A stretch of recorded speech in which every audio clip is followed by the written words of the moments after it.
Introducing Indian River Connections, a collaboration to spotlight Indian River's characters. Interviews, biographies, life stories, and projects. These are the people behind the scenes. Business owners, entrepreneurs, journalists, activists. Extraordinary everyday citizens, each with a story.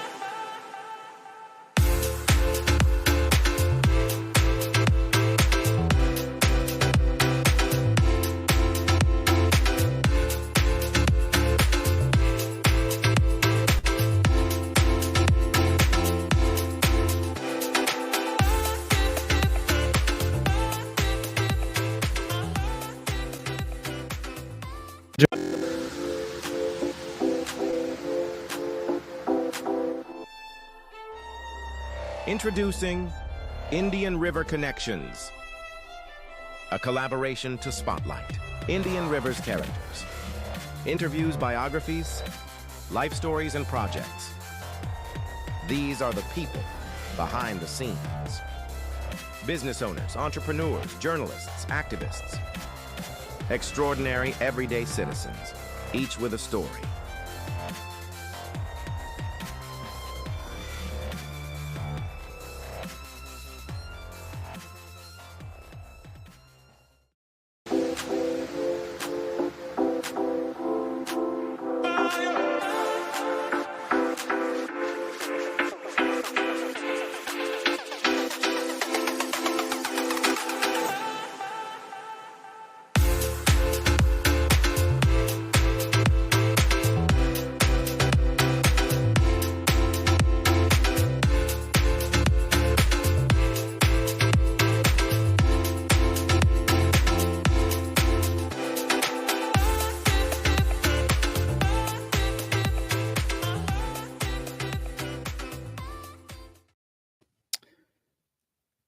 Hi, Joanne. How you doing? Can you hear me okay? Yes, I can hear you okay, Mike. How are you doing? Good. Kind of excited for tonight. It's our first time um meeting under the banner for the board report, right? Yeah, that's right. That's right. And for all of you guys, welcome to the Board Report. We bring authentic truth and real conversation to educate our viewers. Mike, the Board Report is a concept created with our community in mind. Can you give our viewers a breakdown on some of the key issues our viewers can expect from the Board Report? Well, I mean, for instance, they're going to have access to a reoccurring recap of what uh they're not informed by. I don't know many parents who sit through 6-hour school board business meetings or workshops, and I don't know many parents who even know when those meetings are. So there's a lot that could be distributed out there in a convenient in a truthful way, because we noticed hometown media isn't always convenient or truthful. They seem to be biased. So I mean, obviously we all have our favorites, and we all have like-minded values and friends who hold those values, but we want to offer another insight to what goes on in these meetings, and not just the school board. There's conflict in the hospital district, the water district. There's problems out here west of town in Fellsmere with the permits to fix the roads and the drainage and all that too. So there's a lot that goes on, and most people don't even know how many taxing districts they're subject to. It's almost ridiculous. So you should know where your money's going. So I believe that's what our viewers, they can look forward to if they tune in, to get the bits of information that actually mean something out of these drawn out meetings. Yeah, yeah. There's a lot of meetings that go on that the parents can't attend and people can't really be involved with. But as voters, if they have a place to get and access that information, they can go to the polls with a more educated decision, understanding the topics, and they can even learn how to write in to their representatives locally. School board, we just had the school board races, the sheriff races, and we were trying to get that information out to them. So this is going to be a really good opportunity for us to have a regular place to put it all together and break it down. I look forward to it. Tonight we're starting out with the A team, and they seem very committed to keeping us informed. I know you're going to start out with Thomas Kenny from the Sunshine Journal, who focuses on anything news related in our area nationally and locally. But his focus is sometimes the school board. He's very well informed on that. And then we have Jennifer Pippin from Moms for Liberty and Kevin McDonald, not just a former board member here for us, but New York State, I believe, also. So I look forward to it. So I'm going to get off your screen. I'm going to let you bring in Thomas, and I look forward to our discussion after our contributors. Absolutely. Thank you, Mike. If you're just joining us now, welcome to the board report. Our first guest is going to be and future commentator today is Thomas Kenny, editor-in-chief of the Sunshine Journal. Hi, Joanne. Hi, Thomas. How are you doing? Fab, I guess. Well, Thomas, I'm fab and concerned. Yes. How are you? I love having you on as a guest and having you as a commentator to the board report, because you're the president of the Republican Club of Indian River, Yes. member of the Republican Executive Committee, and you ran for school board in 2022, and you're a former media professional. Yeah. Yeah. So and now the editor-in-chief of the Sunshine Journal, and you're going to be covering topics related to our local school board. Yeah, I do cover topics concerning the school board. Did the elections very closely this past year. Been looking at city council, something that Mike alluded to there in the introduction about the different taxing districts. I'm currently studying the tourism development tax, because of this whole issue with a sidewalk and a boardwalk down there at Humiston Park and how it's getting funded and different things like that. So yeah, the news never stops. You just have to go look for it. Yeah. So, Thomas, what I wanted to touch on today is one of the most misunderstood issues, and it seems to be the desegregation order between NAACP and the Indian River County School District. Can you share with our viewers what your current focus is on this case? Current focus? Well, part of the current focus is found in the history. It was a desegregation order. You had black schools, you had white schools, and you were to integrate them. And that was the goal until 1994. And the school system had a decision made in 1967 against them. They had to desegregate the system. So if you moved 2 white teachers into a black school, you had to move 2 black teachers into a white school, so on and so forth.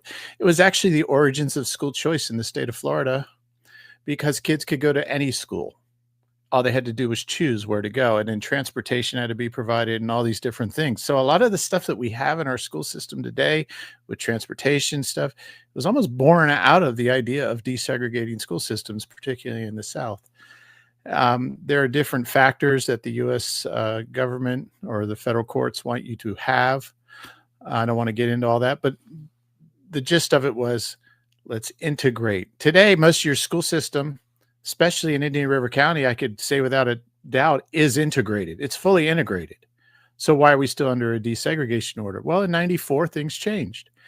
The plaintiffs who brought the case originally, Sharpened et al., as it says in the court from 60s, they handed the case over to the NAACP. And one of the things that happened in 91, the local NAACP came in and said, hey, we still under this desegregation order. And the focus sort of shifted. We had desegregation. Let's bring the races together and integrate the school system. And it became about a multiculturalism and a disparity issue, which is the modern civil rights version we have today. Equity, if you will. It was multiculturalism is the original equity argument. And in 94, there was also great growth in this county. So they needed to continue the desegregation order with the expansion of the school system. Vero Beach High School came in or actually in Sebastian River High School, all that stuff happened. So, that was a big thing. And after 94, they came out with this plan. It was called the Joint Plan, 1994. There was going to be a shutdown of the Gifford High School. The kids went to Vero Beach and Sebastian River and so on and so forth. And there was a middle school system that was developed. And so you had to have the integration of all these schools as well. Once again, it's about disparities, not just integration. That's a key. That's a real key to me. And after that order happened, for about 22 years, nothing happened. Matter of fact, nothing happened so much that when the judge who sat over it, Clyde T. Atkins, passed away in 1999, nobody knew, the defendant or the plaintiff. And in 2003, I think it was, I may be off on that one, but it was in the early 2000s, the federal government actually closed the case. Think about that. Yeah. Think about that. So lo and behold, in 2016, Susan DeAgressa and the current board at the time were like, hey, we're under this deseg order. We should go for unitary status. And they did. And the IRC NAACP said, no, you don't get it. And then they negotiated what we call the 2018 Joint Action Plan. And that's where we are today. And so there's a great editorial on the Sunshine Journal currently written by Susan Mehiel about more questions and answers regarding this and how DEI is playing a really specific role in getting what they call these key performance indicators in various aspects of defined by the Joint Action Plan. And we can get more into that if you like, but that's the history of it. And it's changed. It's not about integration. I mean, 7 out of 10 kids in 2022 were minorities who were in the top 10 at Sebastian River High School. And the valedictorian was a Cuban African-American kid who was just an amazing kid who wanted to go to UF and be a medical student. So, the kids are integrated, but the thoughts and hearts of the adults running the asylum are not. Yeah. I mean, it's just watching the workshops. There's a lot of contention there, and it seems like the NAACP wants to run them the way they want to run them, not according to the court order. They have their play. They have their right to argue these things, because one of the things that you have to consider is that the joint plan is a contract between the IRC, NAACP, the plaintiff, and the school system, the defendant. And they're supposed to come together and negotiate the 9-10 points in there. I think it's 9, the 9 points.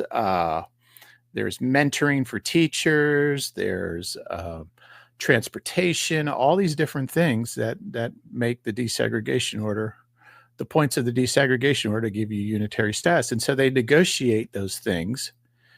And they're the NAACP is supposed to say, yes, the school system's doing this. We agree.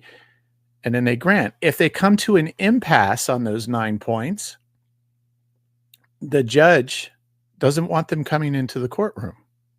The judge is not making a decision. They have a contractual agreement to work this out amongst themselves. So the judge will say, okay, you're going to go to mediation. So they spend lots of money on mediation. They go into private talks and they come out and they may amend that joint action plan. And when they do, they come back to the judge, say, hey, judge, we changed this plan. Now it says this. And the judge looks at both of them and goes, okay, you agree on this? We heard in mediation, you negotiated. You agree? And they say yes. And the judge usually approves it, barring that it doesn't step out of the parameters of what the feds want from desegregation. And so it's an ongoing negotiation.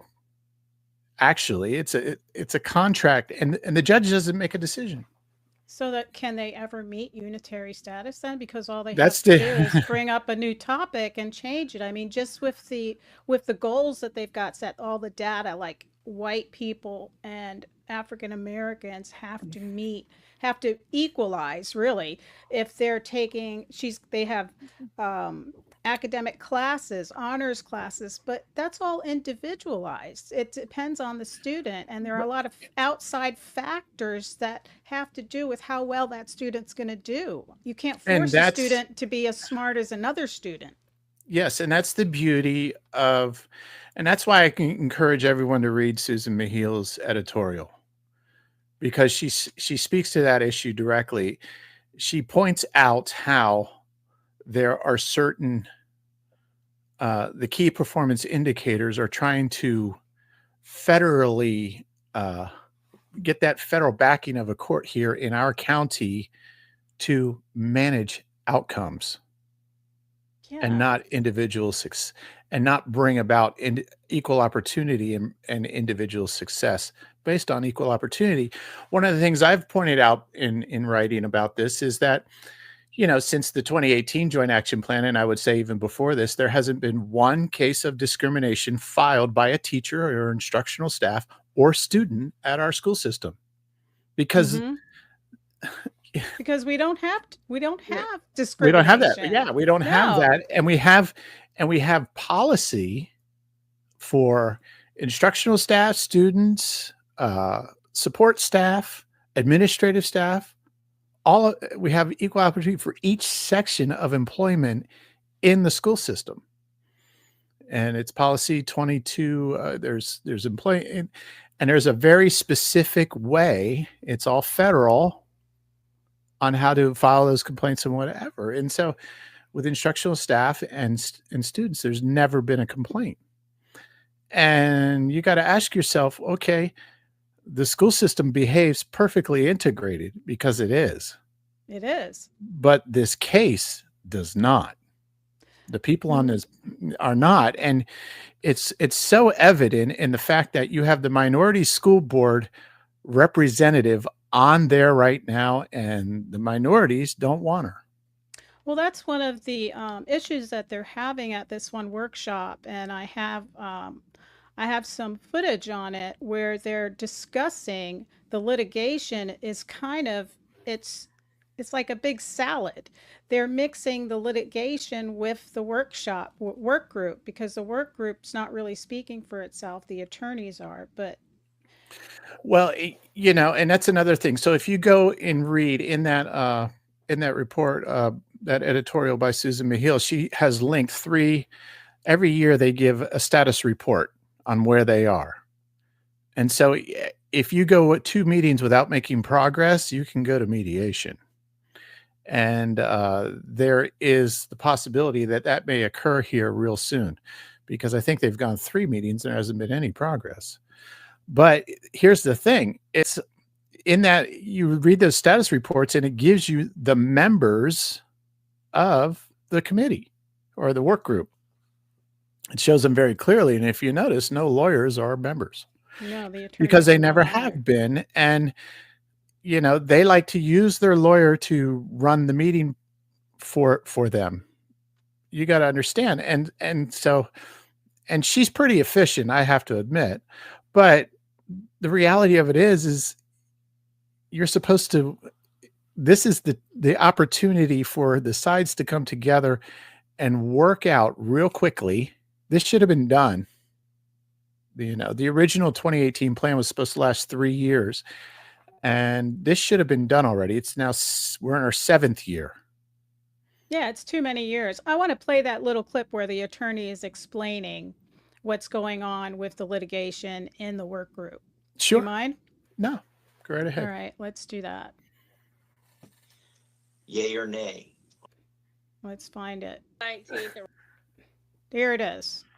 Here it If is. you want it to be that way, then we'll have to take it, or you will have to take it up with Judge Williams. But we're not going to proceed. So the audience understands this is an attorney at the work group speaking to our attorney who's trying to bring it to a level playing field where we are complying with the court order that it's a work group member that is asking the questions. In the manner that you've requested. Correct. And Are that you telling us that we're too illiterate to be able to get in a meeting with our attorneys and have them put forth those questions on our behalf? And I'm very angry right now. So Mr. am I. Brown, Mr. Brown, your statement to me was uncalled for. You It was interjected insulting. yourself in this. Never mind. Mr. Brown, may I finish? Your statement to me was uncalled for. What was that? Your question to me, if I thought you were too illiterate to speak with your attorneys, I was speaking to your Sir, group, not you. you specific, sir. This is being recorded. You I asked know that. you asked me. Please let me finish. For all the talk about not looking to be to create fights, that sort of rhetoric is hurtful to the relationship. We are not in the process of coming up with indicators. We are in the process of evaluating compliance. That is decidedly a work group function. And if we have a disagreement, if the members of the work group, my clients, who have instructed me to try to return the work group's work to the work group, if there's a disagreement between the district's members of the work group and the NAACP members of the work group, then maybe the work group isn't functioning. Be fine, Matt. You have November 19th, and Rosario will be off the group. Let me. So I wanted to show that because that was October 28th, and you heard Michonne talking about removing Rosario before Dyer had his first day on the dais to go and have a work group meeting. So is that a quid pro quo? It's definitely a political favor. He was adamant. I mean, it's uncalled for, actually. It was uncalled for, but for some reason, they have it in for Jackie Rosario. I don't know why. I don't understand it. I think they've been told a lot of crap by other people in the community who have turned on her. And it just filled their heads with whatever. Michonne Green ran against Jackie Rosario in 2018. Mm-hmm. She lost Gifford District 18 by 16 points against her. Okay. I don't know if she has animosity about that election loss. I don't know. All I know is you see the animosity there. Jackie's a very process person. And if you have any history of watching these desegregation order work group meetings, because they're all public on YouTube, you will see how Matt Carson, other than scheduling meetings, he pretty much sits back. And I've always wondered why he did that, because their lawyers speak all the time. And then I realized, well, he's just following the rules, and they're not. It's that simple. The rules are the rules. And the judge is in Miami. The group is up here. So the group is doing all this stuff against what a judge, the judge is not going to sit around and watch YouTube on Friday night in Indian River County to see what's happening at the deseg order or groups. Not doing it. And in the meantime, they're spending all of our taxpayer money.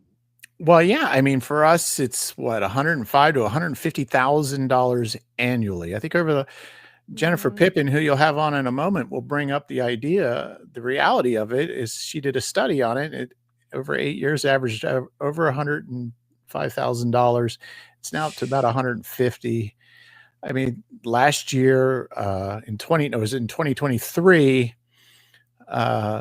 the law firm that Mr. Carson comes from asked for another $100,000, as part of their service fees for the district. And it pretty much is going to this case.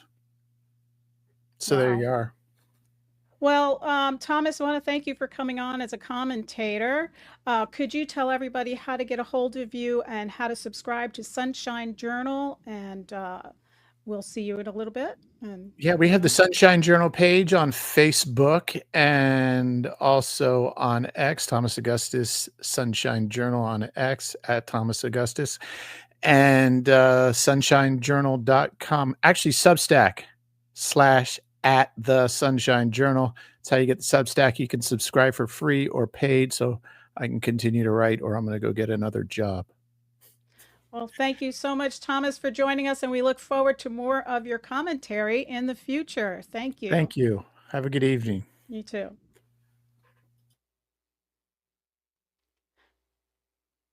All right, everybody, welcome back to the board report. If you're just joining us, we're about to invite Jennifer Pippin and Kevin McDonald to the platform, and they will be talking about school board issues. So let's bring them on board. Oh, hi, Jennifer. Hi, Joanne. How you doing?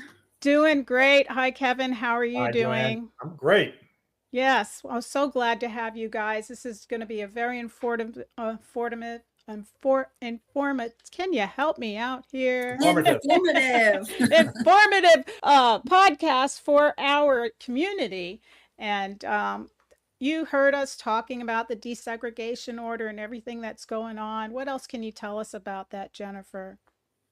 Yeah, so like Thomas said with the desegregation order, it's very messy because it's gone back so long. And, I didn't understand it myself. I'm like, we are, desegregated. We don't have these issues. Like he mentioned, the children are voting both races for prom queen, prom king, homecoming court. You look at the top 10 for the past couple of years at both of our high schools, and they have, mixed races, biracial. So, for me, from the outside looking in as a parent, I know this isn't an issue because any child can take any class. Any child can be involved in any sport activity or club. None of it is, segregated by race, actually, except for the African American Student Council at Vero Beach High School and Sebastian River High School. They only allow African American students to join. We did have some Caucasian students try to join, and they would not allow them to. So quite honestly, that is the only club, to my knowledge, in the school district of Indian River County that is segregated by race. But everything else, any child could take AP classes, honors classes, dual enrollment, IB, anything like that. So for me as a parent, it really bothers me that, like Thomas said, $150,000 a year on average plus goes to this, desegregation order when our schools are, indeed segregated, except for that African American Student Council. Yeah. How do you, can you give us any feedback on your opinion, Kevin, on that? Kevin McDonald. Yes, I'll echo what you said. It's very, very true. You look back through the years of the material, and Thomas is quite the expert on it, so he gives a great summary. But you look back through the years, and you see that there was a break for a long period of time that nobody cared, and then suddenly they cared again. It wasn't because we had a segregation issue. So you have to ask yourself, why did they come back? Why did they resurrect not only a dead case, but a dead judge? And there's some different motivations. So when you get to 2018, when you finally go through this order, now we have supposedly a work group who's supposed to work on evaluating and determining and measuring progress towards these goals. That they fight tooth and nail. As you saw in your clip, they're very adversarial towards any idea of making some progress. And Jackie Rosario is a very sharp, well-prepared, hardworking, and intelligent member of the board, and she does her homework and she knows what she's doing. And my belief is that's one of the major reasons that they don't want her there. The secondary reason is that Peggy, I don't think I speak too far out of the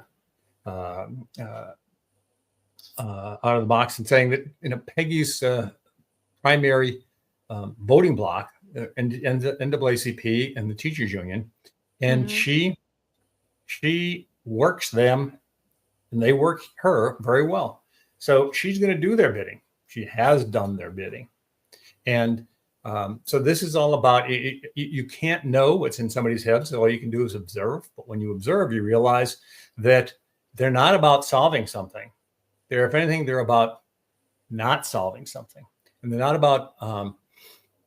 about making progress. In fact, since Jackie was appointed to this board, they refused to even meet for 7 months. And they only met twice, I think it was in late September.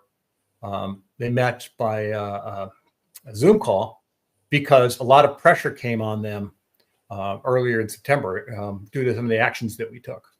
Right. So, and they used to meet in person. So that's a big change too. I think that when you meet face to face and you're talking about a 60-year desegregation order, it's a lot more personable, and it's a lot more, you see their emotions when you're sitting across the table from them rather than a Zoom call and able to turn your camera off or turn your camera on or mute yourself or not mute yourself and, have those hard conversations. So I think that it's changed a lot too in the dynamics of what's happened because they're no longer meeting in person and it's just on screen.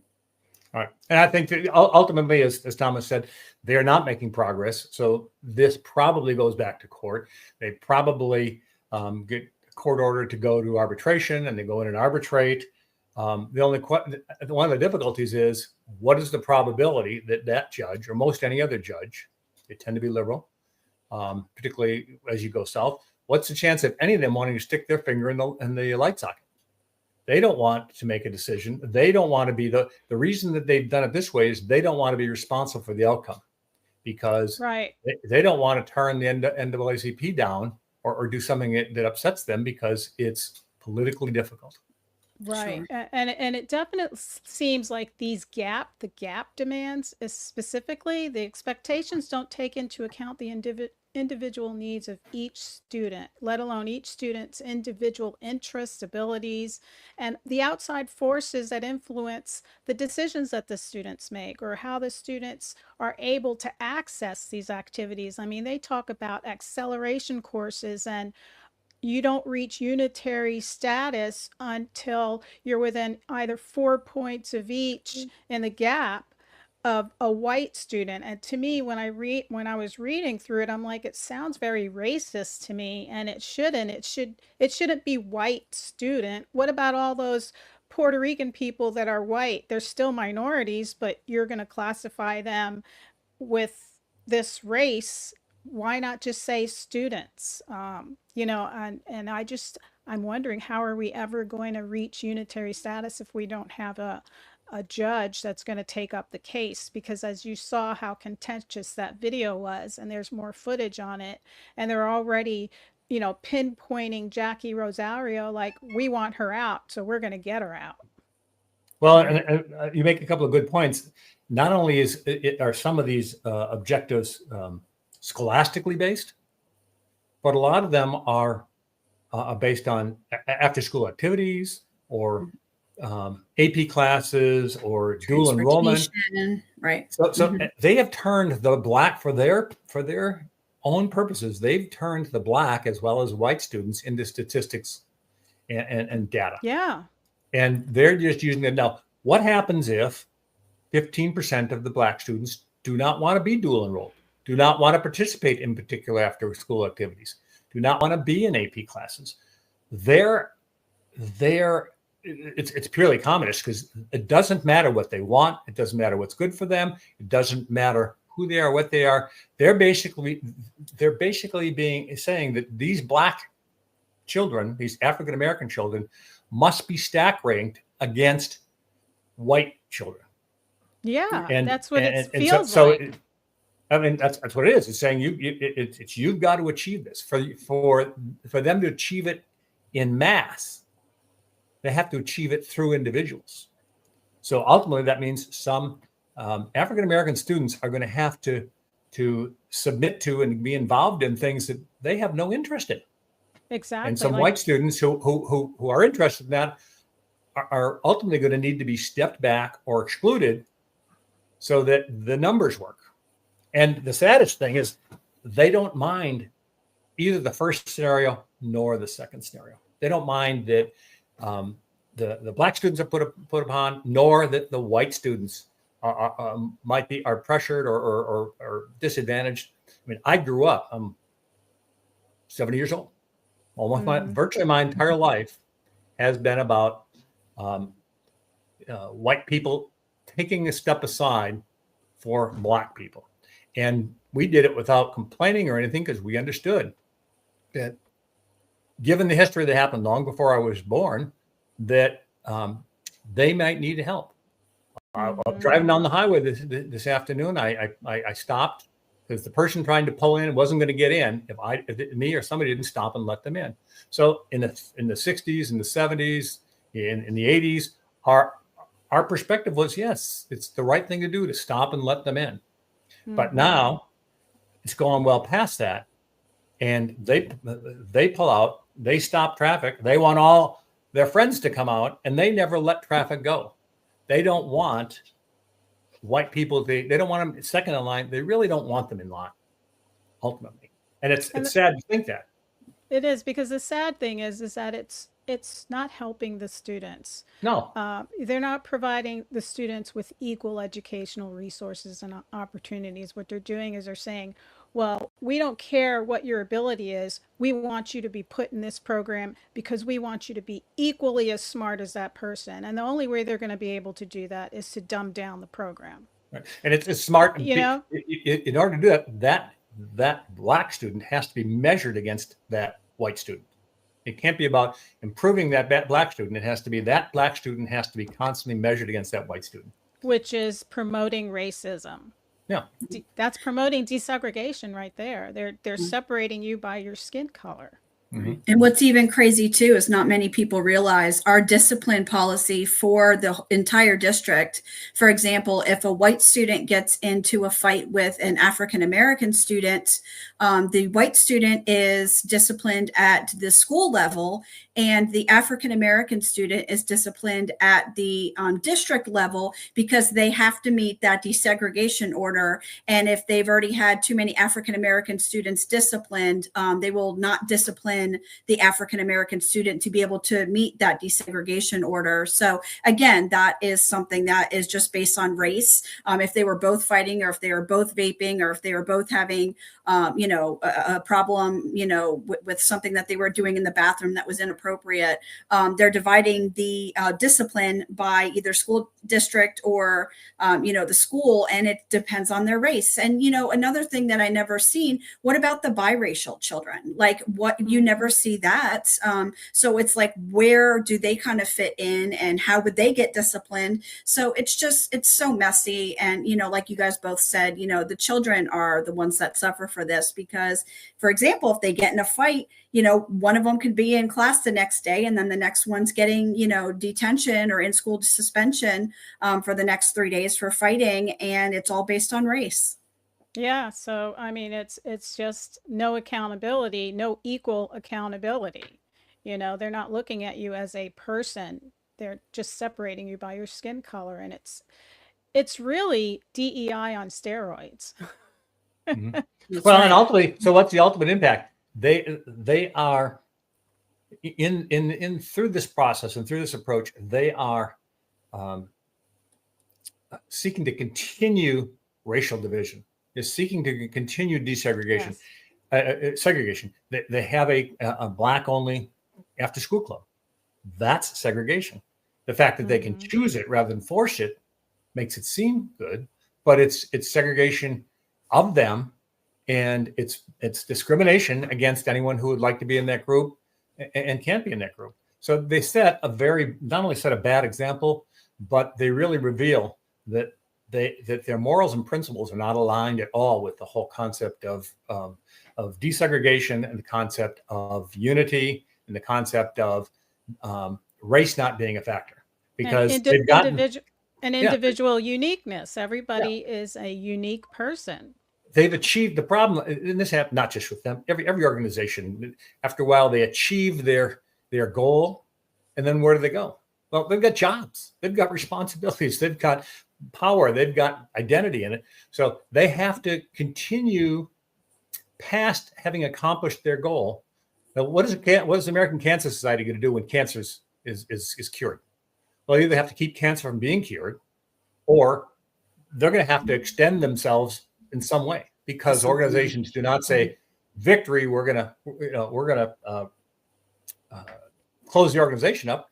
They just go after the next thing. And so it's not unnatural that they're doing this, but it is not un-racist to be doing them. Yeah, I see in our comments, Sandra's saying DEI is gone come January 20th. I hope so, but as long as this desegregation order with the NAACP continues, we've got DEI in the school in some form or another. And leading to that, Jennifer, with our new school board, and the way it already started, what can parents look forward to for the rest of the year? I know a lot of positive things have happened, but it still seems like we're going to have our work cut out for us. Sure. So unfortunately, and I could say this with Kevin on here, we lost our school board majority, and we are from the top down, from President Trump down, red, conservative, common sense, except for our school board. So it was so wonderful having Kevin on our board from April through October. We got so many amazing policies passed, so many wonderful resolutions like the parental rights resolution and things like that. So we have to work harder now. We're back to, pre-Kevin McDonald days with the, the board majority not being, in alignment with the majority of the community. And, we could do a whole segment on, what happened with the elections and things like that. But, just in short, you look at the amount of people that showed up to the primaries and the amount of people that showed up to the general election. And I honestly had people texting me at the general elections. They're standing there getting ready to poll, and they're like, where is school board? School board, I must have the wrong ballot. So we have to do a better job educating people, which is why this board report is amazing, to really get people out and vote. So, through the end of the year, kids just went back to school on Wednesday.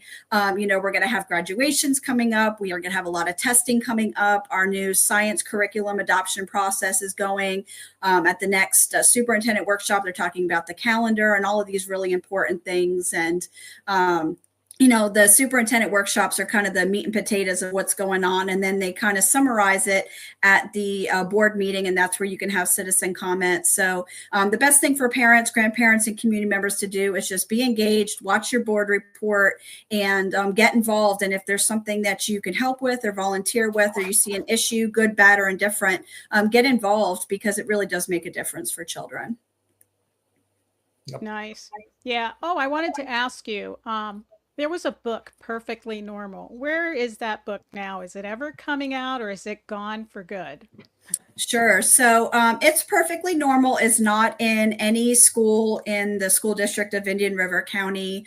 That book was actually referred to and banned. This book that was recently removed by the school board in May of 2024 that referred children as young as 4 years old to go read It's Perfectly Normal. And for people who don't know, it was basically cartoon figures of men and women having sexual relations, men and men having sexual relations. It taught children how to masturbate with a pillow, things like that. That is absolutely inappropriate. So again, thank goodness for Kevin McDonald for being on the side of removing that book from children and in schools. It was moved to the public library. So if parents want to check it out there, they can. And no longer in the hands of children. And we with Moms for Liberty are replacing those books with good books, common sense books, good, factual history, great series for children to read in place of all these books that have been removed, like It's Perfectly Normal and ban this book. Have either one of you heard any news on the classical school? What's moving forward with that? I defer to Kevin on that. He's the expert. I'm not since I left. I know that in our final meetings, and Jackie, who's very on top of this, I sort of didn't quite catch fully at the time, but they were backing away from the idea of using the word classical in the name of the school.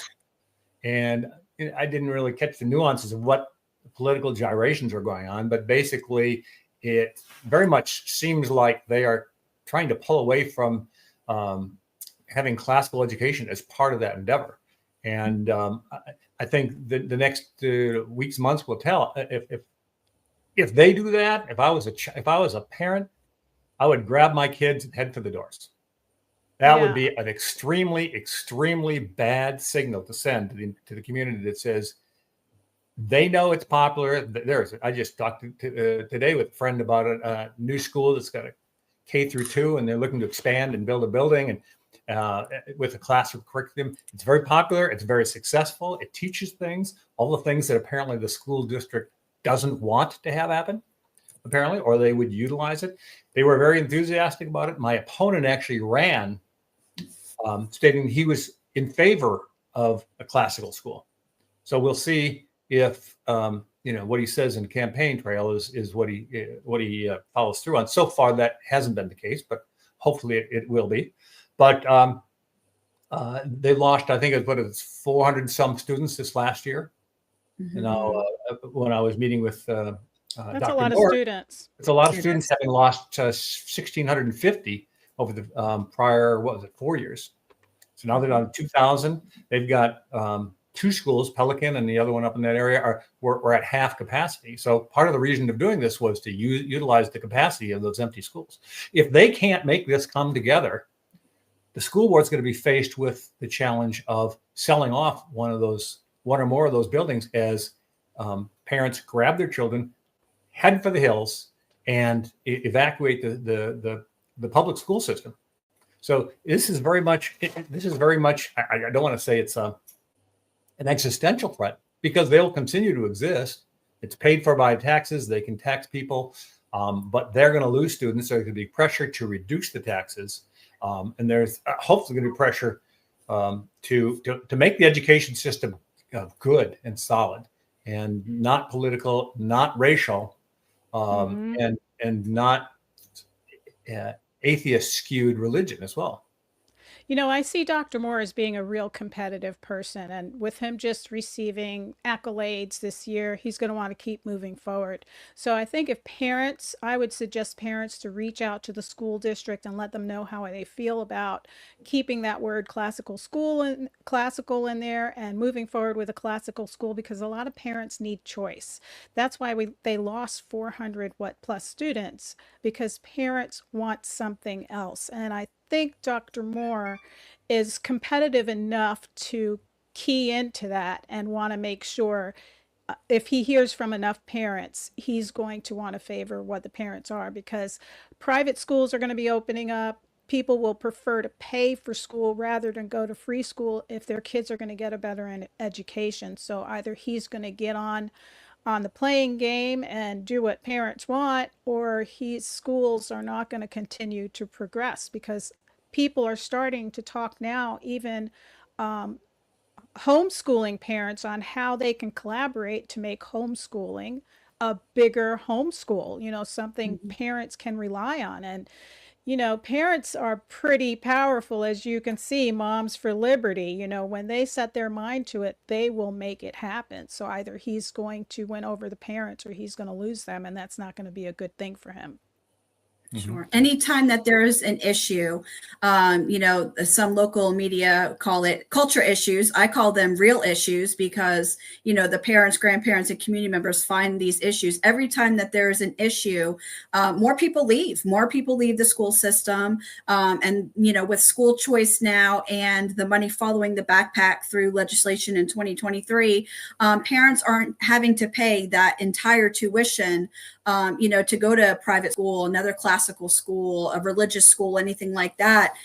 They're actually able to afford to send their children where they feel that is best for their family and their child. I mean, I know some families that have one in public school, one in private school, one homeschool, just because, of these, money following the backpack. It makes a huge difference, and looking at the superintendent workshop, coming up here on Monday, they're reviewing the science adoption that the school district is is going to have for the next 5 years.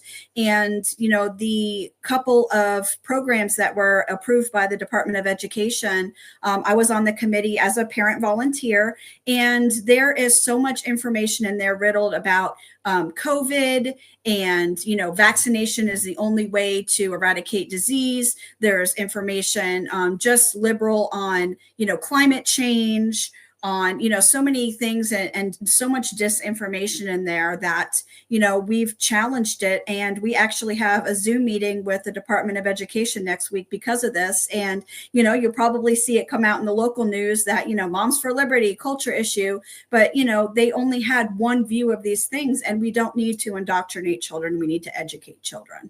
That's Right. right.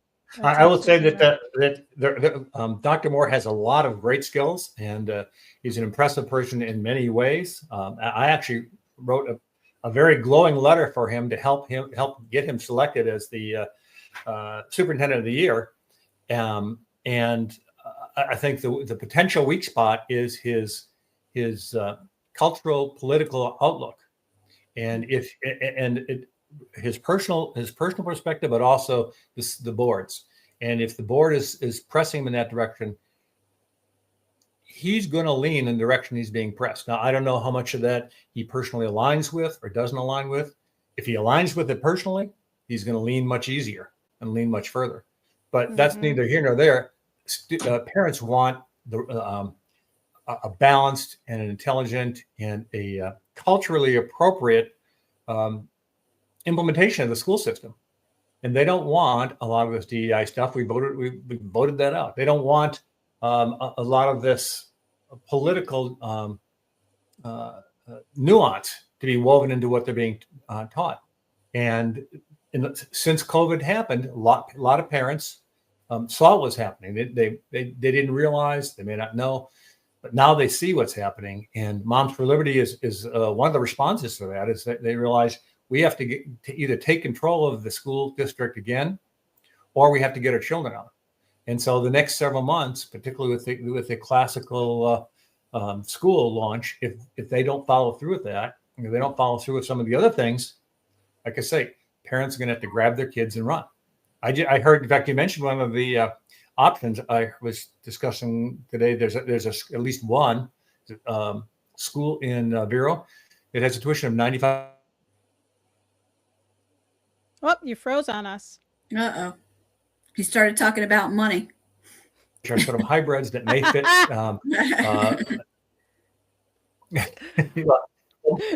Money and time are the two big things. If people are willing to homeschool, they might. If they can afford to go to another school, they will. Mm-hmm. Yeah. Oh, did you lose me? Yeah, we lost you for a little bit. Did I drop off? Uh-oh. No, you didn't drop off. You just froze. Oh, and what I had to say was really terrific too. It's always terrific when you talk. Well, let's warm up this segment with Jennifer. I know there are a few dates to remember coming up, so I wrote them down. So for everybody that's listening, January 15th is Report Card Day. February 11th is High School Conference Night. February 12th is Middle School Conference. And February 13th is Elementary School Conference. And then February 14th and 17th, parents, there's no school. And on February 19th, the Parent Advisory Council is from 6 to 7 p.m. So I hope that was informative for you guys. So we're going to bring everybody up on the panel. As you can see, if you just joined us, welcome to the board report. And it's open to questions for all of our panel commentators. Hey, Joanne, and one of the important things is in mid-February, the school system will be assessing enrollment for the second half of the year, and we may see a reduction again. You mentioned something about Dr. Moore earlier. I agree with you wholeheartedly. He is a very competitive person. Mm-hmm. He understands, that enrollment is the issue. He understands it thoroughly. I think in terms of this classical school name and this other stuff, I think we'll come around on that and get the board to come around on that, because if you don't delineate yourself as a school system marketing different school choices. If you don't delineate those choices, you're going to lose. The parents will vote with their feet. The biggest reduction in students in our school system was middle school, coming into middle school. So the 5th grade graduation, they lost 186 students post 5th grade graduation, and they were coming out of Beachland and the magnets. And those are your brains, a lot of them. And a lot of those students, and he knows it, he understands it, he realizes there's a middle school that's being developed and already implemented in Fellsmere that he talked about, where they're starting 6 through 8 and they're working backwards. They're doing it, and they're going to build a K-8. Right, they're doing dual language in that school from And the dual top language. down. That's amazing stuff right there. They're already doing the dual language in Fellsmere Elementary, and there was a big push to get the district to expand it into middle school, because these kids, my daughter's one of them, who's been in the program since its inception for her kindergarten year, and she'll be going into 5th next year. So after her 5th year, she gets a little stamp on her diploma that certifies her as dual lingual. So they want to expand it, because the program isn't just helping little white girls who don't know Spanish, but it's helping the Spanish population out here actually learn the language they hear spoken at home. And that was one big thing. I'm sorry to derail this, but you hit on that dual language. And Kevin, you were on the board when I sent an email in favor of the program and the principal out there, Mr. E. Surprisingly, the support from the superintendent, and I see Peggy Jones out there quite a bit. But the dual language program is just immaculate, and they said it's done no harm to the kids' testing scores. In fact, the kids in the program are testing ahead of schedule from the kids not in the dual language program. So I think it's great. Yeah, and it makes sense to have that dual language continue out there in Fellsmere, because that Fellsmere has a lot of Latin people living out there. Mhm. A lot of immigrant housing out there, and there's a lot of Spanish out there. Let's put it that way. 80%. Yeah, Yeah, you that go could out there, you change. need to speak Yeah. Spanish. That could change, though. And the one thing I'm glad we're starting the board report and hopefully expanding it to other taxing boards is the Fellsmere, for instance, is considering doubling their population in the next 5 years by adding another 1,000 housing units. And as we all know, 1,000 housing units is average 2,000 more vehicles on the road, possibly 4,000 more people to 5,000 more people in your local infrastructure. And Get the rid of rest those dirt roads. and the rest of the county has no say about it, because nobody pays attention. It's a city limits thing. And if you talk to a county commissioner who is should be involved a little bit or aware of county provided infrastructure, they have no clue. We talked to one during the last election season, had no idea what the plans were going on for Fellsmere, and it's pretty alarming, that they're in charge of our, And they live there? Well, I didn't talk to that one. That one I don't think to talk to us. What did you say, Thomas? I didn't hear that. I said, and they live there? Yeah. We didn't get a chance to talk to She Susan. probably knows. Susan Adams lives there. Yeah. She's a pretty smart lady. We didn't get a chance to talk to her. She wasn't up for election, but we did talk to Commissioner Joe, Flesher? right? Flesher. Flesher, yeah. Was it Flesher? Joe Ehrman. He was the one who was up for Joe election. Ehrman. Okay. Yeah, he had no clue what Fellsmere was going to do and what it was going to do to the roads and the first responders. And Oh, yeah, I remember that now. yeah. But as far as Dr. Moore goes, I don't know the guy. Thomas, you sat down and talked to him. Kevin, you've worked with him. Jennifer, you definitely have opinion on him. And my first impression isn't a fond one, but then again, I can't judge a book by its cover. We know that, because the covers can be eluding, that's for sure.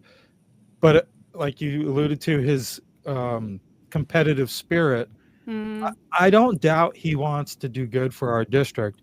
And like Thomas or Kevin might have said, if he's pushed in if the board and the people are pushing him and pressing him in a direction, I think he'll do the work of the people, but it's just a matter of majority, who is the majority pressing him. So our next elections are even more critical because we have Dr. Pasca, right? And Jackie Rosario will be up for re-election in the next cycle, right? And Terry Barenborg. Yep. Yeah. And Terry.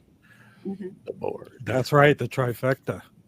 Yeah, and Dr. Moore, so he has 5 bosses essentially. So the school board are his bosses. So, he has to, listen and, feel out all 5 of his board members, and that's what he brings to the superintendent workshop, and that's how he governs the district with the input from those 5 people. So that's why it's so important to have 5 like-minded, conservative, putting children and families first, not politics, not political places like that. Do the best for all students and families in schools, and look big picture, and what we can do to make it better. And there's always going to be issues, and there's always going to be problems, and you have to deal with them, not push them to the side. Perfect example is the desegregation order. Yeah. Jennifer, that's an interesting. I just want to say one thing about this. I agree. The political direction of the board is going to usually stir a superintendent. He saw something early in the election with David Dyer. Then David Dyer wins. And one of the things that he did, which I found to be appalling, was to promote that email about the vote before he was to be seated. I thought that was very underhanded because it disrupted the board unity. After a very contentious election, it made it worse. And, granted, he could go up to the line and play the legal card very, very close to the edge and get away with it. But in terms of ethics and for the sake of the unity of the board, that was one of the most bullish things I've ever seen. And I find Dr. Moore will do, in his competitive way, will do these things from time to time. And it's more costly than it is beneficial. Yeah, it's definitely not worthy of a raise or a salary close to that of the commander of chief of the United States. Well, this guy makes a lot of money. As taxpayers, we paid a lot of money for that title of superintendent of the year. I mean, Christ, what's he going to pull off next? After all the could be national superintendent of the year. Is that worth $450,000? Well, he's getting $239 plus a lot of bennies that bring him up to about $286. So I thought that's a lot of money. Yeah. Let's just be real. Right. Yeah. But it is one of the biggest jobs in the county. So, and he does the parts of what he does well. He does very well. The parts where we're concerned are, we'll have to see. That email was a great example of an opportunity to show some character, some strength, but instead to pass on that email. He knows the sunshine laws. He knows that that's inappropriate. He knows that the email was wrong, but him passing that on with some excuses was inappropriate. So he decided you could speculate why did he do it, but the 2 most obvious ones are to pander to the incoming school board member, which is probably the most likely, or the other is that he wanted to see the same result achieved as the email wanted, and possibly both. He wanted to see. And if you go back to that comment by Mershon Green in that meeting on October 28th about how Rosario would be gone November 19th, when that email went out, my suspicion, not provable, but my suspicion is that whole process was already in play. Oh yeah. Mm-hmm. Agreed. Well, if you remember back then, and I called her on it, in the as we were working through the 2130 policy vote, and through the discussion, Terry Barenborg, to chair, said out loud, just before the vote, she said, "It is my hope that whatever the outcome, that will be unanimous in that outcome." Minute and a half later, we voted unanimously to move forward with the removal of that policy. On the following meeting, I made the comment. I said, "Well, we had a unanimous agreement at the last meeting," and she said, "There's no unanimous agreement. I never agreed unanimously to that. I never would agree to that." So I gave her benefit of the doubt that maybe she forgot what came out of her mouth. We're all getting old. But I did send the video back to her to show her that she was wrong about that. She did the same trick on my last board meeting and outright lied because she read from her notes and then later claimed that she didn't read what she read. And the video shows both that she was reading from her notes and she read exactly what she said. And the rest of the story, I moved based on those words. I made that motion, and then she decided that she had done it wrong and she wasn't going to get the political outcome that she wanted. And she, tried to bully and intimidate, and we finally just gave up because it didn't hurt us to let her have what she wanted, but she was very dishonest about it, which is a bad thing to see in public. So I think that those kinds of things influence the superintendent. Now, I'll throw an aside in, having been on a couple different boards, the CEO and the superintendent, whoever that person is, they really want to run the show. They really don't like having 5 bosses. So a lot of what they do Who does? is a little bit of smoke, a little bit of mirrors, a little bit of deflection, a little bit of hiding under the covers what's going on.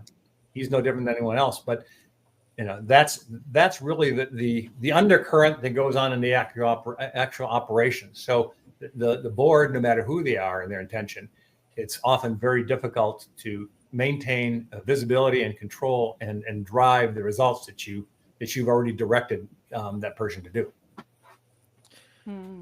Yeah, you know what? I know we're running up on an hour here, and I don't want to hold everybody all night because part of this is to keep it as a recap. But I wanted to first thank you guys for coming on and sharing this insight with us, and hopefully you guys will come back. Our plan is the Friday after workshops and the Friday after business meetings, right? Yes. I think there's a workshop next week. Monday. On the 13th? Yes. Can we look forward to seeing you guys on Friday? Yeah, I think 17th. That's the 17th, guys. Yeah, I think we have the 31st set up for the next meeting, which will be after the superintendent workshop and the business meeting to kind of give everybody a recap. So yeah, the superintendent workshop's kind of light on Monday. I was just going to say that. Yeah, I was going to say nothing super controversial. There's a couple vague discussion items that don't have what they call backup in board docs. They don't have any information, so it's kind of hard to talk about something you don't have, the full scope of it. But it is kind of light. So I think if we stick with the 31st, if that still works for everybody, we can cover the superintendent workshop and the business meeting, and do a recap on that and have a little bit more meat potatoes. Yeah, the other thing too is that on January 23rd is the IRC NAACP work group. Okay. The next one. Yeah, that's perfect because I believe next week we are going to have CJ from the Spark Free Press and Sheila Matthews at 6:00, and they're going to give us an update on the hospital district. So I'm looking forward to that one too. I mean, I say I'm looking forward to it. I mean, it's not like thrilling stuff going on here, but you guys bring valuable information to people like me. I had no idea this crap was going on in our county, our little supposedly red county tucked away in conservative Florida, until I saw Jennifer saying some bad words on Facebook, and it kind of led me to meet all you guys, and I'm thrilled to death to be working with Joanne and you guys in Indian River Connection. For all of those of you who are wondering, she wasn't saying them, she was reading them. right yes, but it led me down a path, potty mouth. If she wasn't bold enough to do that, I wouldn't have met John Carapi at TGI Now or Joanne Binford, who was running for office at the time, and same with you, Thomas. And I wouldn't have met you, Jen. And Kevin, I wouldn't have had the pleasure of meeting you either. So I'm glad we're able to put this together, and we're going to push it like crazy and hope we get some traction and we inform some more parents and taxpayers, because it affects us all. Like really I said, I didn't know does. this was happening in our little county, but it was still an important issue for me, because what's happening in New Jersey, specifically today, like lately in the news, I mean, that's still the youth of our nation. And it's critical across the nation. And thank God for Moms for Liberty, who has blown up, whose birthplace is here in Indian River and Brevard County. And do you know the statistics on Moms for Liberty, Jen? The numbers?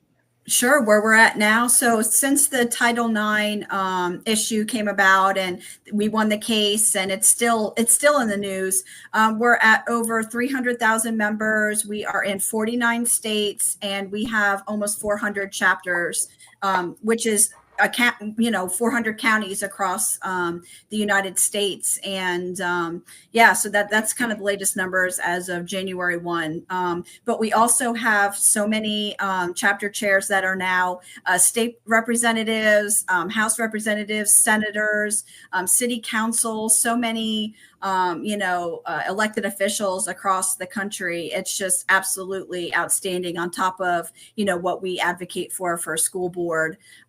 We've just grown in so much. It's our 4-year anniversary this month. And, we're just, again, advocating for parental rights and children. And we've just grown so much over the past 4 years. Yeah, That's Jennifer, awesome. that was just so brave of you to step up. I remember when you were first coming out and getting up there. It's always very nerve-wracking when you got to get up there and you've got to produce the facts. And it started all here in our small little town of less than 170,000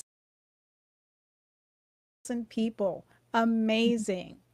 It is. It is. I mean, who would have thought it went from COVID protocols and schools to being shut down to getting to read pornography at school board meetings from, elementary, middle, and high schools. I mean, it's just, it's amazing. It's amazing where, you thought that everything was taken care of and everybody had children's best interests at hand. And, it's just, it's simply if not there is that. a controversial book that's in a school, this person knows, and We will hear about books it. about. I call her the PhD in porn. and the bottom line is because I can't read it. I got asked to read at Brevard one time, and I'm telling you, I read some of the most disgusting stuff, and the whole time I'm just churning and cringing inside. And she's just an encyclopedia about what needs to be done in terms of getting rid of this stuff. And also, on all school issues, it's not just this one. She's got a PhD in the issues that matter for common sense parents. And that's the beautiful thing about what she does. Yeah. I appreciate that. No, but it takes all of us, everybody on here, all the parents, grandparents, community members. They bring the issues to us, and we just bring them to light. We look behind the education curtain, and we bring out these culture issues, but they're actual real issues that are going on, and we can do something about it, or we can do nothing about it. Which again, I'm very happy to be a part of this board report, and I appreciate you guys, and this is wonderful for the community. Thank you so much. Where can people stay informed and keep up to date with you, Jen? Sure. So we're on momsforliberty.org. That's our national site. You can click on Indian River County. It'll bring you to our Facebook page and our website. You can join our local or public Facebook group. It's momsforliberty.org/Indian River. And all of our information's on there. You can get it on our website or our Facebook page. But the easiest way to get in touch with us, www.momsforliberty.org, and click Indian River County. Awesome. And Thomas, tell them how to get a hold of your Substack. Substack, just go on substack.com, search at the Sunshine Journal. At the Sunshine Journal, take you right there. Sign up, free subscription or paid, and help us get through doing the continuing of doing this, because it's been a lot of fun. Yeah. Thank you, guys. Yes. Yes. Thank you, Thank guys. you, Mike. Thank you you, for coming Joanne. on. Thank Yeah. you. And Thank all of you. you guys that joined us today, thank you for joining us on the board report. And remember to look us up also on Indian River Connections, and you could hook up to all of our podcasts, TGI Now, To the Point Podcast, and Binford Chronicles. And have a good evening. Thank you again for joining us. Thank you. Bye, y'all.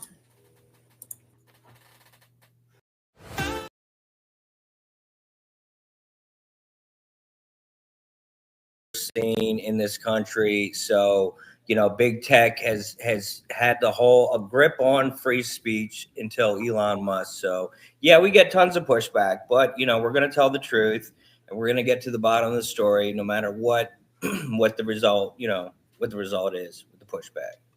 I can just imagine. I mean, we're kind of in the same line of work as far as, you know, trying to push the truth out there. And we see the trolls that will bleed into the comments section, and they'll always try to steer the narrative and push the false news out there, like we're bad people trying to do away with a desegregation order. But and we saw that in our comments of the last episode, but there's really nothing political about it, especially when it comes to informed consent, you know, in our children, or our tax dollars, like with the sidewalk or the boardwalk. So not to leave you out, Thomas, what is this costing us as county taxpayers or city residents? What's this debacle next going to cost us?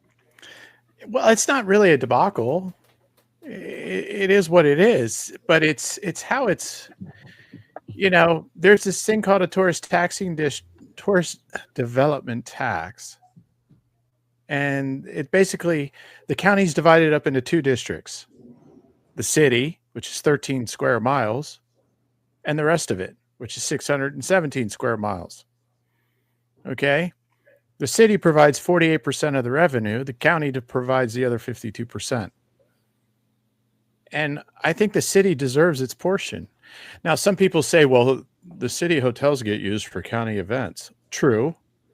But the reality of it is some people might not come if those hotels weren't located next to a beach, which where the city is. and the vice versa. They might not come if they don't have the county event. So that's an irrelevant argument to me. The bottom line is this: the city is the tourist destination. You know, Laura Moss told me, and she's pretty middle of the road, but Laura Moss told me, she said, look, the county was developed in 1919. We had its 100th year anniversary. Vero Beach is going to come up with its 100-year anniversary from 2025. And when they incorporated or whatever in 1925, it was Vero, Florida, and they put beach in it, knowing the beach produces people. They show up. So, yeah, you know, you have to look at this and say, all right, there needs to be a reassessment of the tourist development tax. We're not paying for it necessarily unless, you know, we go over to Mulligan's or any of the other fine restaurants over there and we spend some money. So with our relatives come and use the hotels. So with what do you think is going to ultimately end up happening with the Three Corners, and how does that affect that tourist tax or the hospital district? Because they're is that the same proximity? I'm not. Well, that's going to be in the city, so that tourist development tax is going to be applied, obviously, to a lot of things that are there. There will be, you know, the plans just came out yesterday. I've been actually reviewing them for the last few hours yesterday and some today. And ClearPath, who had that $550 million plan, and they had a theater out on the water and all this. They had this like river canoe thing. I mean, it was crazy what they had in there. And not a skateboard park, but you know, they scaled back to about $250 million. They still have the theater. It's now on the land, and they realized, hey, whoa, we overshot the expectation. So, and what SUDA did, they're the other ones who have applied, and you know, that was the big battle back in the day, and there was this whole controversy of disbarring SUDA. Well, I don't want to get into that now, but they're at about 192 million for their plan. And what they did is they're giving the same plan, but they refined it. So they guaranteed, hey, Big Blue, the way we told you we wanted to renovate it, which you guys were skeptical about, we sent designers, we sent engineers in there, and yeah, we can do the job. And so you look at this and you say, this is going to be a real interesting contest, battle, whatever you want to call it. And I think SUDA really developed the park side of it on the south, where they're going to take out the sewage plant and move it out to the airport. That's a big thing that the city has to do. You know, city's under some tight budgeting stuff, and God bless them. I hope they get it done, and we're able to have those parks and the different things that people Thomas, want. I just have one quick thing. I read about that plan. I was looking up the design firm, and they're very connected to China. It's an international design firm. No, the other one. Clear Path. The designers are really, I was shocked to see. And Hawk is their engineering firm, and Hawk is just in like 20 something countries. I'd have to go back and look at it. I've scanned the whole thing. Yeah, there's some breaking news coming out about that soon. Oh, wow. Where can we find that breaking news? Yeah. Spark Free Press. SparkFreePress.com. That should be interesting. Yes. Yep. That's all the questions I have. John, do you have any questions for our distinguished contributors tonight? No, I think we covered a lot of everything. I mean, the boardwalk thing. I mean, I lived here for over 40 years. I mean, I see what they're trying to do, and I mean, I get what needs to happen. But again, it's all about budgetary things. We're getting squeezed from all different angles with the hospital district and Cleveland Clinic, and the boardwalk, and it's just it has to stop. And even the fluoride we brought up, and we got to have some breaking stuff on that as well with the whole water thing. I've had a couple people reach out to me. We are changing Orlando, and folks over there want us to get involved in that. So the timing is good for everything we're doing. So we're bringing all these to the forefront, and so I think this is a great second episode, and it's just going to grow from here. So I appreciate everybody giving us your time and speaking your truth. Go ahead, Thomas. Well, one of the things too, in regards to that tourist development tax, that'll happen with that, but it's going to create a revenue base, obviously, this big project. The question is if these projects are really sustainable into the future, particularly this Three Corners. Yeah. Because it's got its eye candy. Don't get me wrong. I mean, I just want to show you some of these renditions. All right. I do. This is pretty dang crazy, and it only take a second, but this is what you're seeing. It's concerning that the Chinese companies involved in it. Because the first thing I think of is smart city for 15-minute city stuff, and and that's what it's become. And I'm that concerns me. As a resident of this town for a long time, but I know it's inevitable. But we can stop it. We can say, no, we don't want that. Like that's no good. But unfortunately, there's so much money that pours into it. I mean, even the Tom Core family put money into that boardwalk stuff. I mean, that's all fine and nice and all, but it's at the same time, it's all political, and it's just stancing. That's all. Wow, look at that thing. Yeah, that looks like it should be in the city. So that's Clear Path. Wow. They didn't really change. They scaled back. They scaled back. Jesus. Yeah, they used to have canals in here where you could do rowing and row through the thing and all sorts of stuff. So it looks like a little city. Yeah, it is.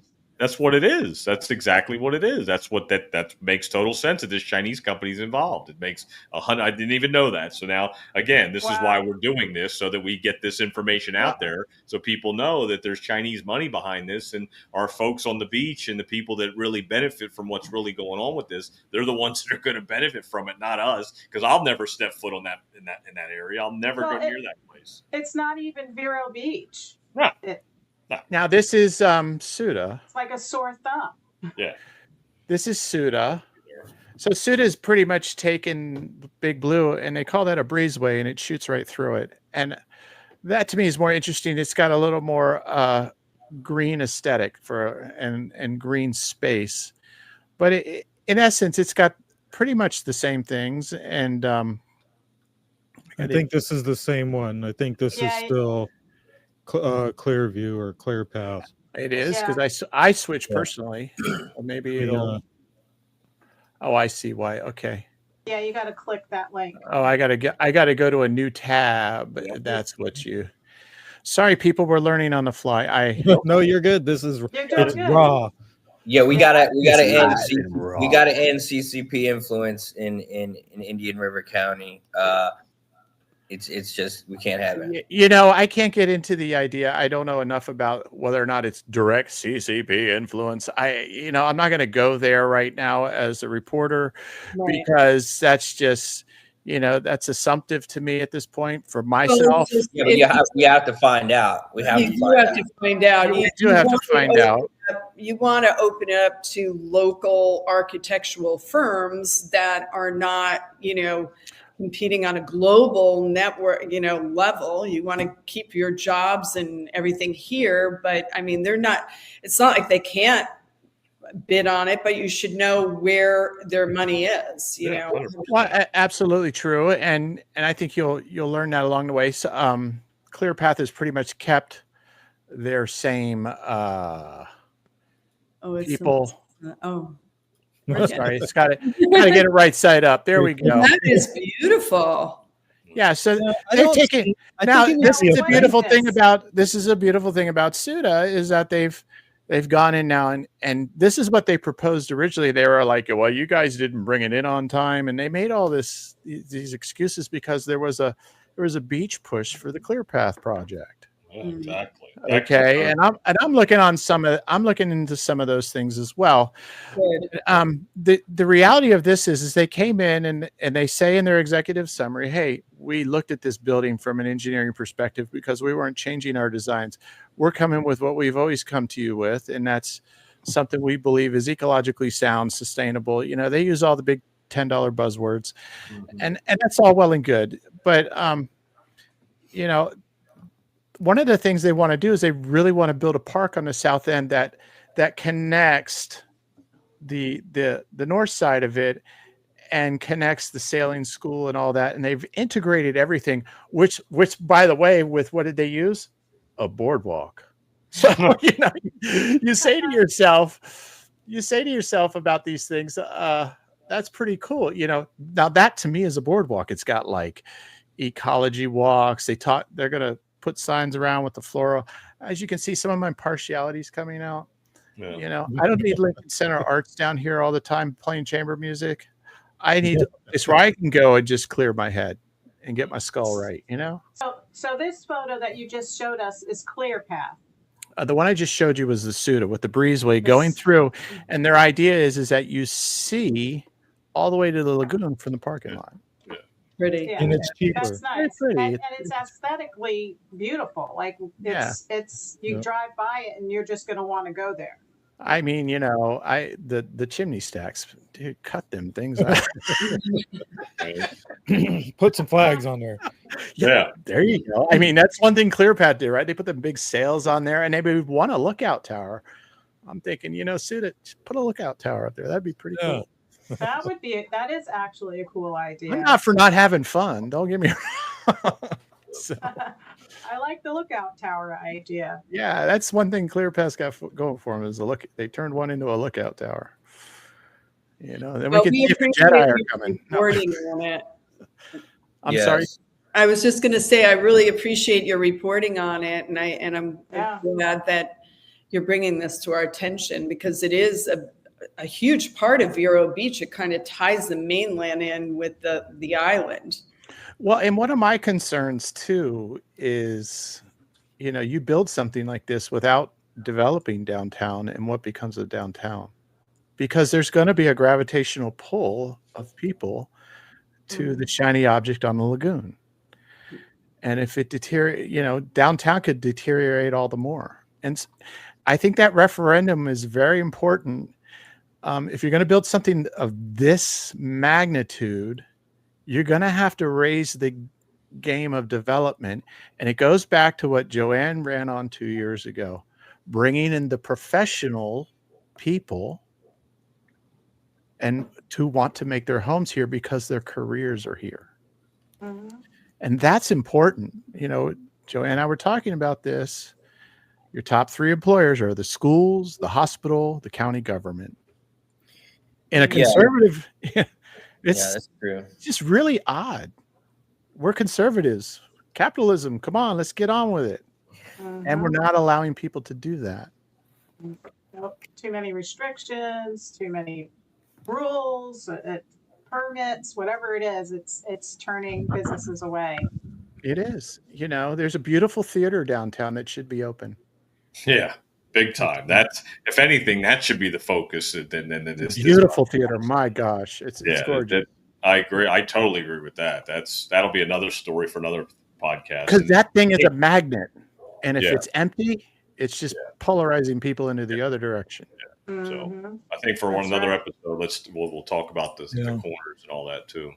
I want to thank Joanne. Thank you, Joanne, for another good episode. Thank you, Joanne. Thank you guys for coming on. And we hope you guys will come back on and keep us updated on Able Child and the hospital district for sure. I don't know if you saw our plan, but we plan to cover the school board meetings the same week those board meetings are held and workshops, and we would love to bring that information from the hospital district and whatever else you're covering also on the Sunshine Journal and the Spark Free Press. So I want to thank you guys. Please come to the event on February 8th. We are giving an award, a humanitarian award to Dr. Jean Pasca.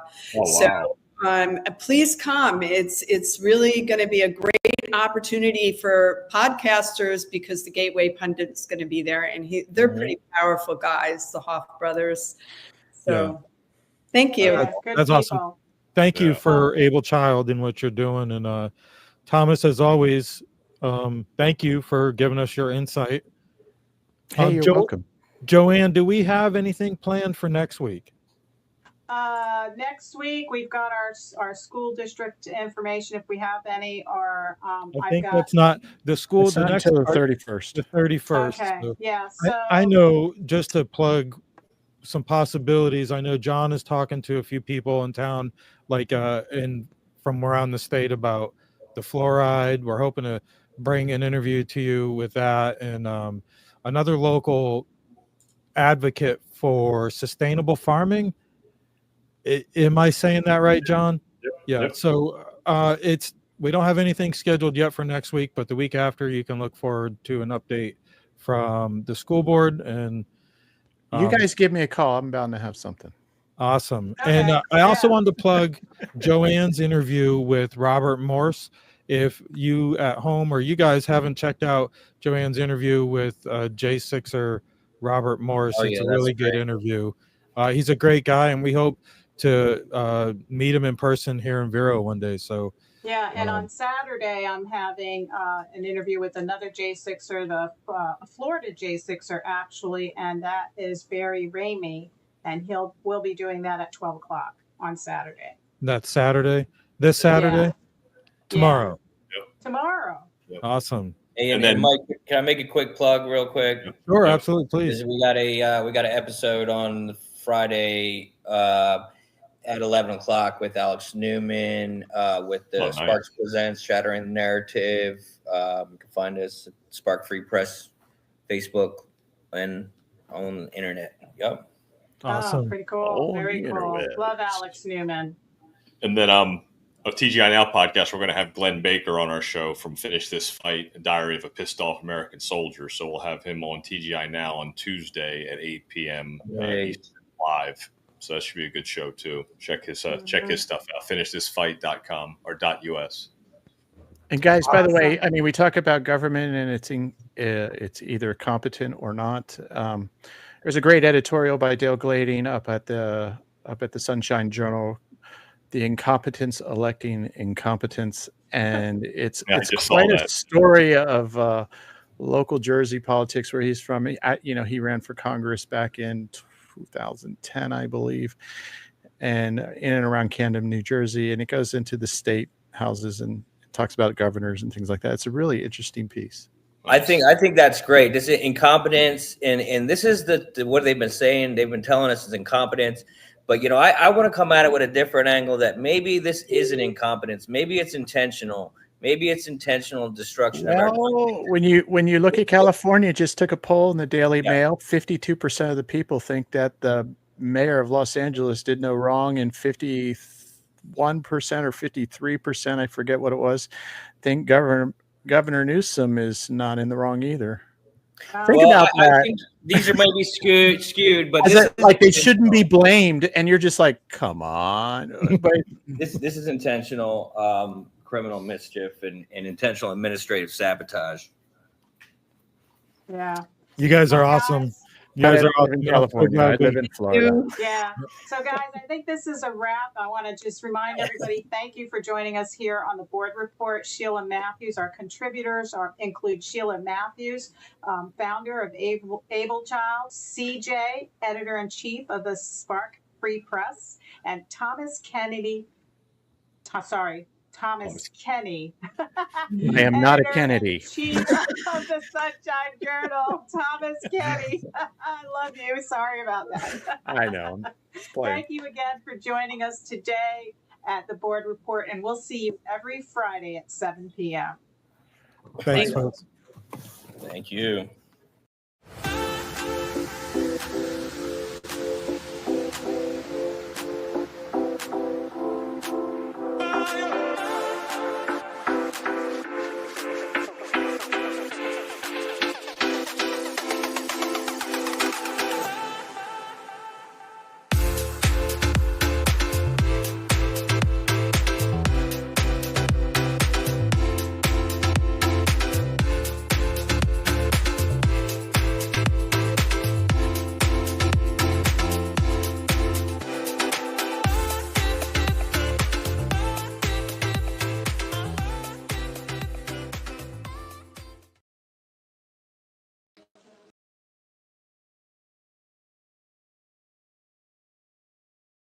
And it's a great way to have a sense of community. Founder of the Valhalla Project is Sebastian Aviles, who said they're submitting approvals in the next few months, and if things go well, construction will begin in December. We haven't really found anything that is similar to this, so we're really excited to bring this to the people. Phase 2 hopes to include an 18-hole PGA golf community, and Phase 3, an aviation community with its own private airstrip. So when people think Fellsmere, what do you want them to think? Come and enjoy our good nature because we've got something for everything. The only thing we don't have is beaches. To solve that issue is the Point City Surf Park, planned for the north end of Fellsmere. The surf park is almost like an inland beach. It's a man-made beach. They will have a beachfront if you just want to go and enjoy the water, but they'll also have the waves for surfing. The surf park and the Valhalla Project are expected to bring hundreds of jobs with many more housing opportunities, and the city is working on grants to help improve roads and city infrastructure. With the applications we already have on our desk, would double the population. In the next 5 years? In the next 5 years, yes. Reporting in Fellsmere, there's room for growth. Joel Lopez, WPTV, News Channel 5.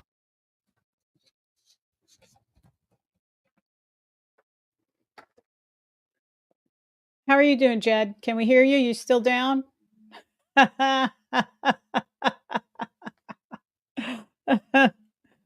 So I was have looking no here. idea what's going on with our internet out here. Yeah. Well, you guys are out in Fellsmere. Can you hear us? We just can't hear you. Oh man. I'm sorry. hear We us? apologize at home. Sometimes things happen outside of our control. I'm just looking at the settings right here. Yeah, I wish I could say more about this. This is new to me on this new development, but I was, if you were watching that video, they were talking about putting an amusement park. Can you hear me? There we we hear are. you Test, test. now. I gotcha. Can you hear us? Still can't. I can't hear you. Oh man, what's going on with our audio situation? How did his audio? I guess turn you can off? just use the chat feature, and I can answer that way. Yeah. So, how do you feel about this development going up? It's going to bring a lot of traffic. That they mentioned an amusement park, like a swimming area. Am I correct about that? And I also saw in this paperwork here that I got, they want to shrink the lot sizes. where they were traditionally 75 feet to Style 50 feet. developments and a Yeah, and that's not good. Yeah, so I'm sorry, we're glitching. I don't know what's going on. Usually it's flawless. But me and Jed are both out here in Fellsmere, and it's kind of the sticks. So sometimes things happen, but what you're seeing on the screen is the 4 developments that they're planning. Jed, can you hear us now? He still can't hear us. Can you hear me? Yes, we can hear you. Talk to us about what you see on screen. Okay. I don't. These are the 4 Okay. developments. I guess you want me to explain the that map there that I sent you. Okay. Yes. I'm going to use a if that's copacetic with you, I will go ahead and explain that map. Yeah. Okay. Over there on the east side, you see there Marion Estates, and yeah, 70 acres, about 334.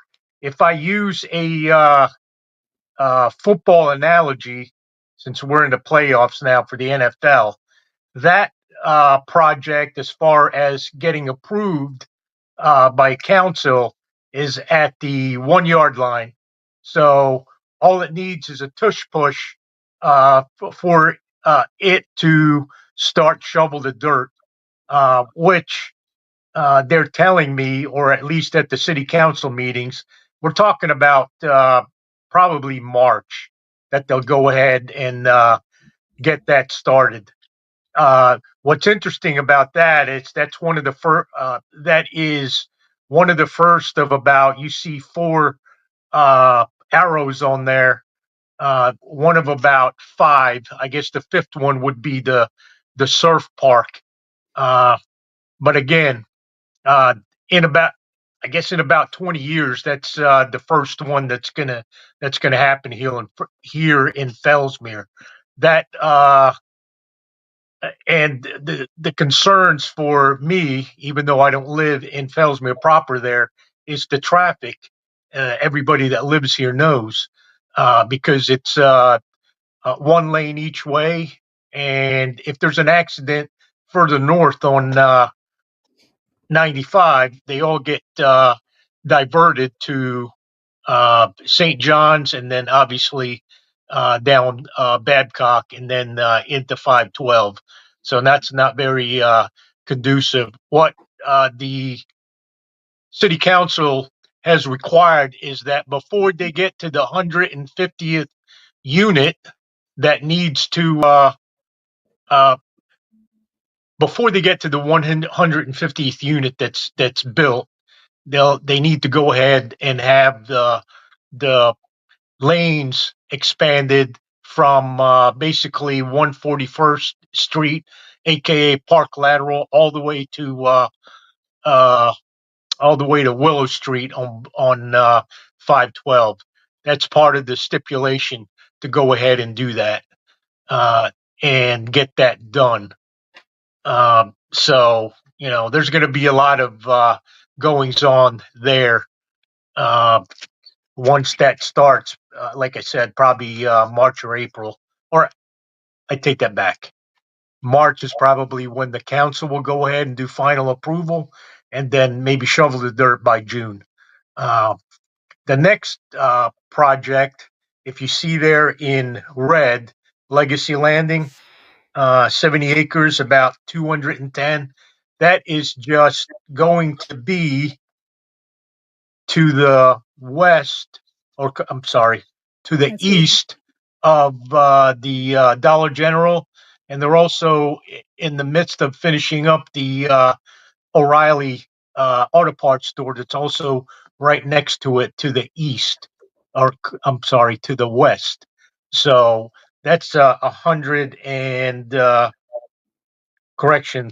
210 units.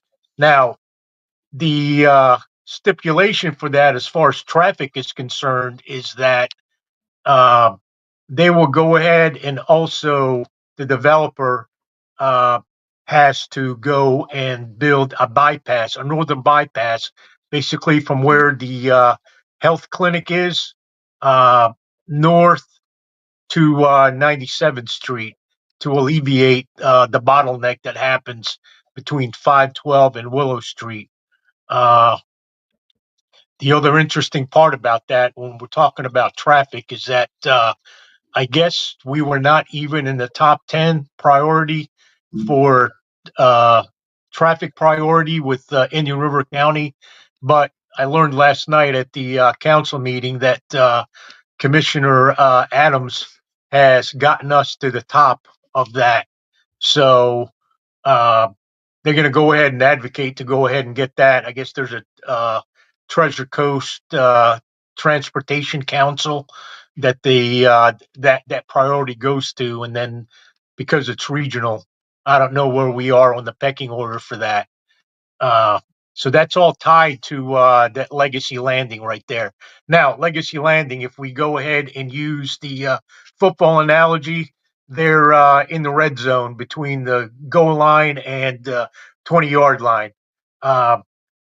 Fortunately, they haven't gone and done any briefings to the Planning Council or the City Council.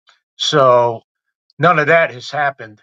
I think one of the stipulations that the City Council is going to do for Legacy Landing is keep it at, I think the minimum is going to be 75 feet frontage for that. That was kind of decided last night at that meeting. And then the next one is just to the east of Legacy Landing is that surf park that's going to happen in Mesa Park. It's not depicted on that map. So that's what's going to happen with that. Apparently, they're not too concerned about traffic because that's not going to be one of those, it's open every day. The stipulation for that surf park is that it's going to be by reservation only to go ahead and go there. So they're thinking that that's not going to be a concern.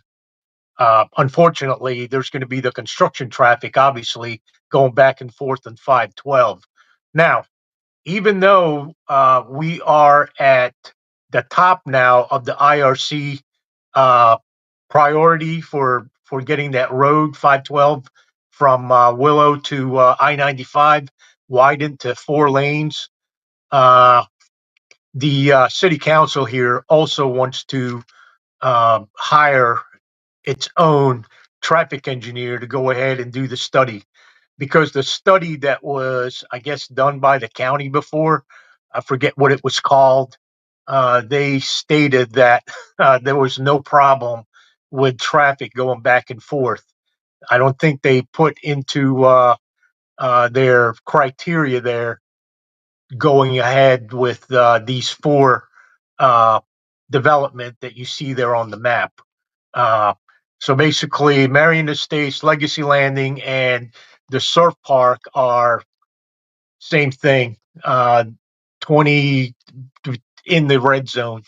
Now, the next one would be probably 20 to 40-yard line is the one you see all the way over there in the east, east of I-95. That's still, I guess that property was annexed by Fellsmere, so that's going to end up being the Fellsmere Preserves.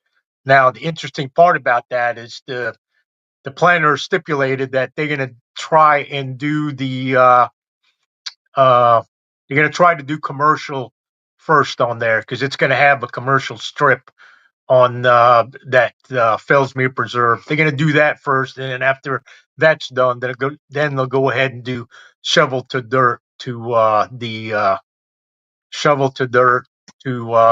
get that residential phase of it done. And finally, that yellow block right there, Banak property, on the north side, that's way past the 50-yard line on the other side. So I don't even know whether they're going to go ahead and get that done any of that done, today, or not today, this year, maybe towards the latter part of this calendar year, the city council will go and look at that. But yeah, that's not even past the 50-yard line towards the goal line. So that's pretty far out over there still. All right. Hopefully that I didn't confuse anybody when I tried to explain that. Let me look at the, okay, I don't see anything on there yet. So is there anything you all want me to clarify on that?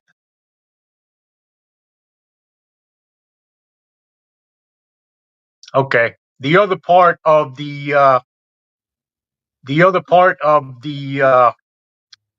legacy landing there. There you go.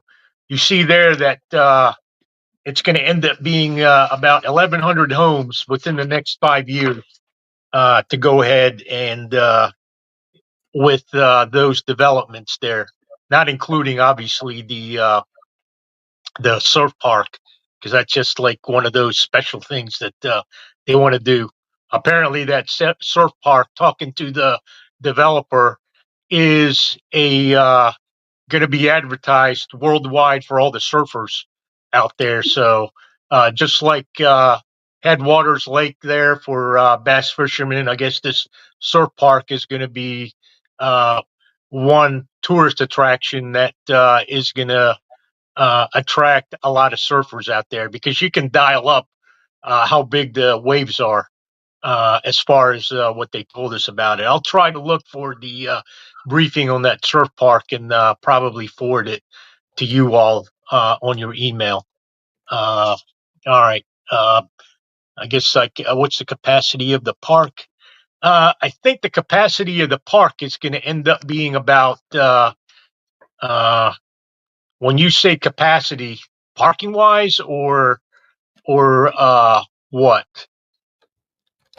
It's going to take up the middle part of Mesa Park.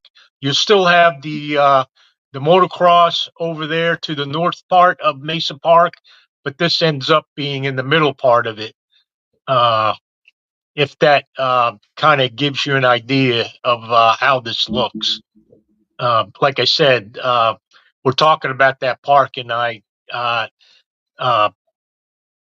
regret not emailing y'all that the slides for that. It's pretty cool, but that's where we are with that.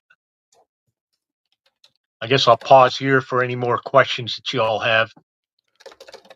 Jed, I don't know if you can still not hear us, but I want to thank you for your information.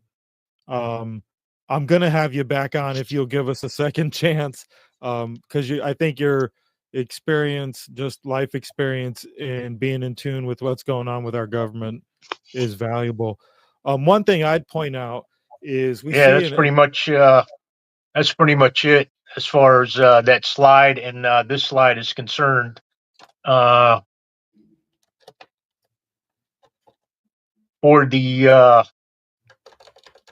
I guess for just for planning purposes here, it's going to cost about $7.5 million a mile to go ahead and do that road, according to what they've discussed with us before in the city council meeting. So that's going to be a lot of money. Hopefully, the state and maybe the federal government can also go ahead and do that. One last thing since we're talking about roads and it's important. Again, the city is going to hire the engineers. They're going to do it in 4 phases. Basically, it ties in with those development projects. So the big concern isn't the off-peak hours. It's the ones in the morning where people are going to work, where it ties up the traffic, and also between about 3 and 6 o'clock at night when people are leaving. So that's what they're going to go ahead and talk to the traffic engineers that the city hires. So for one project, it's about $4K to go ahead and do that one project. And again, they're going to stipulate that they do their car count during those times of day, because that's when it happens. And hopefully once the 4 projects are done with that count on there, it'll put us over the top, or go ahead in that football analogy, get us in the end zone as far as getting that approved. But I think right now 512 is still about 2-3 years away. I guess I'll pause there. Let me look at the chat, see what you got.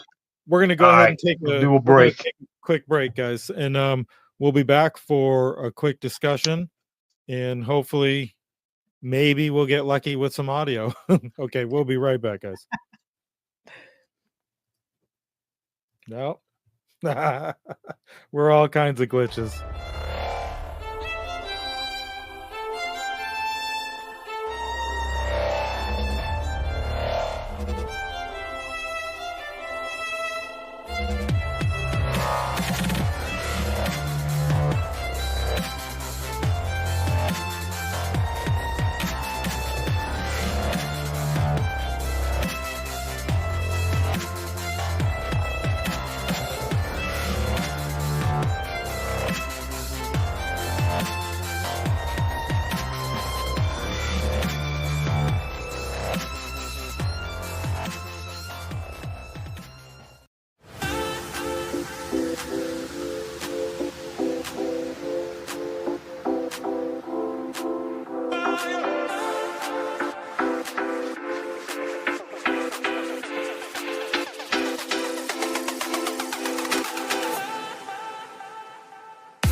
Hey guys, can you hear me now, Jed?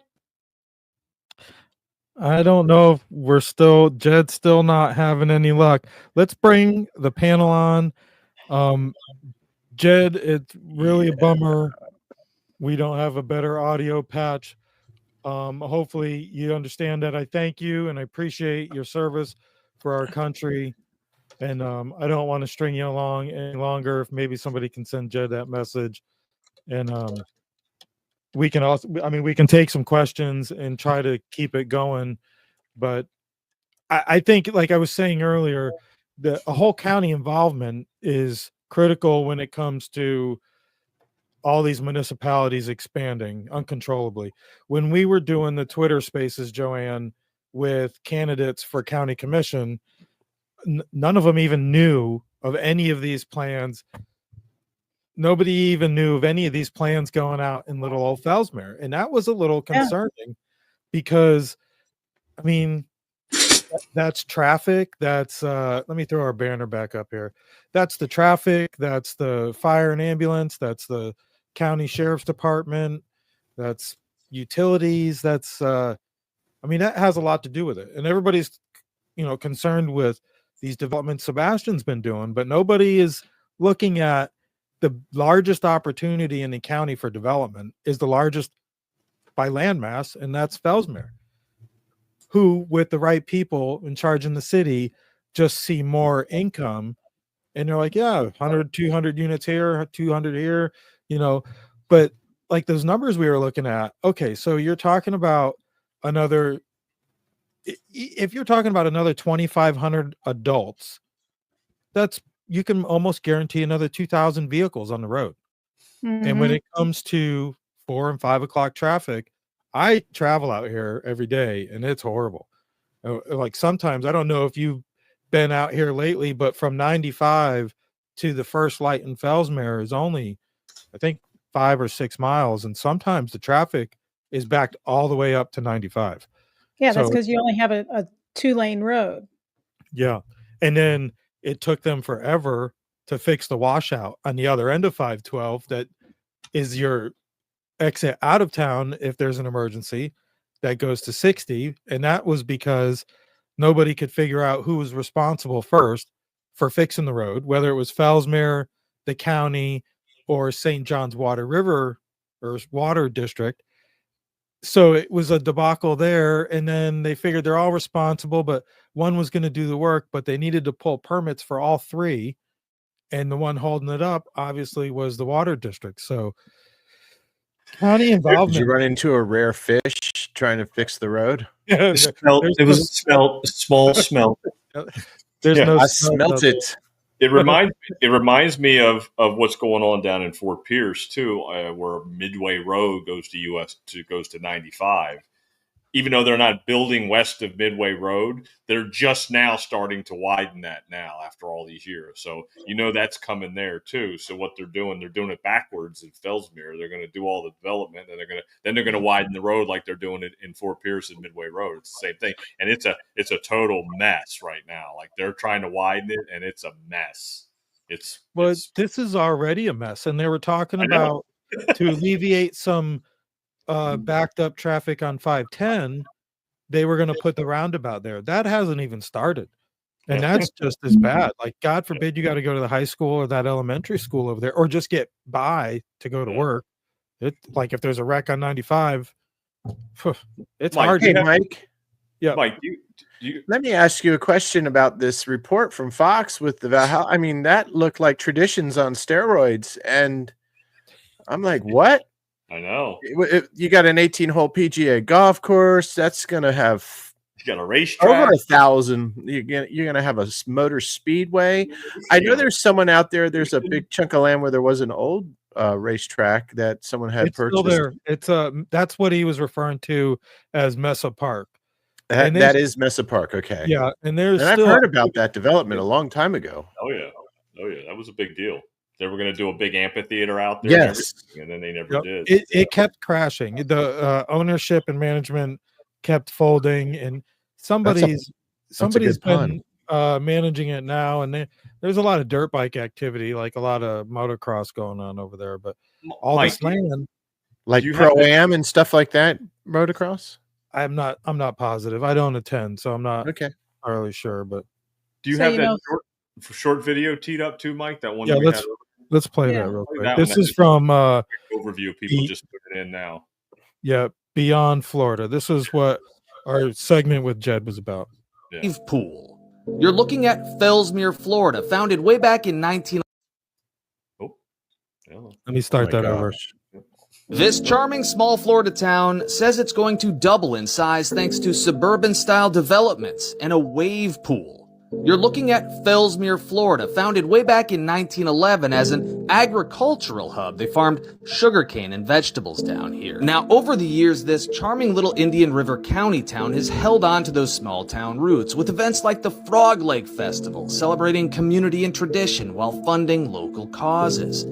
But dramatic changes are on the horizon. The sinisterly named Valhalla project is on the way, promising over 1,000 luxury homes and one of those crazy surf wave pools that everybody's getting these days. It's already in the works, and it's the brainchild of a former city manager and a couple of rich developers, all with dollar signs in their eyes, ready and willing to sell out Fellsmere's small town character in exchange for this place to become yet another flavorless Florida suburb. Thank you for watching Beyond Florida. That's Beyond Florida. This was off TikTok, but you can find that video on YouTube also, and I believe they have a Facebook page. But they do. They do a bunch of cool little videos like that. So to give them credit, make sure you guys give it a follow. That last picture, Fellsmere, according to the police chief, I believe, Fellsmere is not a sanctuary city. That's been debunked. Right. Is Fellsmere a sanctuary city, and what's the real population number? Well, I don't know the actual number, but I mean, you can say that about almost any town here in the county, whether it's Hispanic or Haitian. I think we're going to see a lot of changes with the new administration. Good or bad, like, I mean, things need to change. So, well, I think Fellsmere might be the new little international drive. God, I hope not. I drive Indian River. Yikes. I hope Orlando's International Drive, where you have all these. We're gonna have every corporate restaurant in Fellsmere. Yeah, God, I hope not. Buca It's de nice. Beppo, here it I hope comes. not. And all those 1,000 luxury homes, I'm thinking, Yeah. well, I hope there's going to be some good paying jobs coming because we already have that problem. Well, you know what was curious to me is that last picture in that video, which was also in the Fox 5 report of that giant neighborhood, and there's an airplane parked in the street. And I'm like, what the heck? Because they're planning an aviation community too. I don't Right, think but that it looked like a daggone 707. Oh, yeah, yeah. You know, an What the aviation heck? community, that's high class. That's up there. You don't Hey, we just got own an a plane. aviation community over here in 82nd with a little grass runway and some windsocks. It's pretty cool, you know. That's Florida aviation community to me. And everybody's got an airplane hangar in their yard, and they're all on 5 acres. That's not what's going on here. Well, funny that it's the former city manager too is involved in the project too, which Jed was going to allude to if he could hear us. But And I had thought Mathis had retired, and so from what I believe, what Jed told me before we started the show, Mathis now works for the water district. Yep. He resigned from the city and was hired by the water district. Yep. So he's basically facilitating it. Yeah, he's Right. facilitating it with them, so he's getting paid under the table big bucks to get this project going. And just like that video said, some rich buddies and him are going to get involved. So he saw the opportunity. He's going to dive for it. He sees dollar signs. Yeah. So one question that was asked to me while we were starting was, do we intend on having any of these city or county officials on? I'm okay with an open invitation, but like I explained to the person asking, some of these guys are sometimes a little touchy or iffy when it comes to new media. It's a new show, so our plan is to build a reputation in the community. But keep in mind, I mean, we're kind of like an oversight, and we plan to hold them accountable. So some of them might not want to come on, and I don't know them all. So we rely on the community to make recommendations. And if you are a member of the community, an elected official or a hired official, and you have a message or you want your chance to speak your 2 cents, I'm extending the invite. I think everybody here would be also.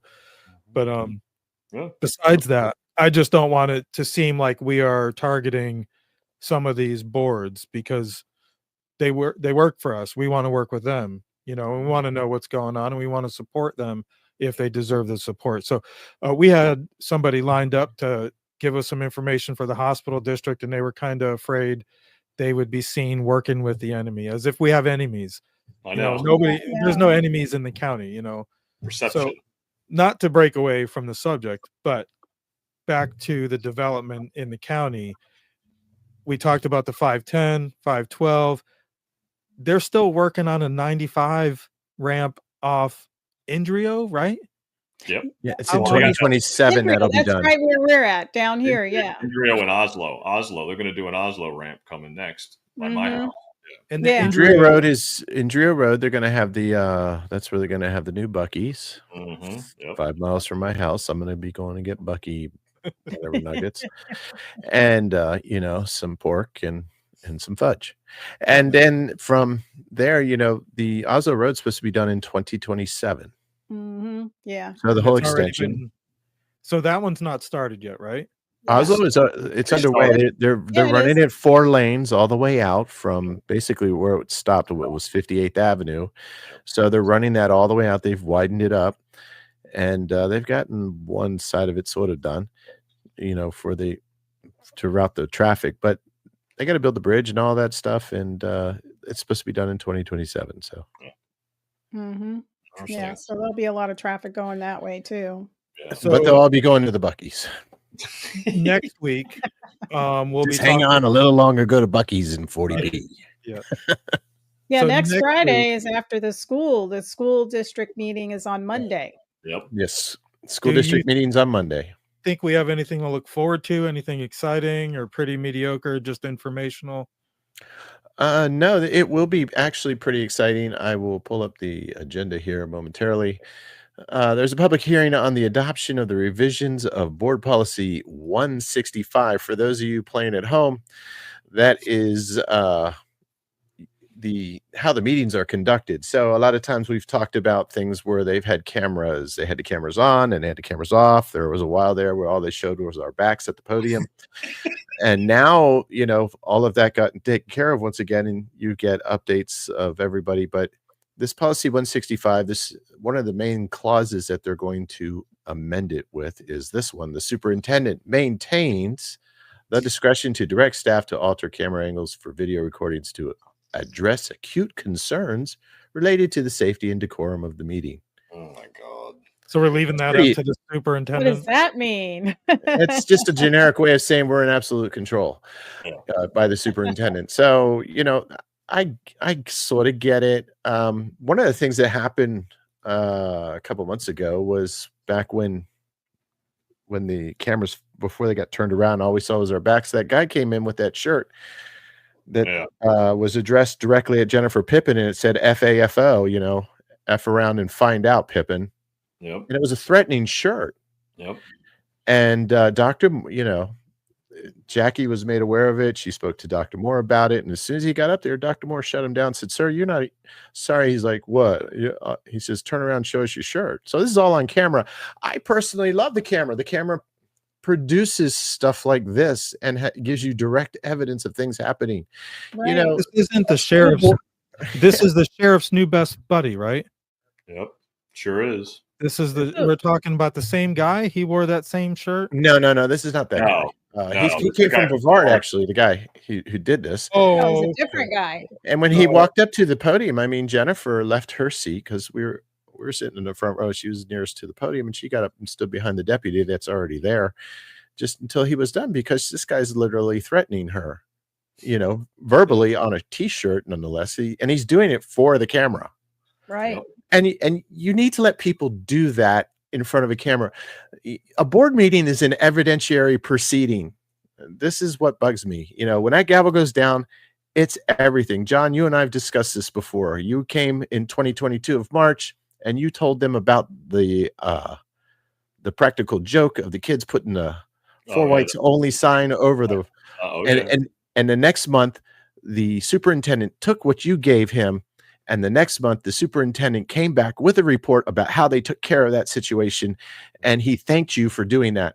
You know, when you do public comment, that's the people's business. It should be recorded as blatantly and as clear as possible. Absolutely. You know, they're like, well, you can have your free speech over here outside of this or outside of that. No. You have a right to redress your government with your grievances. And that was a great example of that, and how it was effective in taking care of disciplinary issues at the school system. Yep. 100%. 100%.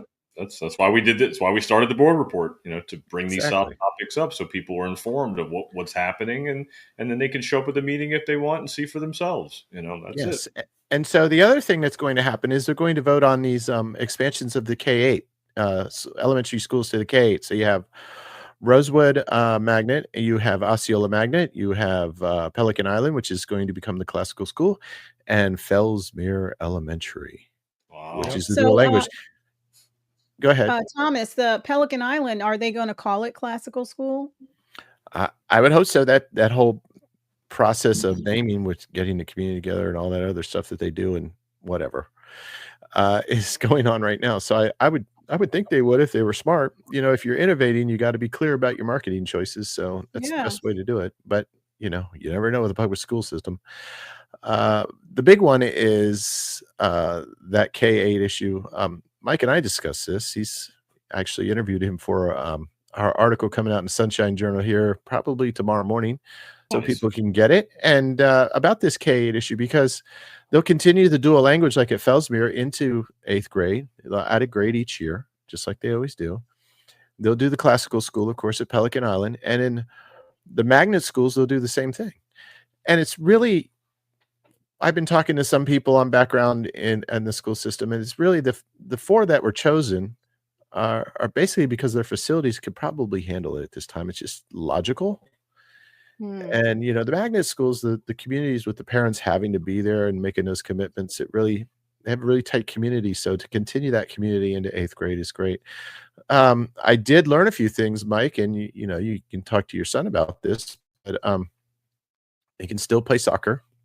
They just go to the middle school that's providing it. So, there might not be intramural sports at Fellsmere right away, but you can I still have go hope. to Yeah.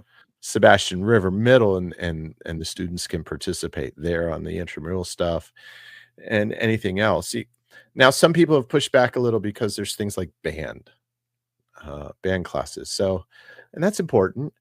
And this band starts in 6th grade, 7th grade, 8th grade, and it prepares them for high school band if they want to be in the band. And that's been a really great feeder system for the bands in Sebastian River High School and also Vero Beach High School. So that's really cool. And but it's just we're in a choice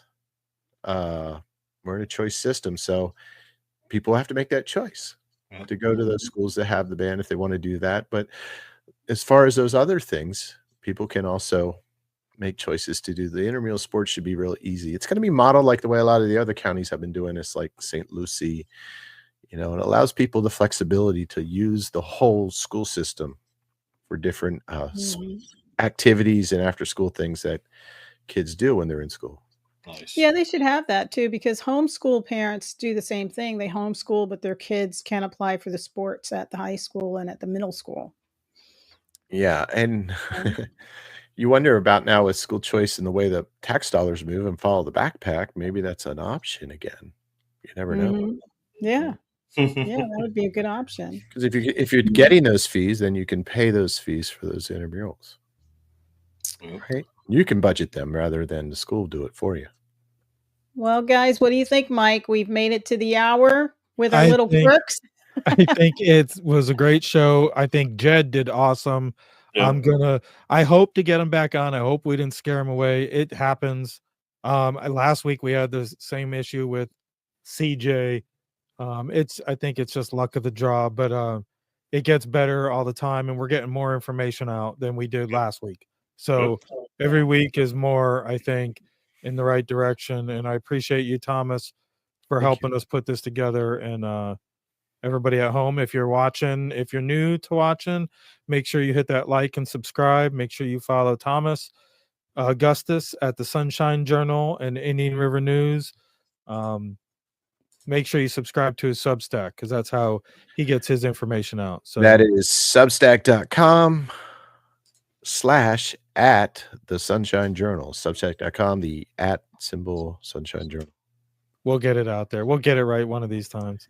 We will. All right, guys. Producer, host, and director. Yeah, we kind of juggle between. I throw the ball at John. John throws the ball. Yeah. Hey, we worked through it. I mean, we had a guy that couldn't hear us, and he still was able to get through the podcast. He did great. He did did really well, and we did a good time prepping for him. So, I mean, it worked out fine. So, I mean, I think we plugged through it nicely. So, I mean, it is what it is. Just tell him we had to haze him at his first podcast, and that was the haze. And thanks for CJ at the Spark Free Press also for watching. It was a great show. Thank you. They get better as we keep going. Tune in next week for the School Board Report. Don't forget to follow us on Rumble, YouTube, Spotify, and Facebook. Thanks, guys. All right, guys. All right, guys. Bye.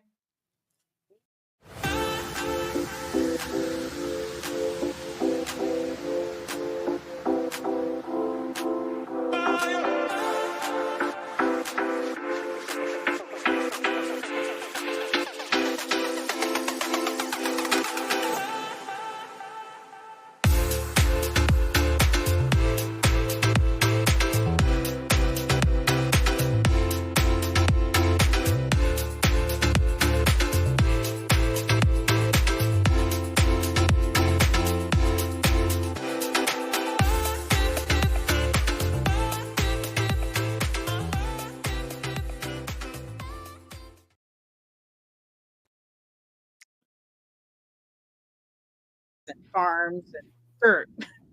I think dirt when I think of Fellsmere, houses with big yards and 5-acre lots. And I think of that when I go to Fellsmere and the little town of Fellsmere. It's just 2 lanes to go in there, It's not going to be for long. So the Valhalla just doesn't click. It doesn't make sense.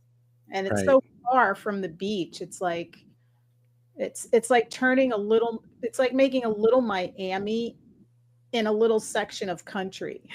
It's yeah, but you know, like my sister-in-law lives up outside of Jacksonville, St. Augustine area, and they're in this huge development.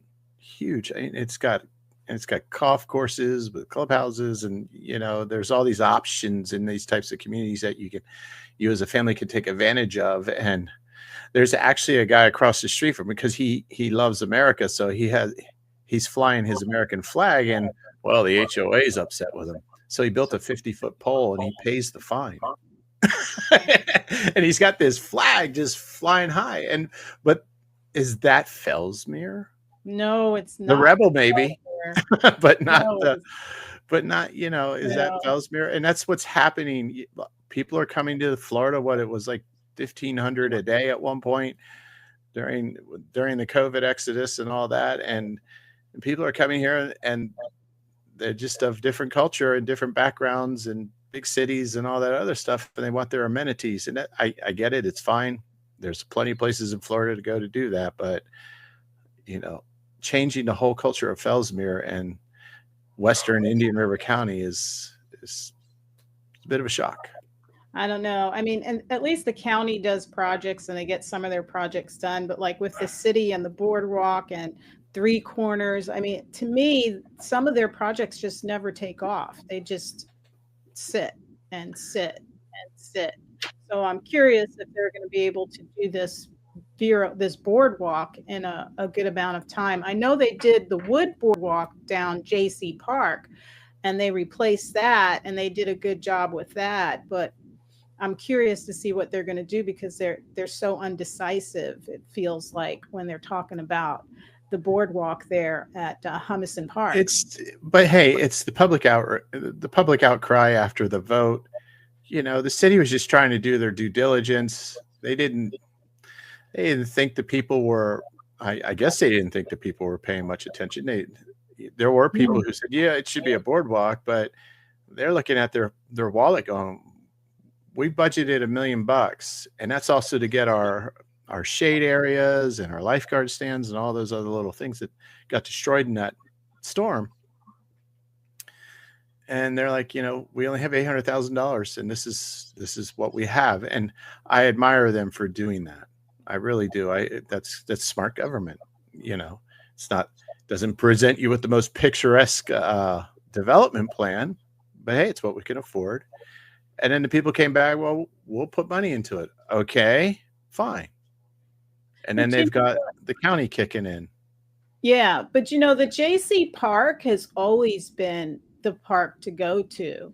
Like even Humison Park, I'm trying to figure out, I've never been attracted to go there. When my kids were really little, I used the park, but I never really felt good about the boardwalk there. It didn't like. Well, it's not a boardwalk. Or whatever it is there. I didn't go there. We always went to JC Park and it felt beachy and the way they built it there. So you have the little areas, the wood benches to sit down in. It's completely different. You're right. It feels so Vero, like feels like Indian River County when you go to that little small, and it's a small area, Humison Park.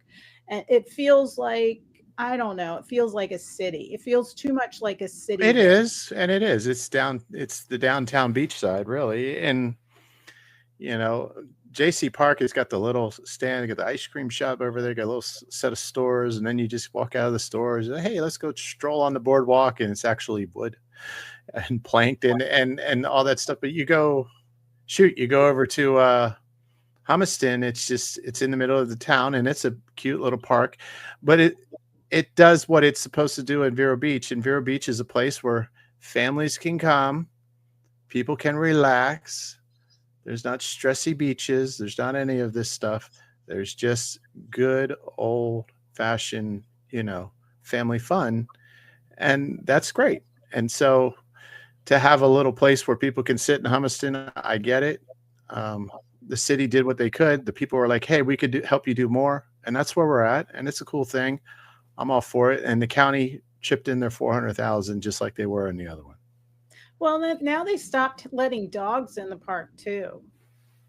That I don't know about, but I wouldn't doubt it. Sadie May there, and just, we always pick up after her, but we used to take her to the park when we went to the park, and we just noticed recently, I was like, oh, we're not supposed to go in there with her.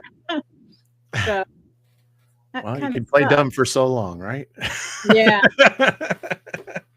So what do you think? You think that they're gonna get that done this year before the summer? Do you think that'll happen before the summer? Yeah, I can make my predictions. But you have all these environmental impact studies and blah blah blah blah blah blah blah. Who knows? They're not going to get it done before this summer. No way. No way, because it'll start in November of 25 if they get it, and that's on Rush. Oh, it's starting in November. Yeah, because look, hey, the end of next month is turtle season begins. The March of the Turtles starts, and they're going to come in and do their thing over and over and over again all summer long. And we're going to have our caution tape all over the beach again, and don't sit here because you might sit on a turtle and all that stuff. And then November, they'll be able to come in if they get all their permitting done. If not, they don't have their permitting done. It's not until November of 2026. Oh, wow.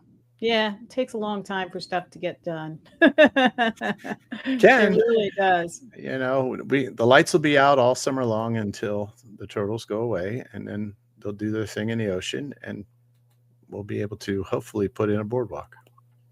Yeah. So, Indian River County has a lot of things going on, between Fellsmere, Three Corners. What's going on with Three Corners? Did they finally decide on what's going to happen there? They did not. They had a meeting with the selection committee or the recommendation committee or whatever the name of that committee.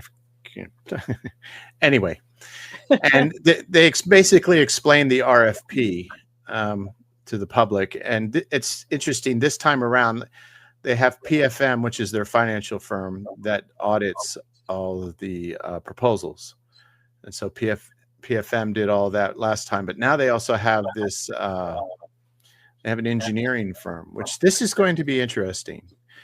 And the Sunshine Journal is getting ready to release, currently writing still, the comparisons of these two proposals and some other information that I found through public records as well on some of the motivation behind particularly the Clear Path thing.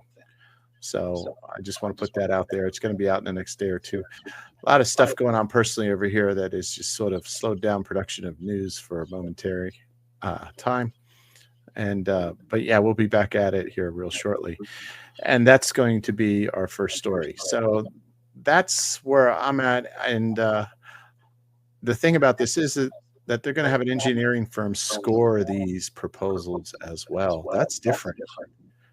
And Andre Duaney, who did the master plan, was all for the SUDA plan. He said it tailored most to it. And remember, SUDA came back, as we spoke about in a previous broadcast.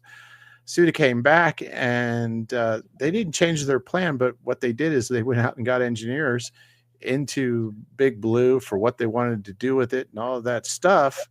And they said they got it verified by their engineers. Hey, this can be done. And that was one of the big questions that City Council had in the first RFP. Mm-hmm. They just gave us a plan, but we don't even know if it's got the wherewithal to be carried out. And it turns out it does. So, hey, Thomas, you were at the school board meeting, and I just wanted to play something. Sure. I'm going to bring it up here. It was when you were up there. Oh, hi, Jen. Sorry. Pippin. Wrong one. Sorry, Jen. Bye, Jen Pippin. I had to kick her out because I'm trying to find it. It went somewhere. Here it is. You might want to bring her in on this anyway, but that's okay. Yeah, we can bring her in on that. Let's put her up there, Mike. So this was on the camera angles. Remember when they were talking about the camera Hi, Jen angles? Pippin. Oh, Hey guys. You know what? My screen went down earlier and I had this up for you. So let me hang on. I'm going to grab it for you.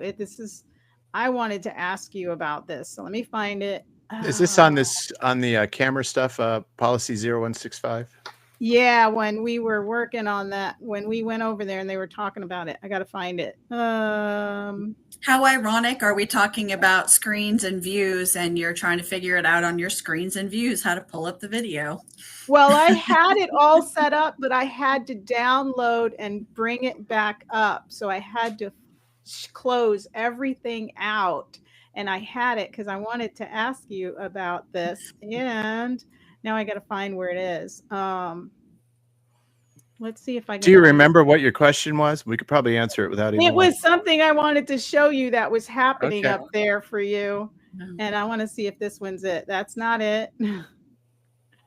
I might not be able to get to it because my everything went down. I thought I could get to it from now. But anyway, when you went up there to talk, Yes. I don't know if you noticed this, Jennifer. You walked up there, and the minute you said hello, she said, "Speak on the topic." Oh, yeah. When I went up there to talk, and yeah. your How mic- y'all doing? Yeah. And they basically How you doing this shut evening? and they basically shut your mic off. Like remember he was talking and his mic wasn't on and they had to turn. I was like, is there a little friction here between Thomas and Ms. Berenborg? It was so rude. That was so rude. I was guess like, she's reading my articles. and then you can hear me in the background. I was in the background. I go, oh my God. You know, those mics pick everything up. Oh, they do. Yeah, I think you could hear one of the other board members said something too, like, oh boy, or I can't believe that, or something. I'll have to go back and hear. That was earlier, yeah.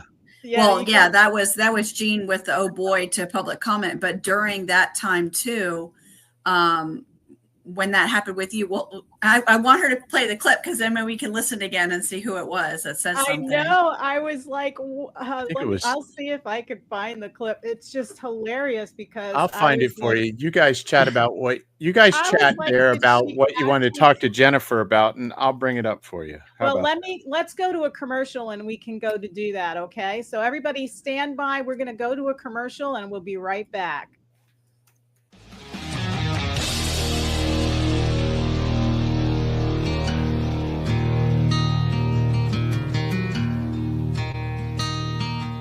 Warrior Shield Foundation is here to unite, honor, and provide support for veterans, first responders, and Gold Star family members. The foundation will enable them to find the help they need through direct assistance or by connecting them with our Shared Vision Network. Using data-driven models, we provide solutions that make a long-lasting difference. We, along with our partners, are dedicated to bringing together like-minded groups and individuals who have committed to making a difference in the lives of our hardworking, everyday heroes. We bridge the gap by connecting warriors or their families with the assistance they deserve and require, such as service dogs, wheelchairs, counseling, scholarships, and team building retreats, to name a few. You can help right now to make a difference for those who have helped and protected us all. Warrior Shield Foundation, selflessly doing for those who need it most. It's a long way to home, but you won't take the hard road all alone. Just look to your left and look to your right. You were born to fight.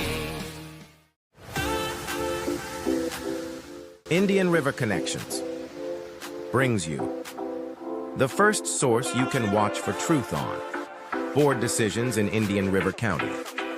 The Board Report, where taxpayers and policymakers intersect.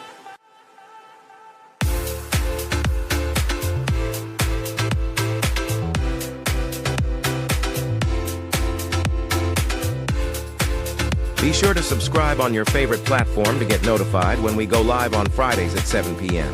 Visit IndianRiverConnections.com for more.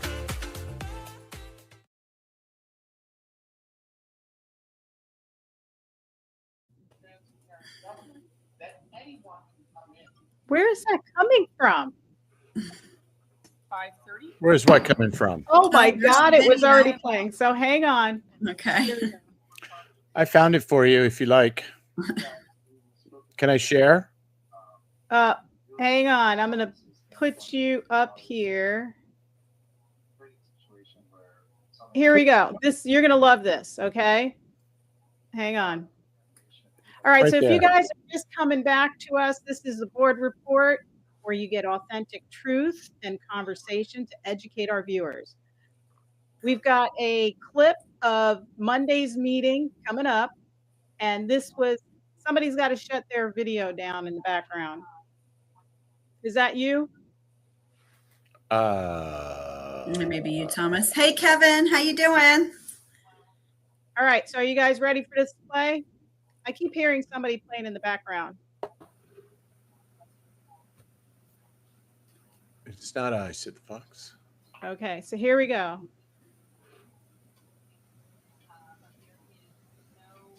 How is everyone this evening? Please speak to the item. I want to thank Amy and Mo. Welcome to the board. God. That was Jackie Rosario saying, "Oh my gosh." Yeah. Was that Jackie? I thought it was me. And the vocabulary is always challenging, isn't it? No, that was Jackie. To that team. Oh, it was Jackie, because I said, "Oh my God," too. You know, I don't even know if it's worth commenting on. I was like, "What is going on? Why is she being so rude?" You know what's really interesting? The whole thing to me is, it's like, why would you create policy that has to be changed once you leave? And she basically said, you know, the next board can come along and change it. Like anyone's going to remember this even happened. And like, if we're still around here walking up on canes and going, I need to change 06165, then maybe it'll get changed. But this is why bad government exists, because people don't answer these questions holistically when they're presented. This is the same with the book issue, right, Jen? It's like, come on, this is pornography. You get it. And they're like, well, maybe we should do it this way, and it be whether or not it's, quote, age appropriate and use a movie rating system. No, that's not how it works. Right. And the thing with this policy, there was just one sentence in there that was inappropriate. So, I mean, that one sentence, the rest of the policy, in my opinion, was fine. Our membership thought it was fine. But to have the superintendent have the authority to change the angles or turn it off or whatever, again, even if it's not Dr. Moore, it's nothing against Dr. Moore. It could be the next superintendent that comes in. I mean, Dr. Moore could get sick and then we have an interim, superintendent. That person can change it under their discretion, and there's no real terms defined in, how and when they can move it. Well, Ms. Barenborg just gave the perfect example of somebody being rude to somebody from the dais. If she had control of the cameras, she could have did something. Like what happened to your mic, Thomas? Like your mic, she got off stage and she was loud as day, and then you get up there, you announce yourself. She has a little comment that she makes, speak to the topic, which she didn't have. I don't think anything happened to my mic. And I really don't. Yeah, well, your mic was low, and then it came up, and I'm like, okay, that's a perfect example of somebody being behind there and having control. Like, how did all that happen? Somebody was rude behind the dais. So what if the superintendent didn't like somebody that was coming up? Then he can start doing stuff. Well, they don't have that type of control from the dais. I can tell you that already. Everything that's in control is behind you in a room, and there's a gentleman in there running all the tech. And he doesn't, I don't know if they're running hand signals like baseball coaches. I doubt it. But, this means down, that means up. But her mic is going to outpower my mic. I go up to the microphone. I'm usually pretty soft, but I can be very loud, as everybody knows. So yeah. Well, the fact to consider is, and Dyer said towards the end of his comments, he said, "Oh, I trust the superintendent." This policy does put trust on the superintendent, whoever that might be. It's a bureaucrat. But this is a board meeting. Superintendent is an adjunct to that meeting. The meeting, if anyone's going to control it, the meeting should belong to the board, and the chair is the one who's responsible for managing that. So if anybody's controlling it, it should be the chair and not the superintendent. That's right. Just as a general actually, that would make that would make sense. That argument would make a lot of sense, But yeah, and I think even Jackie's mentioned it. She says, "But we're the board. We have control, and we don't give control scroll to him. You know, she didn't say it in those exact words, but she did mention that. And I agree with that 100%. But it's a bad atmosphere and a bad policy to get in the habit of saying, well, we trust our superintendent in this case, and so we're going to hand off our power and authority to them. That's what's happened in our country. The Congress has handed off all their power and authority to other people who eventually it will always be abused because power and authority is always eventually abused. Mm-hmm. Well, you know, Kevin said it. I mean, the biggest example of handing off authority is is Obamacare. That whole thing was the executive branch shall. It's not the executive branch shall make up this.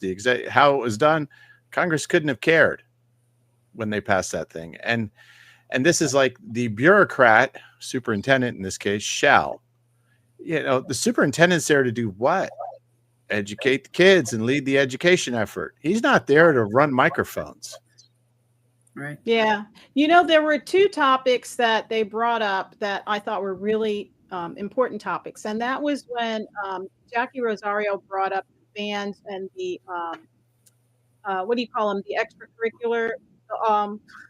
The arts and the athletics. The arts, the athletics, the Music. band, the orchestra, the additional classes that you take that aren't academics, because those are important. Our high school's been top notch when it comes to band and orchestra. Like my daughter, when she was in middle school in 6th grade, she was in band and orchestra. And That's she awesome. took band and orchestra all the way from middle school through high school. And she did all the competition stuff. You know how they get on the bus and they go to the different schools. She did it for piano, for flute, and for violin. So Is she still playing? Yes, she's still, and she plays the guitar now. So she plays the She's a piano, multi-instrumentalist. the flute, the violin, and I mailed her all her instruments, and now she's looking, except for the piano because I can't mail that. But she's looking to buy one of those 84 key organs because she misses playing. But it was really instrumental because when Nice Hannah pun. was Really instrumental. it was really instrumental, literally, because when Hannah was going to school, I was going through a really terrible divorce, and that's really hard on the kids. But with her, and I'll tell you what, there was a stage in her teen years when band saved her because there was a lot of friction in the divorce at that time. And you know, sometimes one of the spouses will use the kids as a weapon.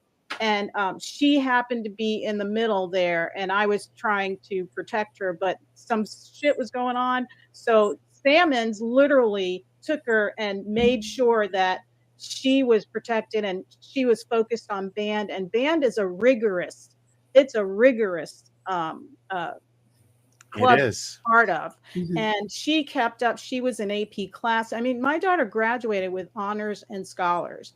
And I think one of the things that saved her is being busy all the time, you know, because when you're not busy, all you can think about is the things in your life that are not working for you, you know. Right. And she just, between school and band, she loved the camaraderie, she loved the marching. It's almost like being in ROTC when you're in the band, you know. And then she got to mentor people in band. So I think those are things that we really need to work hard when they do the K-8 to make sure that those are strong programs. And I went through a phase where I couldn't afford a lot. Like when I was working at the high school, I literally was taking home $18,000 a year. And I was a single mom, and she got into the band. The band had a scholarship. So she got into the band scholarship, but she worked her butt off, you know, and she did not take advantage of so those things are really instrumental in helping children stay focused, find something they're good at, takes their mind off troubles. There were a lot of kids in there that she ended up mentoring and being like a lead flutist or something like that. And Well, you know, it's funny because this is the reality of choice too. And there are, just like your daughter did band, there are a lot of kids in middle schools who don't do band. And so, but they're sort of pushed there now because schools end at 5th grade. And you talk to our producer, Mike, and his daughter in dual language would love to continue dual language. It looks like she's going to have that opportunity now. Yeah. And that's a very camaraderie building type of functional course too, because your friends are Spanish and they're learning English and you're learning Spanish. And, it's like their own little, that's how they build these relationships that are unique and special, just like with the band and the musicians and all these different things. And that's the thing, if it's STEM, the kids got to do STEM, and the scientists will all gather around. And if it's athletics and the intramurals, all that stuff too. So, choice is good in our system. The bottom line to all this K-8 is enrollment is declining. Oh yeah, big time. And they're trying to cover for that. And as more choice, people take advantage of the step up programs and the scholarships. This is going to, this is what being competitive is all about. Yeah, and the only thing with choice programs is if you have to travel, like if you might be at one school and then you've got to travel to get your kids to the other school. For soccer or something like that. Yeah, that's going to be the tough part for parents because a lot of them are working, And then the other thing that I heard them bring up was when you have K through 8 is. But choice is always about responsibility, and the parents are going to have to take that responsibility to fulfill those choices. And that's, if you go to private school, that's the way it would be. And if you go homeschool, getting your kids to wherever for those activities that are at other locations, that's the way it's got to be. And, the only other thing we can do is build a school in your backyard. Right. Yeah. Well, and for activities, parents can carpool. I know that there's some cheer moms and some band parents that they carpool, so if they know that they have something where they're not going to have transportation provided, they say, hey, I'm going to take, Susie and, Joni on Tuesday and Wednesday, and you take them, Thursday, and they kind of work it out that way. So a lot of times too, or, when it's at the high school level, like, hey, so-and-so drives, so they can, take a couple people. So if transportation cannot be provided, they can always get them to these clubs and activities too. And if you go on the Moms for Liberty public page, I can guarantee you'll get your kid a ride. Yeah. And, that's a great idea, though, that you mentioned that, because the school, how the schools have a website, they could put on the bus, where you click to look up the bus stuff. They could also put like a little link that says, if you're interested in carpooling, go to this website. And this way parents would have a way to contact other people that need to carpool. But the other thing I wanted to mention was that they talked about was when it's K through 8, it was Barenborg that mentioned it. And she had said some parents were worried about their kids riding with 8th graders, like kindergarten and 8th graders. And I kind of was thinking when she said that, I was like, well, why did they have to worry about that? Because right now you separate them anyway. So if you're going to combine the schools, why wouldn't you do like K through 5 ride, bus pickups are on this side of the school, and then 6 through 8 are pickup on the other side. That's kind of what we did at the high school. The freshmen or the lower grades picked up on one side and the higher grades picked up on the other side. Do you remember that, Jen? They had like different pickups, or you might have been a drive up, but they kind of worked that out at the high school too, at the school. Yeah, a couple of the schools, I know a couple of the moms in our Moms for Liberty, private chats, they were talking about how, in other schools, they did, kindergarten through 5th, picked up at, 8 o'clock, and then they picked up the middle school age students at 8:30. So I think too, with the new legislation that's going to be, implemented in 2026, they may have to, separate that, and because they're dropping off to, different sides of the school as well, like you mentioned. Yeah. Because it makes sense. Like, I know, because it's true. Like, kids from 6th grade and up, they're talking about things that you don't want your 5th and 4th and 3rd and kindergartners to talk about. Right. I think it was when my daughter went to Gifford, when she started going to 6th grade, is when she came home and started asking me those questions that I had to sit down and have mommy talk with her. Okay. Now well, they're just doing that in the classroom in fourth grade. So. Yeah, right. How was it up north, Kevin, with you? Did you have that issue with, busing the younger kids with the middle school age kids or anything like that? If you mean when I grew up? Or that too? We if you had wanna horse go and buggy back then. We'd plow our way to the school. Actually, we just up north. I in had New York 3 City, jokes. In New York City, the kids take the subway by the time they're 12 years old. But Yeah. it was a challenge for the private school. Was a challenge. Actually, we had in single school we had a separation of the lower and upper grades, and so the parents who had children who were split that separation, they actually had to cross Central Park. You might as well walk across Indian River if you go across Central. It is not easy. It's a 45-minute trip to go up, 2 miles across the park.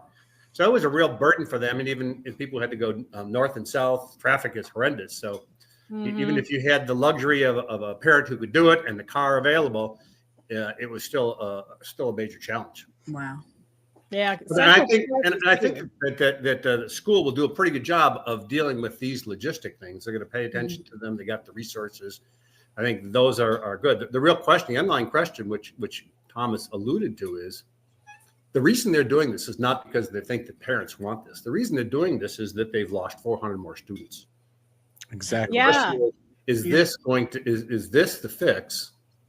And school choice is a great first step, but is this the fix, or one part of the fix that is going to stem that loss? Because the loss is primarily in kindergarten, and then in the fifth and sixth grade level. And this problem, Kevin, you're right. This problem is going to determine whether or not Dr. Moore is the superintendent of the year that the award says he is, because you've got to stop the decline in enrollment. Right now, you're superintendent of the year that people have already said publicly throughout the United States of America, public schools are failing. And if I can get my kid out, I will. Now in Florida, we have a way to get your kids out. It's called a scholarship program. And you get $7,800, $8,700. I forget what it is. But whatever it is, it's enough money to get your kid out. And he has to overcome that perception, which he's superintendent of the year of. That's huge. I think the choice is a movement in the right direction. This classical school that they discussed, he talked about how we're going to start this naming convention thing in March. Well, he said in October, and it's been confirmed, it's live on tape. In October, he said, we'll have it by December. Actually, he said he'd have it by next month, and then next month turned into December. And so, you can't do this any longer if you're serious about winning.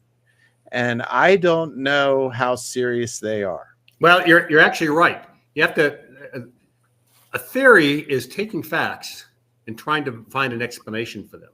Conspiracy just means you got two people working on it. But everything is a theory. And so you look at the facts and you say, if you're not doing all the things that a normal, intelligent person would do in the way that you're doing, and if you're particularly rated so highly as being capable of this, when you look at this one thing and they are falling flat on their face and stumbling on it, you have to come up with a theory. What explains that? It's not their skills and their capabilities of the staff and everything. It's their classical school thing you're referring to, correct? Yeah, so you start saying, well, what's left? Is it maybe they don't really want to have a real classical school? They don't want to advertise it. Maybe originally they wanted to combine K-8 and classical in one place. Now they've spread out the K-8 idea, so maybe they've determined that the parents are more interested in K-8. But the important part is that we're 150,000 people in this county. 170. 170. You're and close. We got dozens and dozens of churches and tens of thousands, hundreds of thousands maybe of religious people, Christian, Judeo-Christian, God-fearing people, and to offer them something to say, you deserve to have an education system that acknowledges you and is not antagonistic towards you. And while it's not a religious classical school, it at least has the potential to take away some of the propaganda and the the junk that's in those. Posca made a mention of that problem. He says a lot of the curriculum in the science curriculum has a lot of real propaganda built into it, religious things and political things that really have nothing to do with science, but they use them in examples and they embed them in there. And for those who are a non-theistic or a liberal perspective that want the public school system that's being delivered, that's fine, but that's not the majority of the culture in this town. And to fight against providing what the community wants, deserves, and should have, that's troublesome. And this is a single. I hope that Dyer was right when he said he supports classical schools. Again, he reiterated he supports. He thinks that the superintendent's going to follow through with that. I hope and pray that that is the case. What's going on with this thing does not bode well. It lends you to theories that are not positive theories. You know, it was interesting when Posca was talking about the student ratios dropping, and Dr. Moore came back and said, well, we're focusing on the students we need to get, not the students that are leaving. You know, it's not verbatim, but he had mentioned that he was focusing on the students that they want to attract. And I was like, but then that means he's not focusing on why. Like Jean Posca was like, we need to find out why they're leaving. We need to do like an exit interview, find out what's making them move away from the school so we can rectify that. And I don't think Dr. Moore is in that frame of mind. He's like, let's like do this amusement park thing and have everybody want to come, you know? And, well, it's almost an attitude. What's wrong with the amusement park and fixing it? It's almost an attitude of we'll let those more conservative, more Christian, Jewish people who have these strange ideas, we'll let them go and do their homeschooling, and we'll try and attract more people who are of the ilk that they want the public schools to reflect. Well, the school has to have a basic pluralism about it, but it doesn't have to. Well, it does. It does. If it's going to serve the whole community as a whole, it's going to have some type of pluralistic worldview and paradigm. I can't say all of pluralism is true. Obviously, it's not. But the whole the science thing. I mean, here you have a medical doctor whose biochemistry is his specialty, talking to you about what is wrong with the curriculum and how he would not let his daughter read it, and then votes against it. And these people just looked at him like, well, we're approving it anyway. Yeah, we're just going to do supplemental. Does the professional scientist carry any weight, or could you at least amend your vote with the idea that we'll map these things that are they're not controversial, they're just wrong. Right. We always say controversial, therefore we'll map them out when we do the lesson planning. No, they're wrong. Right. Yeah, I'm going to try to get him on board to champion the supplemental information that's going to go with this. We provided a lot of links and, peer-reviewed studies and doctors speaking about this, everything that was wrong with the science curriculum. So I'm going to try to capture Gene and, what his profession is and what he's amazing with, and see if we can provide some supplemental information that will come out, in August when the new, biology starts for But and the shortcoming is the supplements, they don't remove the dogma that's there.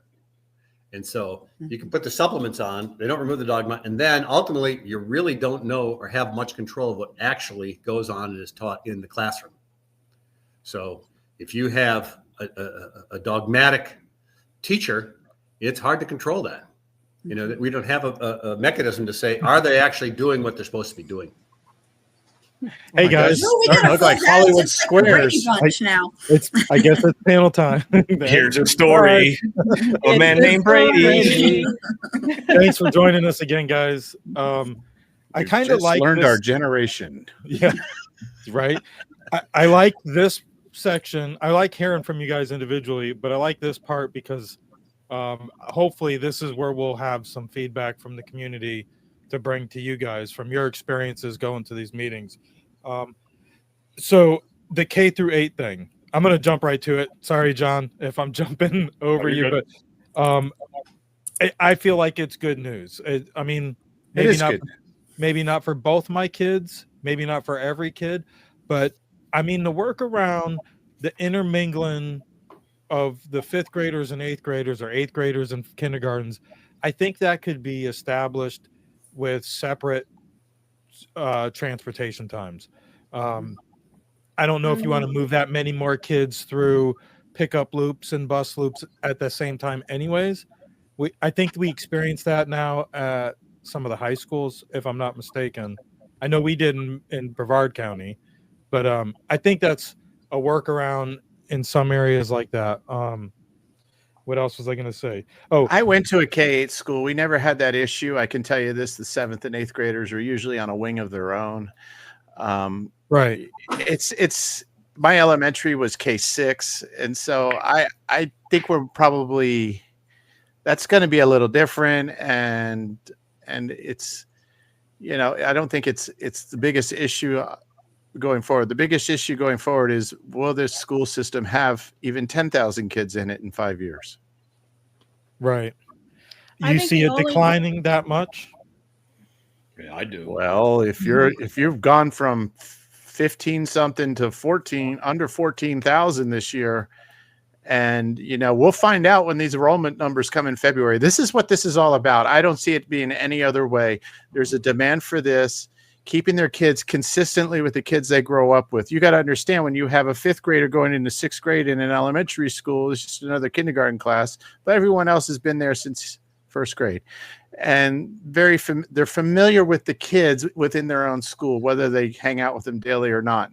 And so that's just going to progress now up into 8th grade, to where a kid can maintain that small community and go through those very sensitive development years, and then progress onto high school. I agree with it, because I went through it with my son. He went from Citrus to Oslo, and so that first year was not good. It was that transition was not good, and I did the same thing with Thomas. I went K through 8 in my school up north, so it makes total sense, and it actually should have been like that before, because I never understood the whole flick thing, and then the K through 6 and or 5, and then going into 6, and I never understood that even when I first moved here back in 1986. So this is an innovation, like they want to talk about. This K through 8 is how we innovate. That ain't flying to me as far as I'm concerned. I think like Thomas says, it's a desperation point now. That was like, oh, well, maybe we'll do this now. It'll make it better for the kids in the transition, but it also helps them to get everybody into one little pod. Well, look who's doing it and having great success. Yeah. Traditional schools who've always done it. Exactly. And charters. Yep, I agree.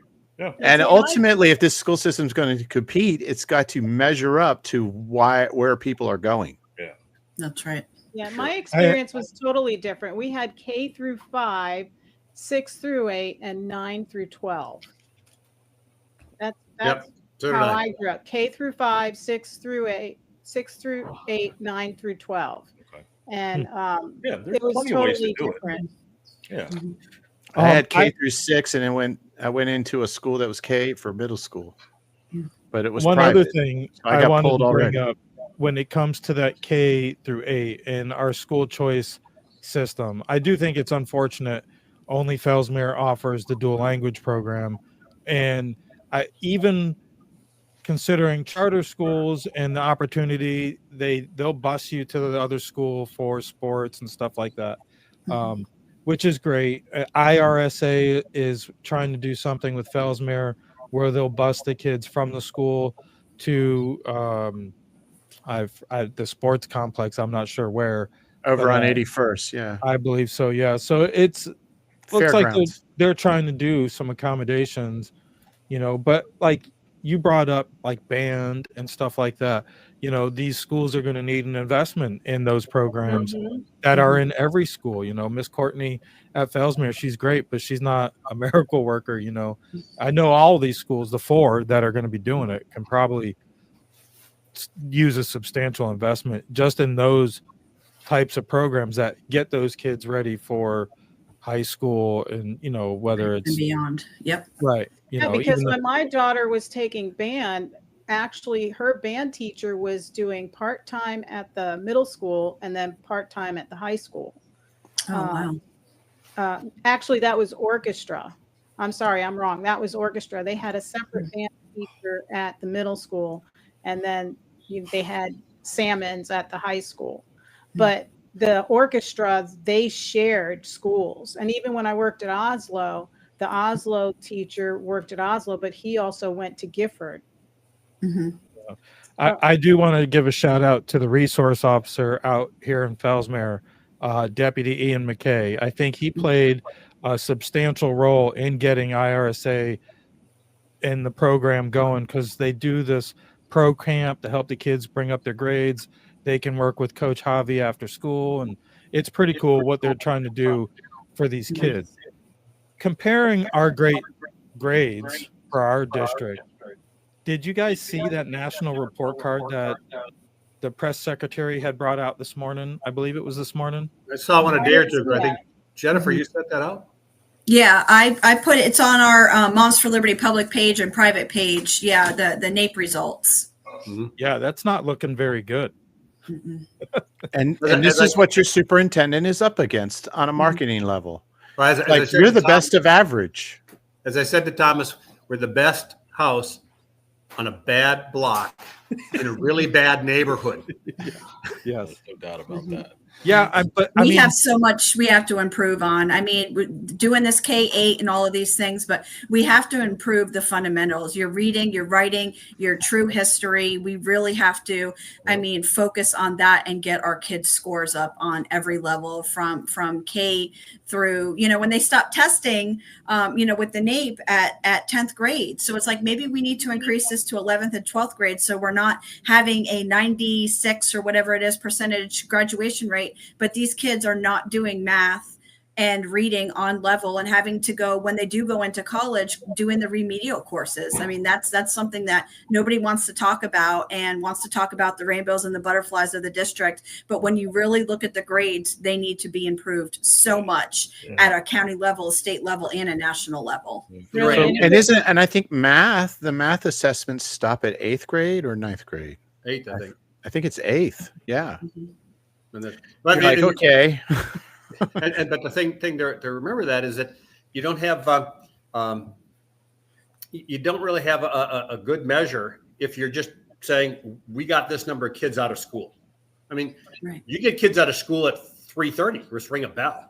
That's not an accomplishment. An accomplishment is to have educated kids leave the school, and measuring graduation rates is probably the weakest measure.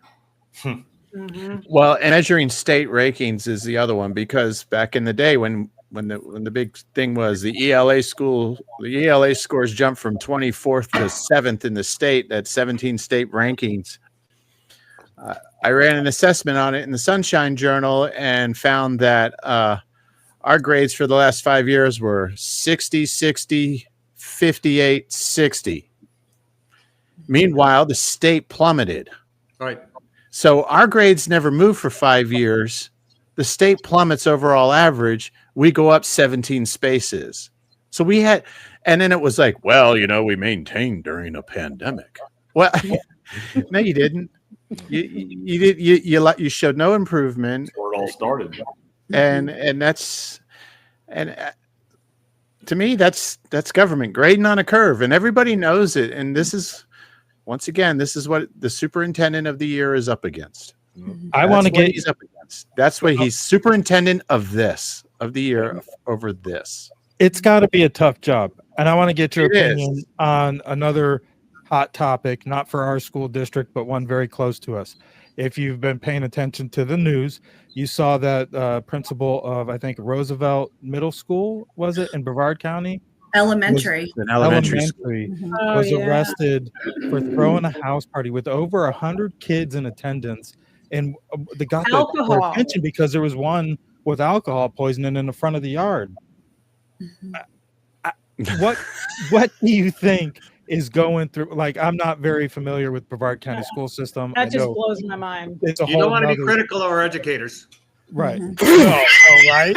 Right. But, take it easy on her. Don't be too harsh. But She is her a and another. critical She's locked up. educator. What do you mean? Don't be too harsh. But I mean, what is your opinion on this whole deal, and what do you think that superintendent was going through the other day? Mr. Rendell, who used to be our superintendent, by the way. Yes. Yeah. I wonder what he's thinking. Right. She's been suspended without pay. Yeah. Right. I don't know. That's Yeah. crazy. But what I can tell you is something similar happened here last year. You never saw it in the news, but it was a district staff Scuttlebutt. that had a house party for prom, and a bunch of law enforcement showed up, and it was all high school students. She got terminated. Again, you don't see that in the news, but I am shocked and surprised about an elementary school principal. How come McNulty didn't report on that? That doesn't make sense. Well, because it wasn't making fun of conservative, common sense folk. Wow. And He's still working on the article. Yeah, right. He's going to be out soon. Well, I always get Kevin. reminded I'm living in a small town when secrets are kept. Yeah. Well, remember, we got the K through 8. It's time to innovate. Right on the front, the first paragraph, you had to innovate. Yeah. Hey, So, Kevin, while so serving on easy the to read. board, in New York, did you ever have to deal with something like that? Well, fortunately not. Being a small school and a private school and a Christian school. In fact, we had a requirement that one of the parents had to sign an oath of faith, and so we had pretty good quality of people, and it was a smaller school. But you always run the risk. You run the risk. Although you got to wonder if 100 kids are going to a party, how do people not know about it? Yeah. It doesn't sound like a secret, and it's just it's sort of part of the world we're in, and we have to be. You can't take for granted the individual people, even though as a whole we got a lot of good teachers doing a lot of good work, but each one's individual human beings, and we got to be careful with that. My question is, she was an elementary principal, and I'm like, who's showing up and getting drunk that are the kids? Is it her kids in her school? Is it other kids? Is it just all kinds of other kids? Could be her kid was in high school and but before I forget, I had all their friends over. I went to school in Brevard County. It's pretty lit. I'll tell you that. Apparently so. It's on the lawn. Party town? Is Brevard a party town? Brevard's a party county. I've got another. That's for another show, right, Mike? Yes. Yeah. My wife reminded me once an example. example. One of the ways we avoided this problem is we had an extremely well-known international performer, female performer, you might say, wanted to put 2 of her adopted kids into our school. Oh, geez. And so we had a special meeting on that, and the superintendent our head of school wanted to accept that because she could see probably multiple $1 million of donations from that person. But we had to put our foot down and said, that's not what the school's for. I bet you that was the devil's money. 100%. It was the devil's I can guess who it was. It was the devil's Yeah. No innovation there, right? Right, John? Another hot topic. We can probably just go around real quick. I don't want to keep you guys all night, but it's a very sensitive topic right now with President Trump's executive orders. We see fake news all over social media, and there's only so much you can do. What is your take on these rumors of immigration and the sheriff? Well, we know the sheriff's department and immigration did some raids yesterday. I think they arrested 8 criminal illegals with bad backgrounds. These weren't nuns and priests or nothing like that. But besides that, all the fake news out there, when it involves schools, when it involves the children, when they're fear-mongering on social media that ICE and Fellsmere Police Department are going to access the elementary school, which they already have access to. But besides that, they're throwing other schools out there. And what liberals in Vero are doing this, by the way. I just saw that. They're doing exactly what you're talking about, Mike. The Facebook group, the Facebook group, Liberals in Vero. They're all over it. I mean, this is the epitome of fake news. And I've seen people that I know, other parents in our community, because I live out here in Fellsmere. What you said, it was 88% Hispanic. 81%.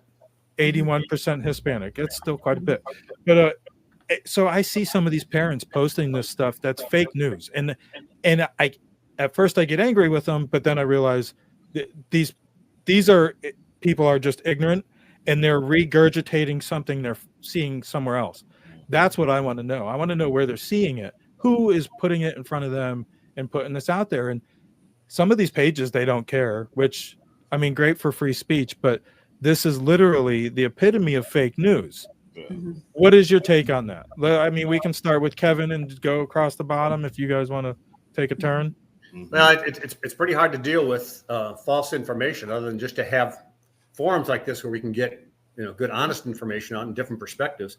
Relative to the whole immigrant thing, I've been watching the fiasco up in Tallahassee, and there's a battle as to how to deal with this. I know we have a lot of undocumented immigrants who are working on farms and ranches and things, and that those people are useful and important in our economy. But I don't expect that there's going to be a whole lot of effort put into raiding a farm unless that farm's got some heavy criminals on it.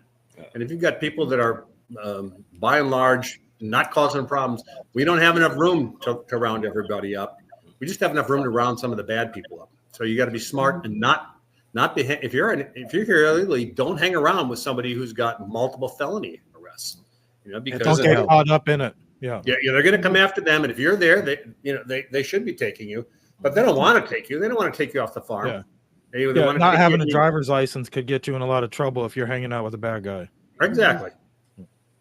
And the other thing I'll say to that is in the agricultural world, most of that's guest worker program, which the Trump administration supports. So a lot of this stuff about agriculture, I like what Vance says, and some of these guys, they're like, so you support indentured servitude so you can have your blueberries. You know what I mean? It's like, come on, really? This is how you're going to play it? And that to me it makes perfect sense. The bottom line is people came across the border illegally. They broke the law, and the law has to be adhered to. It's criminal activity. And to say, in spite of, for whatever reason you came, apparently a lot of this these days is not for altruistic reasons or refugees from war-torn countries. It's paid migration. Yep. Meaning these people are being paid to be trafficked here. A lot of it is. You can't have these caravans and tell me it's not. Jen, would moms NGOs are making a lot of money. For Jen, if you were to advise a sheriff or an ICE department, would you obviously advise them to stay out of the schools? Like maybe not, or I mean, obviously it's fake news, but we know through executive order it was removed from one of the safe space places. I don't think we'll see that here. I mean, I don't think any of our schools are harboring any illegal aliens. I mean, you never know about some of these crazy churches, but Moms for Liberty, what's your take on that? And mainly the threat, the fake news when it regards the kids in the school. Right. So we've done, great question, Mike. So we've done many public records requests over the past couple of years under the Biden administration, asking, are there illegal immigrants in our schools? Are there any undocumented children in our schools? Is there any undocumented help in the schools? I mean, it could even run into bus drivers, cafeteria workers, teachers, things like that, right? So we've done public records requests, like I said, the past couple of years, and it always comes back, no documents found, which means that they have no undocumented workers or children. So to say it here in Indian River County that if they're worried about going to the schools, they're not going to find anything because doing it again through a public records request, anybody can do that. We've done it, that there is no undocumented people, and people need to come here legally. I mean, that's a personal thing of mine. Like if you do this in another country, if us six were to go into another country illegally, bad things would happen if we even made it over the border. So, being the best country in the world, being the strongest country in the world and getting back to that, people need to come here legally And even legal immigrants are not happy with what's going on because they had to come here legally. It's They not had to fair go for through them. this system and everything. So it's not just people that were born here legally, and it's the people that came here as immigrants and had to go through the channels and pay lots and lots of money and do lots and lots of time and have a job here and have all of these things that they're not happy with this as well. Well, So all the things you I would see. like to talk to that for a second, because when I worked at the high school, I used to work at the Flick. We had an undocumented kid that came through, and he was staying at the Hibiscus because you can't turn away children.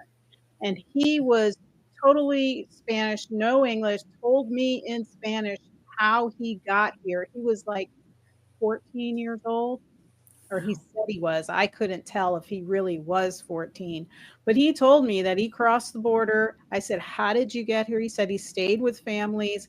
He was not a documented child, and I was under the I was told that you cannot turn away kids. They go to the Hibiscus, Hibiscus takes them in.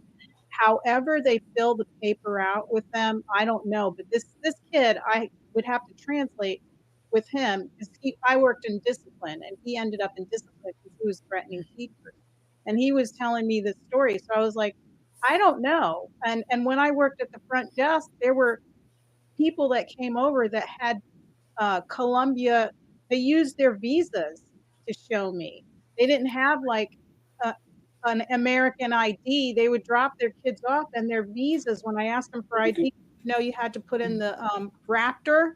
You had to go into Raptor, and I go, I need to see your ID.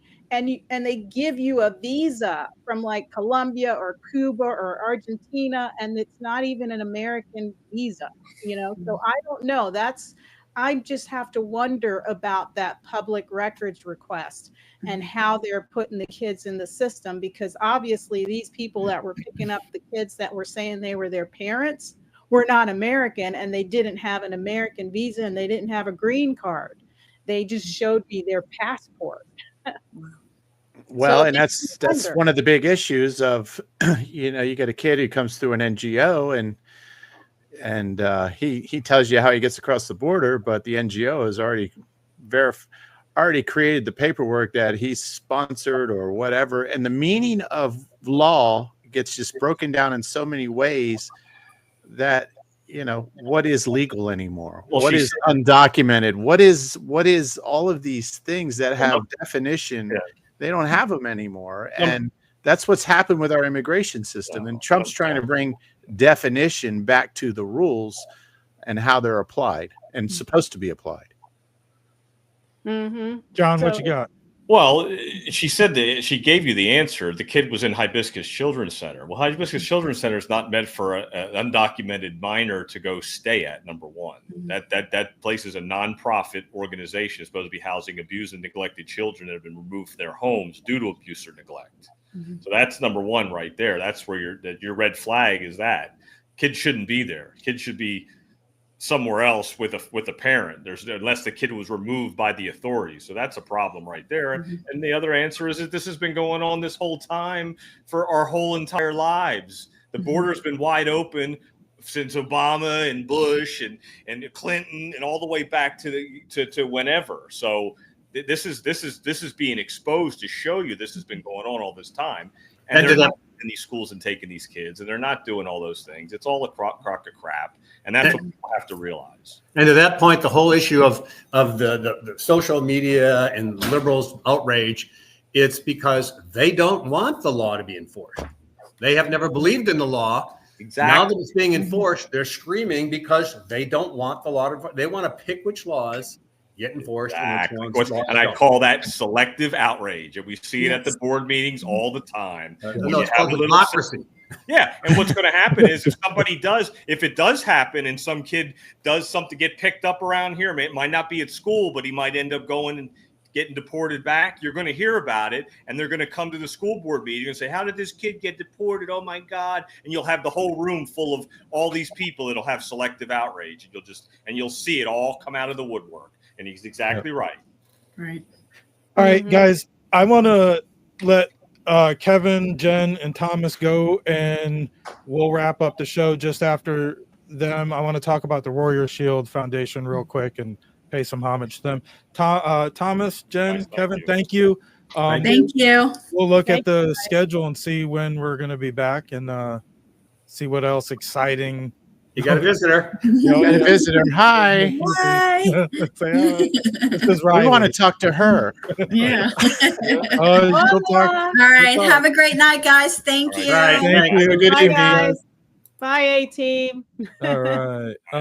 Once again, thank you to all. Thank you to all the contributors, because we couldn't do this. Like I explained this to someone today that was kind of worried about maybe the image that might be put out of whether we're friendly towards some city councils or boards, and it's imperative that they know we are. I'm not looking to make enemies. Everybody's frozen. Maybe it's just me. But I extended the invite last time we had Jed Arnez on. Somebody had asked about city managers or city councilmen. I don't know how an elected official could get around some legalities without a headache, but any city manager or planner, if you want to correct the record or go on the record or come on the board report, we extend that invite to them. We appreciate them. And I, whether I like them or not, it takes a lot to step into public service, not just the elected positions, but working for these city councils can't be very easy in itself, especially if you're not a self-serving person. But besides that, we started running an ad called from the Warrior Shield Foundation that a friend of ours, Dale, from Two Guys One Coop, had made. It's an event they're promoting called Warrior Weekend, which happens in Orlando. It's September 5th, 6th, and 7th. It's a benefit that raises money, and every year they pick one charity to put all their force behind, and it's all veteran and first responder related. So every charity they help, it's got something to do with helping somebody who's put service into our country. I saw a wonderful interview the other day with wheelchairs for warriors, and just there's other charities. There's so many of them, and they're tear jerkers, but we're happy to support them. We might stream from there. I don't know. I don't know if we can wing it or not, but we'll see when we find out the details. But definitely we want to support them. So check out their website. I think it's in the commercial. I already posted it on our social media too. So September 5th through the 7th, right? yes. And every day I think there's something different. I think the 5th, there's the Hero Fest concert with Bo Bice, who was runner-up to Carrie Underwood from American Idol. Yeah. There's another Patriot performer, former veteran, who was performing that night also. Then I think Saturday night, there's a gala and a silent auction and a public auction, whatever. And then Sunday, maybe Saturday, there's a ride too. For if you ride a motorcycle, there's like a memorial ride. And then I was thinking of bringing my motorcycle if we went.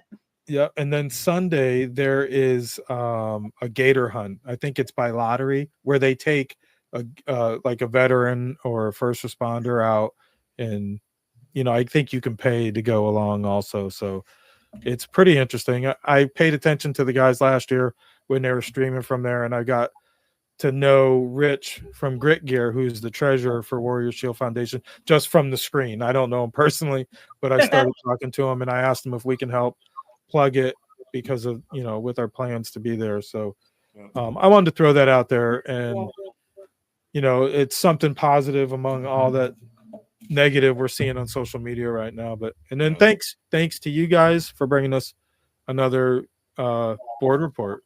Yep, it's good. Yeah, very good. Next week I think we're working on George Collin. How do you say his last name? Cologne.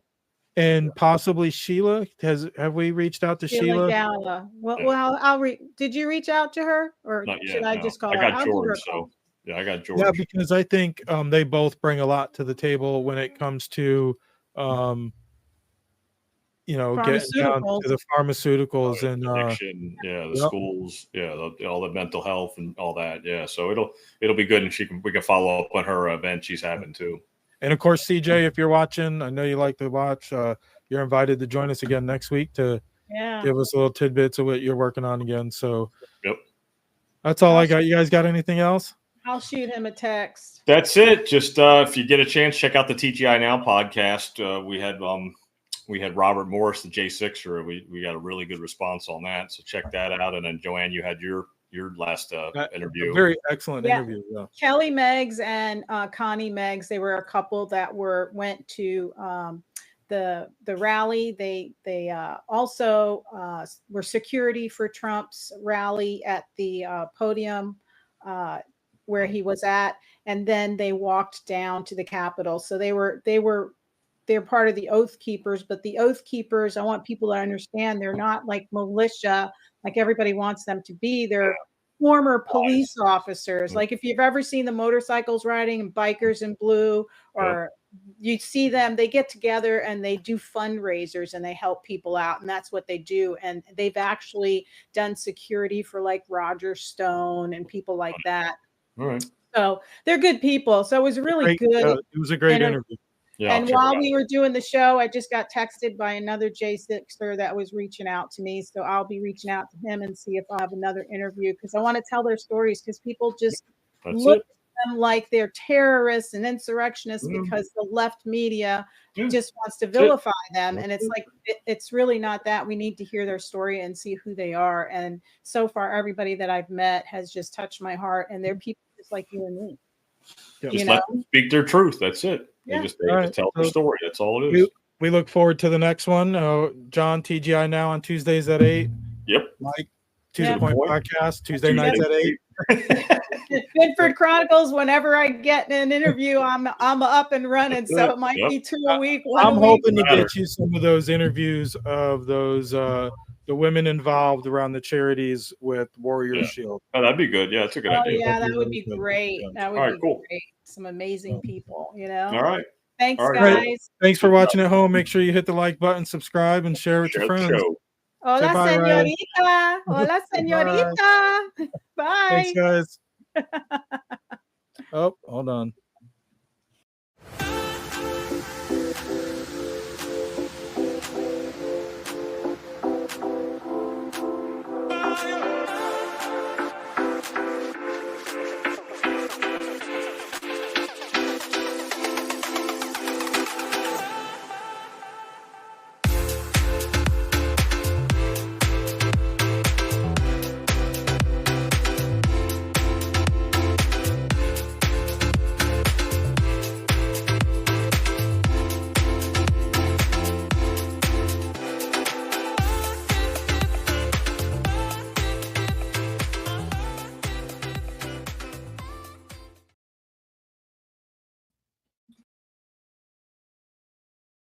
Out lie, it's fraud. We're going to actually have this really interesting attorney that was on a case. It was called Take Care of Maya, and it was on a Netflix show. And he was one of the attorneys that sued a big time hospital in New York for I want to say like $260 million for a lack of informed consent. I'm so excited to meet this attorney. He'll be there. We're going to have a psychiatrist that is the only one that is tapering people off in the United States, and he is an expert in adverse events. So we're just really excited. We're going to have some really big stars in the new media in the audience, and we're just really excited about the events. And you could go to ablechild.org, see if we have any tickets left, but I don't think we do. And then you could donate to our organization, regardless if you can come to the dinner or not, because all our funds are used to inform parents around the country and the world.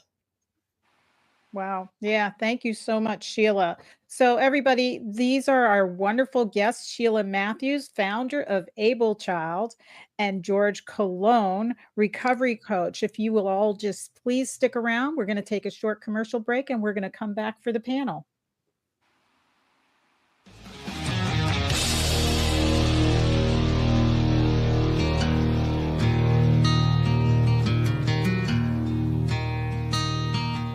Warrior Shield Foundation is here to unite, honor, and provide support for veterans, first responders, and Gold Star family members. The foundation will enable them to find the help they need through direct assistance or by connecting them with our shared vision network. Using data-driven models, we provide solutions that make a long-lasting difference. We, along with our partners, are dedicated to bringing together like-minded groups and individuals who have committed to making a difference in the lives of our hardworking, everyday heroes. We bridge the gap by connecting warriors or their families with the assistance they deserve and require, such as service dogs, wheelchairs, counseling, scholarships, and team-building retreats, to name a few. You can help right now to make a difference for those who have helped and protected us all. Warrior Shield Foundation, selflessly doing for those who need it most. It's a long way to home, but you won't take the hard road all alone. Just look to your left and look to your right. You were born to fight. Welcome back to the board report, coming to you live every Friday at 7 p.m. We've got everybody up on the panel. We've got George Colon, our recovery coach. We've got CJ with the Spark Free Press. We've got John Parapi with TGI Now. We've got Sheila Matthews, co-founder of Able Child, and our producer, Mike, with To The Point Podcast. How's everybody doing this evening? Good, thank you. Good. All right. That was a great discussion, guys. So, CJ, what'd you think about that fentanyl, learning about the fentanyl and fentanyl here? Yeah, so it all ties in here, you know, a little bit what we do here at the Spark in independent journalism. We try to kind of connect the dots there a little bit now. So we're talking about a border that's wide open, you know. There's lawlessness at the border that seeps into the rest of the country. That is fentanyl. So now you see fentanyl deaths all around the country. That's the leading cause of death of people our age. So, you know, all this stuff is connected. DOJ is going to try to handle that. I sure hope they can get a handle on that, and then everybody else can close the border as well, because this is just, it was getting out of control the last 4 years. Yeah, I do. I love all the border work they're doing right now. George. So Tom Homan, right? A good friend of mine now, because he's great friends with Derek Moltz. And Tom Homan, Sheila and I were going to go to Mar-a-Lago, meet Tom Homan. We weren't able to, but I'll tell you, I'm going next time. First, I'm going to Arlington, Virginia to talk to, but, you know, the border is being dealt with right now. Yes. The border is being dealt with. Tom Homan don't play. All right. Oh, Derek Moltz, he don't play. If you've never met these men or have relationship with them, they're authentic people.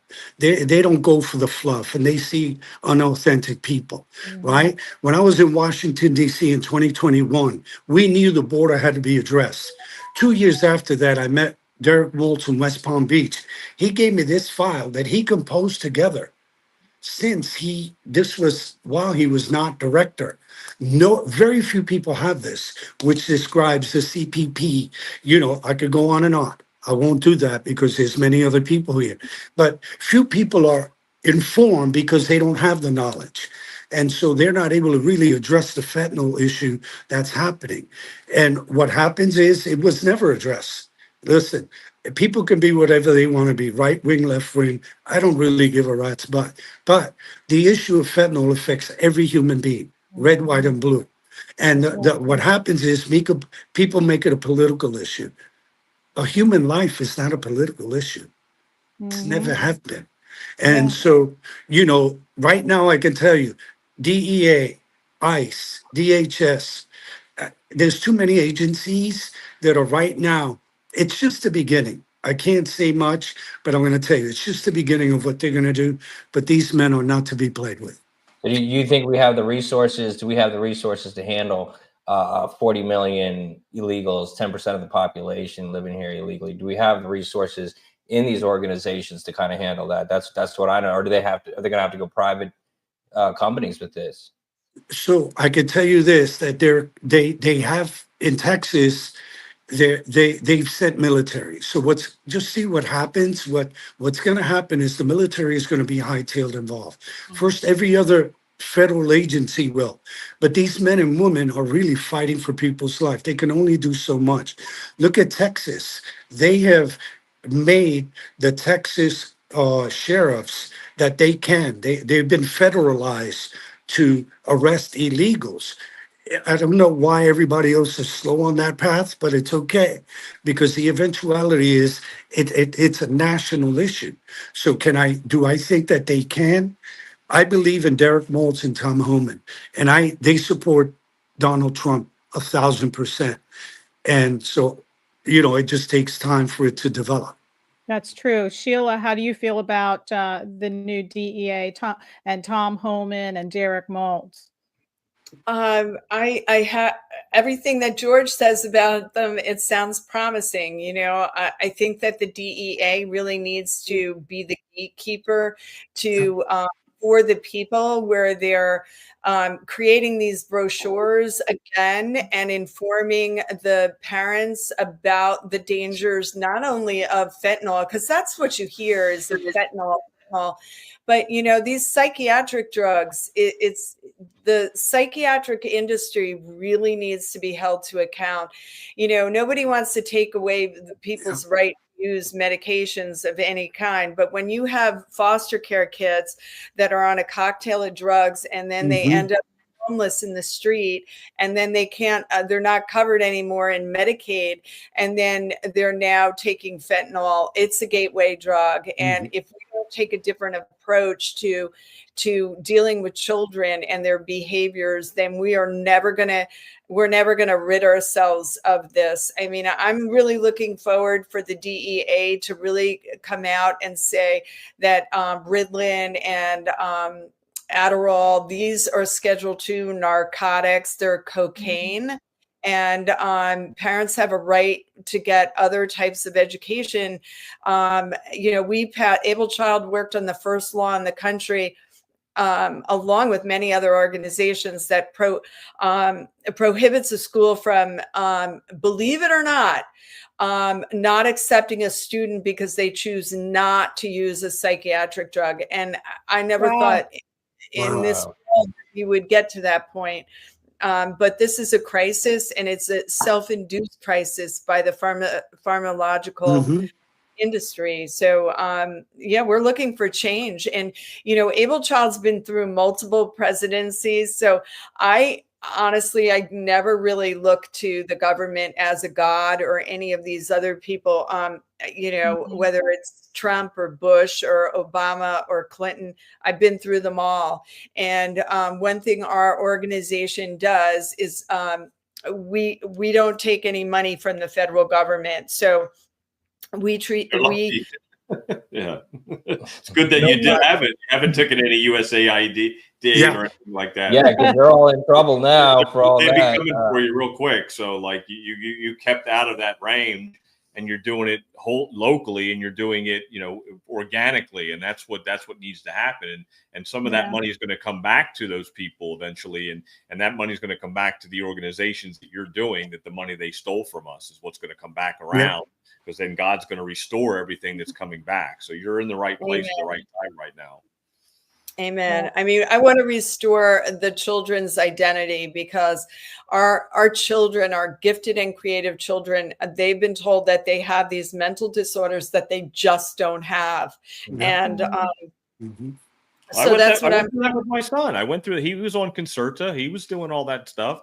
The doctor was prescribing it to him. The teachers were pushing it. He was crashing out in the end of the day at school. He'd be in his car, and at 5 o'clock in the afternoon, he'd be crashing out. I'd be looking at him going, "Why are you so tired?" I don't get it. But because he was able to focus at school during the day and not be disobedient, that means he took his pill for the day. But then if he didn't take his pill, then he was all over the map that day. And you just see the difference. And I'm fortunate that I was able to get him off those pills, because I saw the trend and I saw what was happening. And he's 18 years old right now. And he would be, if he was still taking a Concerta all this time, he would be addicted. He'd be checking around, chasing pills. He'd find one laced with Adderall or fentanyl, and it'd be all she wrote, just like it's happened to many people.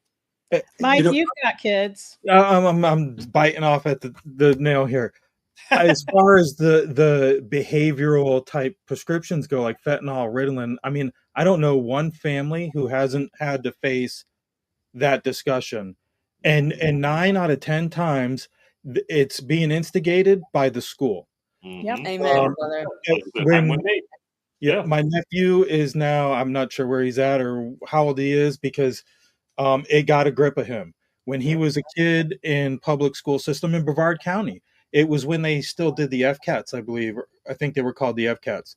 And if they can label your child ADHD and Mm-hmm. get them to be diagnosed and prescribed, their scores wouldn't count against the school's overall grade.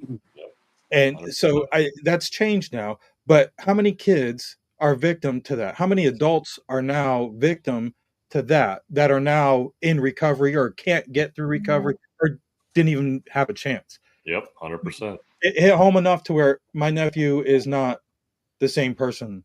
He grew up. He's what you see in that woke side. He's goes by Stephanie now, and he's who knows where he's at. I don't know, and I attribute that to the drugs. I mean, the drugs. Yeah, it's 3 molecules different than cocaine, so it's that similar. So they take cocaine and it's a party drug and everybody's addicted, but now they just put this name on it, call it something else, give it to our kids, and think it's okay. Yeah, Right. George, I see you there.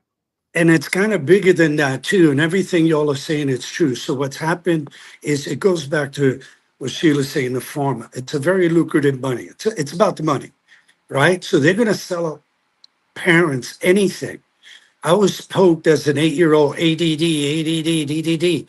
I played hockey, football. I was scouted out by the New York Yankees. I was a very energetic guy. And like they're poking to find out what's wrong with me. I told my mother, they ain't going to poke me no more. I'm done with the pokey thing. And she didn't get it because she was sold that, we were very poor, didn't have much. And so they would go after people that have very little. And so what happens is pharma is very good at having a super good mask. Then, as Mike was saying, in the recovery field, I have had to, I don't have a doctorate in the medical field. I have a doctorate in something else. But these people that were coming off medication, I'm like, holy, and I can't use the word here, like, and then we would seek out real professional people to detox them because the side effects were beyond my human comprehension. And I've had some guys that I work with, I only work with men. I was like, I call my team, I'm like, I'm not a good fit for this. You need to bring in high level care, because it's just, I'm not a doctor. Yeah. And Can so you describe, I'm sorry to cut you off, but can you describe that detox process? I, for one, just lost an uncle last week. Sorry to hear that. Who was going through detox. I believe it was alcohol related. Okay. Maybe not present, but a long life of abuse on his own self. But can you explain what he might have been going through or what somebody trying to get off of that fentanyl will go through? So let's take alcohol and the detox with that. So people, as I mentioned before, think they get detox in 3 months. It's in the bloodstream. It's in our pancreas. It's in the liver. And it takes a while for the body to exit from the body. So as Sheila mentioned before, it takes at least a year. Look it up. Look it up. It's very disconcerting and sad, right? But people, they sell them in the detox, similar like the pharma. Oh, you're going to get detox in 2 weeks. They can't sell me that because of my education in the field and then also working with high-level professionals who have integrity. But they do that. So why? Because sometimes some of them, I have to watch my words, it's a turn business, turn cycle. So it's like pharma. Oh, one thing. If that doesn't work, let's invent another one. Well, the treatment facility has gotten some of that too. Oh, this detox. I had a bout here with one of the drug companies here because they're like, oh, Vivitrol. I said, I know how much you make on Vivitrol a shot. $1,000 a shot. You got 30 clients. You're making $30,000. They walked away. Law enforcement was there. I said, well, is it the truth or not? They walked away. Well, you also have, even here in Indian River County, because I know I went to the police station and I talked to the clerk there. And National Institute of Mental Health, NAMI, is funded by the pharmaceutical companies, and they're actually training our police officers here on how to deal with people that have mental health problems. And the problem is that they have a vested interest. Their product is their psychiatric drugs. And then if there's any crimes, what they do is, like in Tennessee, and I work around the country, is the police are trained to think, oh, we can't, because of HIPAA, you can't release this, you can't talk about this. It's all about, and then they say, oh, it's stigma. But within Tennessee and all the mass killings that I've worked on throughout the country, is they're suppressing the fact that these people, these killers, have been on psychiatric drugs. So our police here in Indian River, I know that they were going to get training by NAMI. And it's really frightening because they are training our police to be conditioned to accept the fact that they need treatment. So then you get higher levels of the Baker Act. You get people forced into treatment, and this is a liberty issue. This entire mental health crisis is all about taking our liberty away and labeling people. When you label these children, they cannot go into the military. I mean, they actually have a policy right now in the U.S. military that if you've been labeled with ADHD or any of these things, you're not allowed in. However, the military, and this is a different issue, but the military spends tons of money on psychiatric drugs. So they're allowing all these people in that have mental health issues, like we know with the chopper that crashed in DC. We're still determining what that mental health person looked like behind who was training, but all this data is being suppressed. Thus, we need to shatter the data, and we need to get all the information. How many people are on psychiatric drugs before they commit suicide? You were talking about your uncle, and honestly, these children are killing themselves on these drugs, and they already have a black box suicide warning on them, because I know I testified before the FDA with multiple organizations to get that on there, like cigarettes cause cancer. Psychiatric drugs cause suicide. That's so instead of we had a local pediatrician. So instead of treating the mind, body, and soul, they're drugging the mind, body, and soul.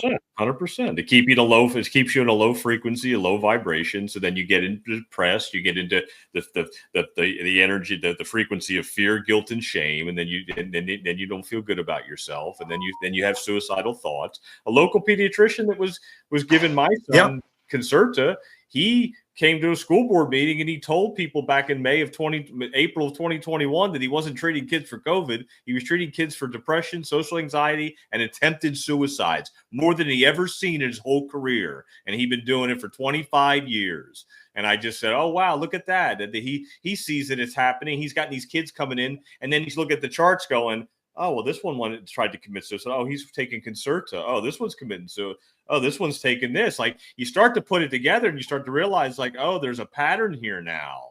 Oh, this one. And then you realize it. Well, George, just before we sign out, I want you to have your last look. I see you're busting at the seams. So what Sheila's saying is true. So I tell you why fentanyl got the national attention. I'm affiliated with 20 organizations through media of mothers, fathers, that their children are dead.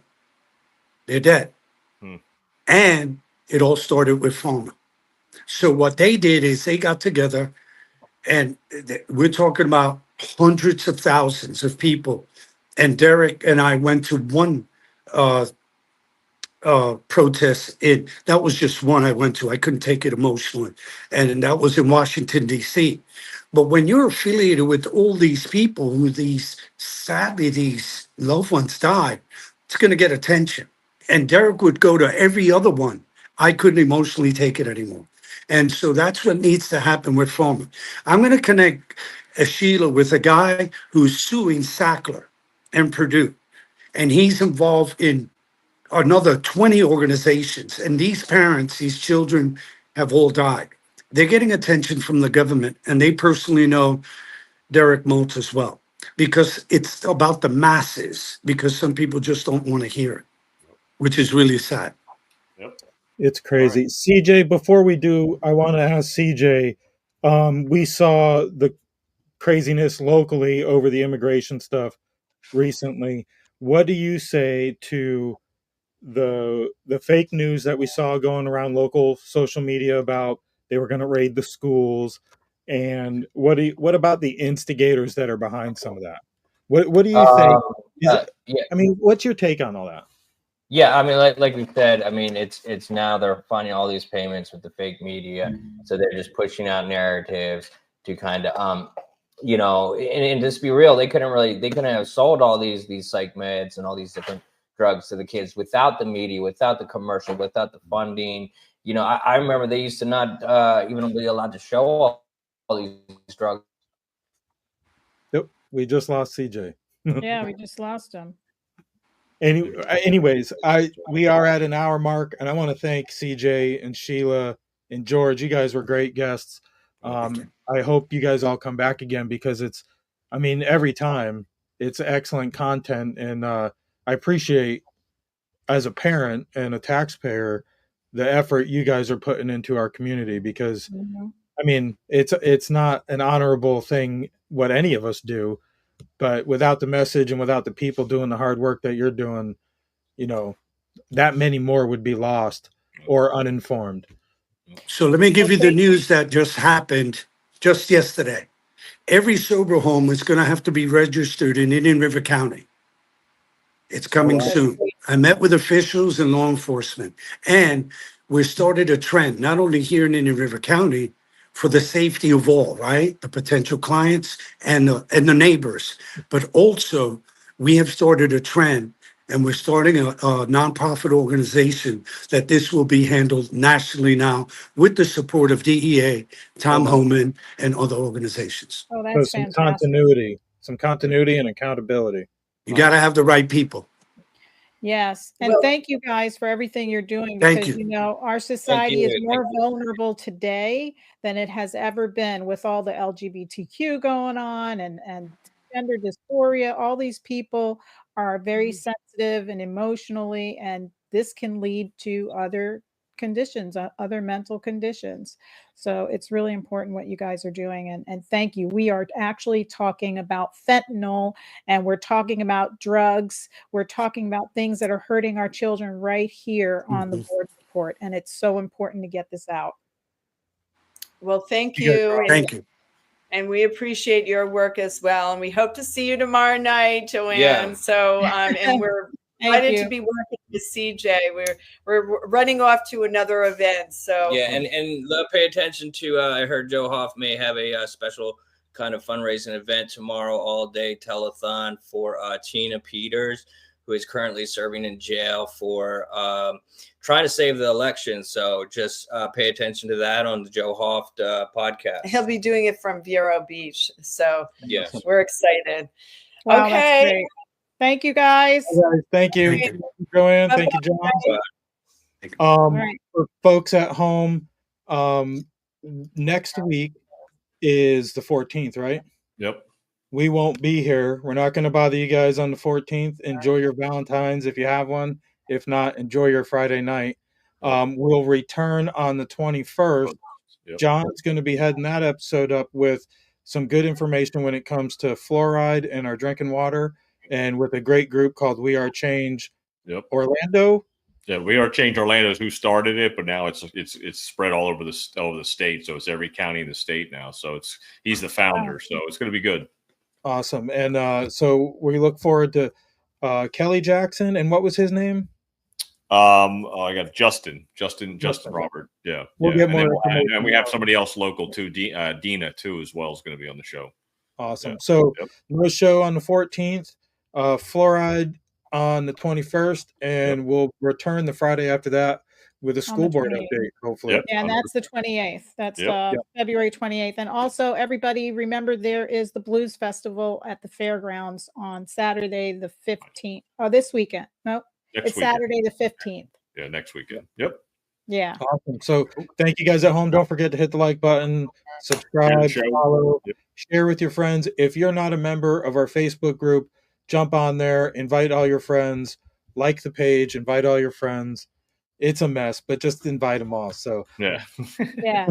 all right, all thank you Board guys. report. And we'll see you in 2 weeks. Yep. Yep. The board. Indian River Connections brings you the first source you can watch for truth on board decisions in Indian River County. The Board Report, where taxpayers and policymakers intersect.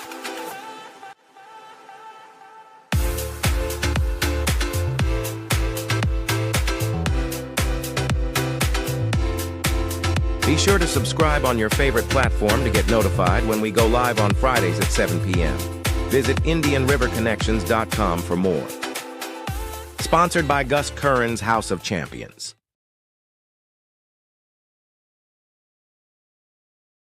With your prescription drugs and identifying your kids as ADHD and the school referencing or recommending that they get, go see a doctor and get medication, and those drugs lead to addictions as what do they call it, prescription addiction, something like that. They it led into the shootings. Like these kids that were at the shootings were all on these drugs. Yeah, they're mind-altering substances. Instead of them treating the mind, body, and soul, they want to keep feeding these kids these drugs, and the drugs are the problem. 100%. Yeah, that's it. I mean, that's really what it comes down to, because it's they're mind-altering substances, and then they get these weird thoughts, and then they get these weird ideas, and a lot of times it's facilitated by three-letter agencies. Unfortunately, they're the ones that influence these kids to do these things because they know that they're not all there. They're not fully aware or functional. It's not good. It's true. I mean, they would put these kids on lithium. That's a really strong drug, and what it does is it totally shuts the kid down. Yeah, when they're on it. Now, they're not themselves. Well, it's sad. I saw it in my nephew, and I saw a normal kid get turned into a zombie, staring at the wall, and then it's a total different person now. Yeah. 20 years later, it's not the same kid. Not the same kid. When I first started working at the school district, I moved here in 2004, and I started working for the school district, and I was an aide, a teacher's aide. But I had a kid that was diagnosed with ADHD and bipolar. Wow. But you know what? I had him. He was 4 years old when I got him, and I stayed with him through second grade. This kid was so smart. I mean, this kid, and when I had him in kindergarten, he was writing, he was reading. He just had so much going on in his head. And I think, to me, he reminds me of a kid that should have grown up on a farm.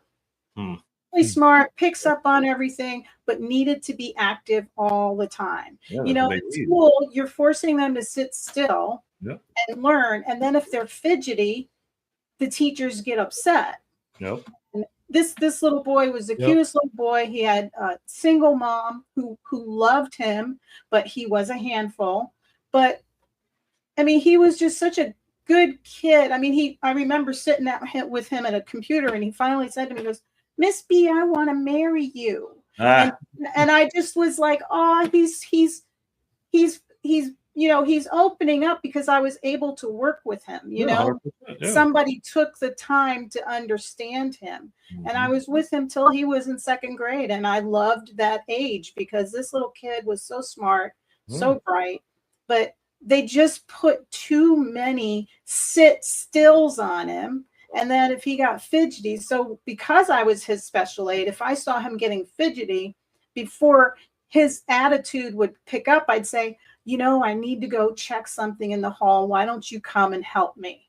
And I'd get him out of the classroom, go for a walk, and take him out to the yard. I'd say, wow, it's really sunny out there. Before we go to class, let's go out. Take him out. We'd go back into class and he'd be able to sit down and finish. And most of the time he would finish his work before everybody else. And that's when he would get fidgety and bored, you know, and without an aide there, he would have been sitting there doing nothing, getting in trouble. Yep. Yep. You know? All right. So episode 3. We had Jed, I mentioned Jed Arnez. He was on for our update on Fellsmere. And you know, what I find unfortunate about some of these city council meetings is they're not recorded. They're not broadcasted. Yeah. They record the minutes. Of course they record their minutes per law, Yep. and that's their attitude is like, well, you could read the minutes. Yeah. Well, they're, you know, I didn't have time to go sit at your meeting. You know, I don't have time to read through all these dang minutes either. You know, unfortunately, that's, you know, they make it available. That's a courtesy, I guess. But you know, there was a new meeting the other day.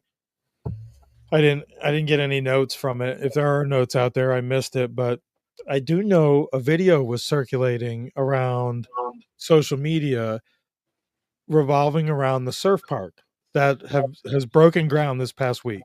Ooh, it broke ground. We They're need moving. to drive out there.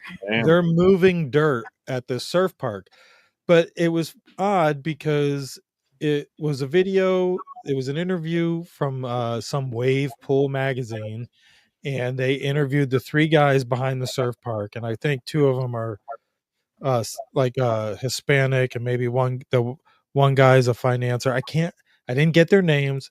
I didn't record it. I didn't download the video. When I went back to share the video, it was removed.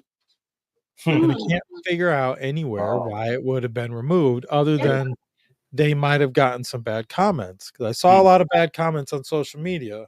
Yeah. You know, and you know, these are all out of towners and they're out of town companies. So I think they're getting a lot of backlash. A lot of people out here don't really care about a surf park. I know. That's why I kind of think it's weird. Like, it just doesn't make sense to me. I just don't know. Yes, and Fellsmere. No, it's just not even the place. It's just like we live on the coast of Florida. We live in a surfing.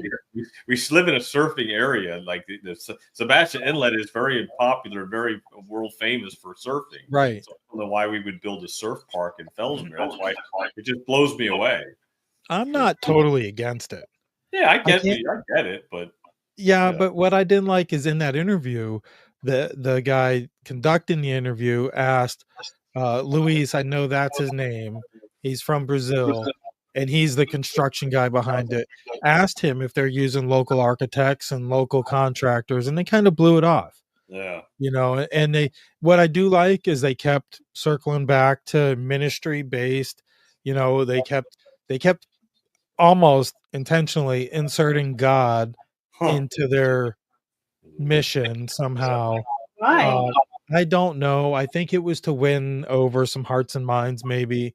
And they mentioned giving kids free lessons, but this is supposed to be like some state of the art, endless wave technology that they're bringing in from Germany. There's another one that's comparable in Munich, but it's originally I had heard this is going to use up or cycle through like 3.5 million gallons of water every 4 days or something like that. So where does it come from? Right. So look, what I was researching that, and I found in Australia where they have one of those wave pools right in the ocean, circulating the ocean water. Oh, geez, that would make more sense. That would be kind of was cool. Yeah, I mean, I get it. I mean, the technology is out there. Yeah. But strategically planning for a place like Fellsmere, I guess if you know or you have an insight that future development down the road is going to blow up, like the Valhalla project we showed on episode 3, you know. Yeah, we sure so did. it's almost like, you know, I think a lot of these developers are. I'm sorry. I reached out to them for an interview. I kind of got blown off, but I kind of feel like they're all in cahoots. And I'm not saying that's a bad thing. Yeah, They're but developers. yeah, But is this that's a usually what happens. Yeah, that's usually what happens. They bring in out of town architects. They bring all these out of town guys, and then people push back because they're like, "Well, why aren't you using a local guy?" Or and that's what happens. Because it's out of town money. But I don't know. I mean, I think you're right. I think they know that the Hollow project's going to be there. They think they're gonna dovetail off of that. It'd be like another tradition, like in Port St. Lucie, but just with a wave park instead. Yeah. And that's apparently where was another option was down in Port St. Lucie off Indrio Road, but Yep. I think it probably would have been a better fit for farther south Florida, maybe. I don't know. Or how about the other coast where there are no waves? Yeah, I know that's true too. Yeah, that's a good point too. But I think there's something more to it than just a wave park. I think they're going to have other things that they're going to try to build around it. That's going to be a part of it. And supposedly there's going to be like dining there and food and health and stuff. And it sounds really nice, but it also sounds pretty expensive. Exactly. And it's right off of 95. So it makes sense to have that. You get right off 95. It's right there. So people coming down from up north, they're going, oh, that wave park's right off 95, right there on the way to the Keys. So it's going to be that stop too, because it's perfect for that thing. It's perfect for it. Yeah, let me see what I got going on here. We lose Joanne. Sorry about that. That's funny. Yeah, so that was episode 3 with Jed Arnaz. I'm hoping to get Jed on again. Yeah. I'm really, I know the guy, he pays attention and he speaks up for the citizens, and I can appreciate that. Yeah.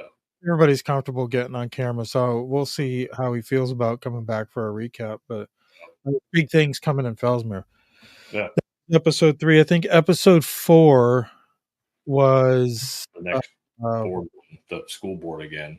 Another school board update, and it was about the K-8. That's right. I'm reading up K through 8.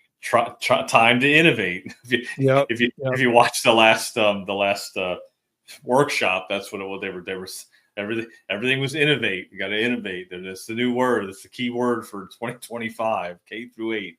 Time to innovate, because they're losing students. That they have to come up with something, because they're going to lose their funding is what's happening.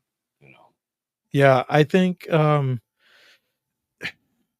the grades are going up. Supposedly, the data is going good for the guy. But our superintendent, I think in a way, I mean, he's superintendent of the year for a couple different organizations. He's got a lot to live up to. Yeah. And I think in a way that's good. Either he finds another job that pays more, or he keeps trying to live up to that. Oh yeah. The bar he'll definitely find another job that pays more. That's his next step. The more money, the less responsibility. That's the next. That's always been the goal when you're in that position. When you get to that point, is like, all right, now I'm the superintendent. Oh, superintendent of the year. That's even going to get me another gig up in Tallahassee or up in Gainesville or in somewhere in the middle of the state where there's an opportunity for him to be a next level guy, and that's what happens. So that'll be next for sure. Yeah, he won't be around much longer. He'll be a dean or an education commissioner somewhere. 100%. President of a college, but that meeting covered the K through 8, like we mentioned, which I think was a big deal for us in our little town of Fellsmere, because it's only got the elementary school. Kids got to go to Sebastian, or Gifford to go to middle school. So I think it's not going to be for all kids. Some kids, like my son, he's interested in getting out there and seeing other schools and other kids. And, so a lot of the kids out here are looking at other options also. But for some kids who are there and take advantage of the school choice programs, like my daughter in dual language, it'll work out for her 6th grade. So no, it makes sense. I mean, it probably should have been done a long time ago in your area. I mean, it makes more sense for that. So there's gonna be that.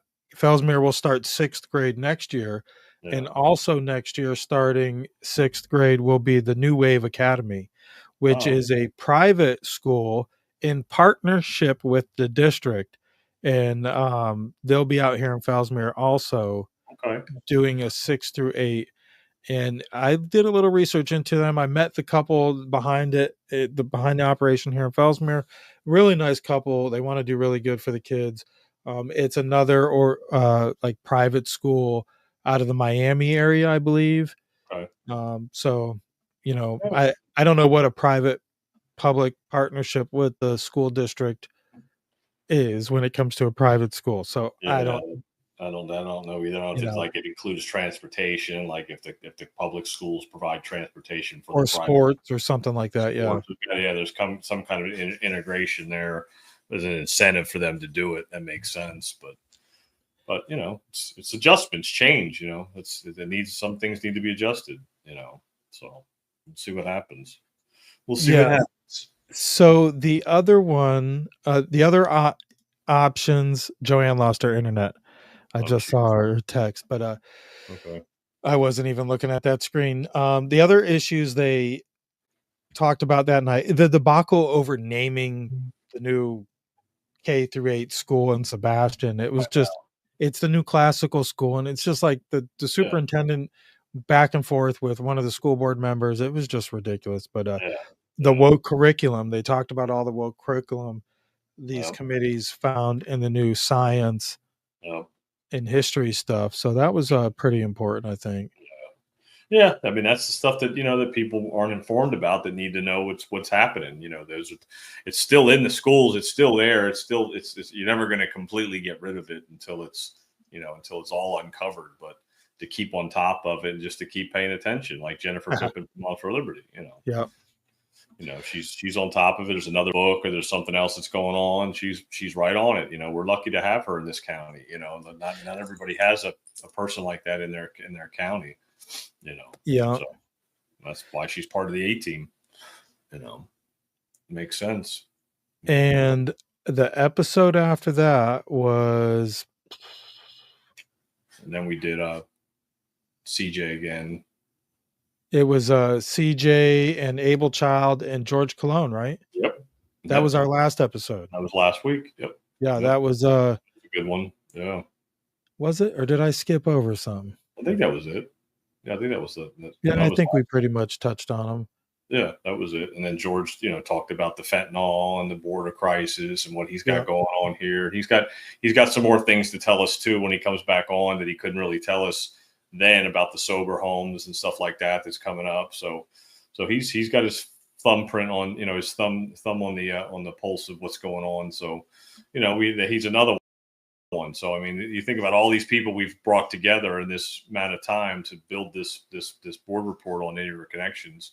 It's it's growing, and we're growing, and even our advertising and stuff, having a sponsor here, and then doing our postcard mailing is getting filled up. So I mean, we're getting people supporting us that way, and we appreciate that, and it's only going to get better and better. Yeah, I'm looking forward to it. I'm glad to be working with Gus Kern's House of Champions and some other clients we've picked up at Indian River Connections, and what we do at Indian River Connections, it's kind of evolved, right, John? Oh yeah, no, it's definitely evolved. I mean, because a lot of people know that we do podcasts, so like not everybody's doing podcasts, to get their information out as a business, and I think that's a big part of it. And House of Champions, Gus wants to, do the sponsorship here, but then he might end up doing his own show. We have a couple other people that are interested in doing their own show, so we give them a platform to do that in a virtual studio is what I explained to people. It's a virtual studio like you see on the screen right here, so it's a way to get people to get to know you before they walk into your business, and not everybody, it's not for everybody, but it definitely makes sense. And then of course, the print advertising that we're doing, the spotlight that we do, the small business spotlight is a big deal too. That helps a lot of businesses like Olivia's over there on out west of town at the airport. Pete Conte, he's got a good business out there that's a big patriot and supports us and supports what we do. So I mean, there's a lot of people coming into the mix. Caps Pizza getting involved with what we're doing with the postcard, and you know, and seeing the excitement of it, like, oh wow, you guys are doing something that, you know, that's really not being done around here that might help a small business at a small, you know, a small price. It won't cost you a fortune to get your message out there and brand your business, you know, and that's what people need right now, because the economy is not, you know, it's not booming right now, but once it starts to build up, they'll already be doing it. So then they'll be like, oh, I'm already doing my branding with this. Now I have extra money. Hey guys, I want to do something else. I want to do more. You know, not everybody has that extra money right now. So to be able to brand your business through Indian River Connections for not a ton of money, and be able to collaborate with other businesses to do a co-op of partnerships with other businesses and other business owners, it only makes sense, you know? Yeah. Yeah, I think we offer a pretty good opportunity because we're not professionals by no mean, Yeah. but we offer that edge into that industry and into that exposure. At the same time, we're breaking into it also.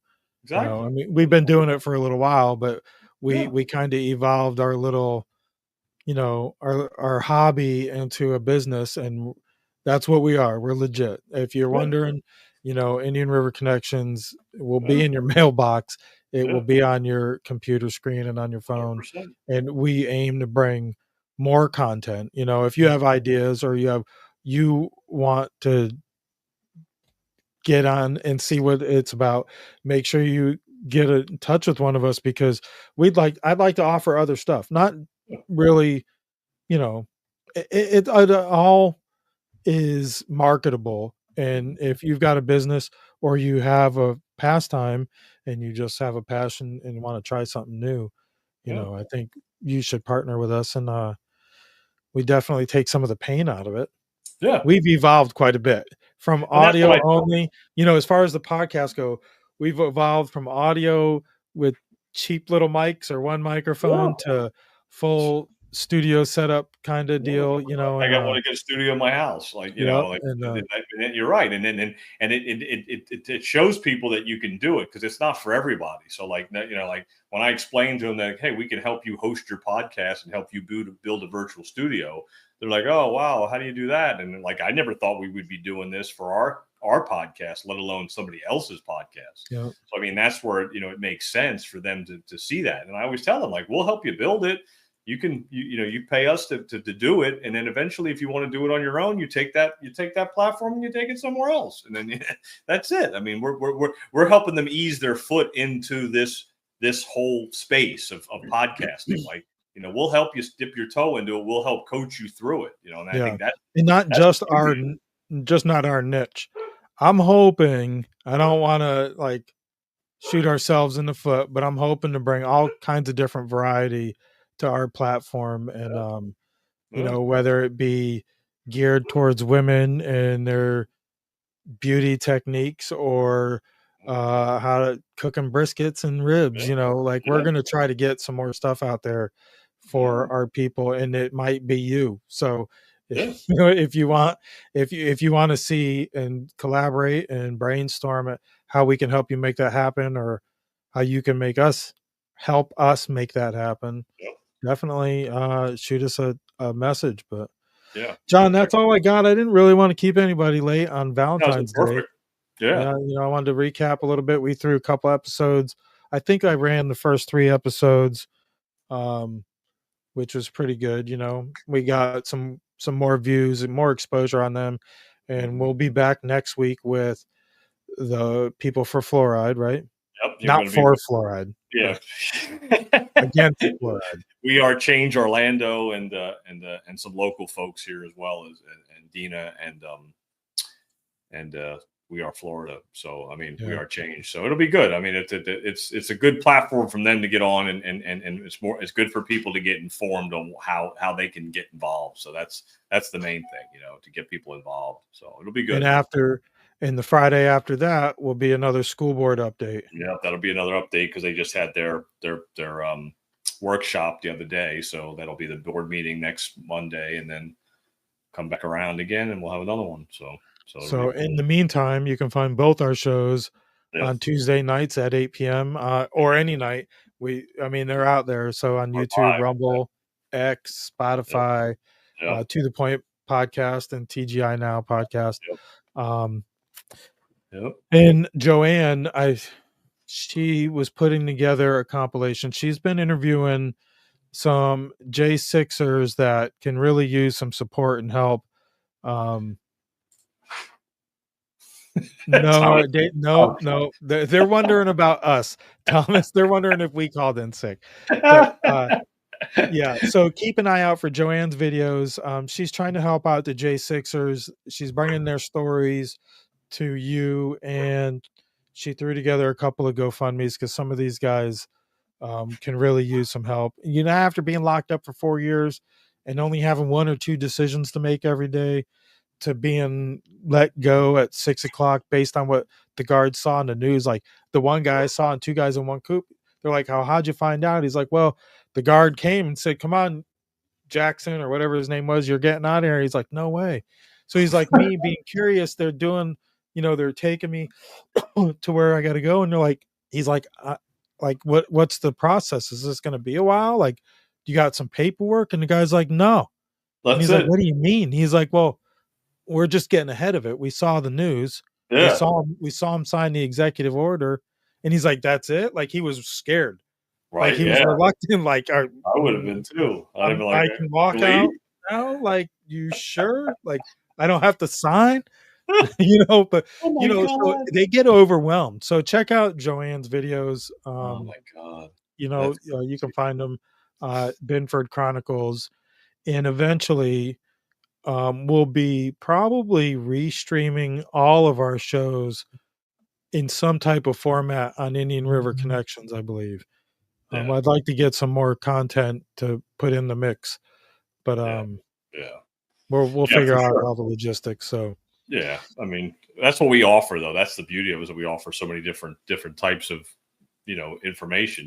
Your podcast, my podcast, Joanne's. We all have different guests we bring on. You're on the Patriots Prayer Network, which is beautiful, and so we're definitely growing, and so that's what people need to find out. And just check us out. Go to the website, InRiverConnections.com. Stay tuned for our postcard. It'll be in the mail. You'll see it here real soon, and you'll be hearing more about it, what we're doing, and bringing more people on the show to bring their perspective on what's going on with the boards here in River County. Yep. We hope you support the small businesses that are supporting us. Yep. And, visit their websites and scan their codes and patronize their business. But exactly. That's pretty much all I got. I do want to shout out the Patriot Prayer Network. Half our network is going to DC for CPAC, which I think is awesome. They got a booth there. If we were closer, I would be mooching along with them, but it's a long way from me. Yeah. We're going to eventually we're going to hook up with them, and something will come in Florida, and we'll be we've got the Warrior Shield weekend. We're supposed to be getting some details on that coming up in I forget when. Okay. I think it was May, or was it October, or when was it coming? I think you're right. I think it's May. I think it's May. Yeah. Yeah. I don't know. We're waiting on some details. So, all right. Cool. Anyways, support them either way. Warrior Shield Weekend. They help other veteran organizations and nonprofits. But that's all I got, John. Perfect. Yeah, that's perfect. Please support us. Go to the website. Give us a call. We can help you build your websites, and we can do anything you need. And this is what we're here to do, to help small businesses. We're not trying to do anything that nobody else can do. We're doing something that's more authentic and bringing real authentic stuff to people. So cool. Yep. All right, cue the outro. See you later, man. All right, brother. See you. Indian River Connections brings you the first source you can watch for truth on board decisions in Indian River County. The Board Report, where taxpayers and policymakers intersect.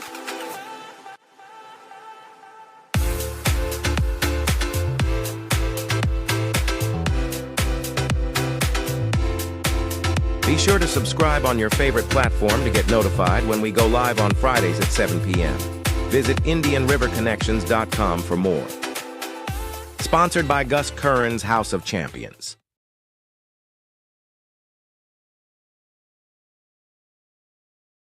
Join the fight. So come join the fight and unleash the champion inside you. Give them a call, 772-713-1157, or go to gchouseofchampions.com.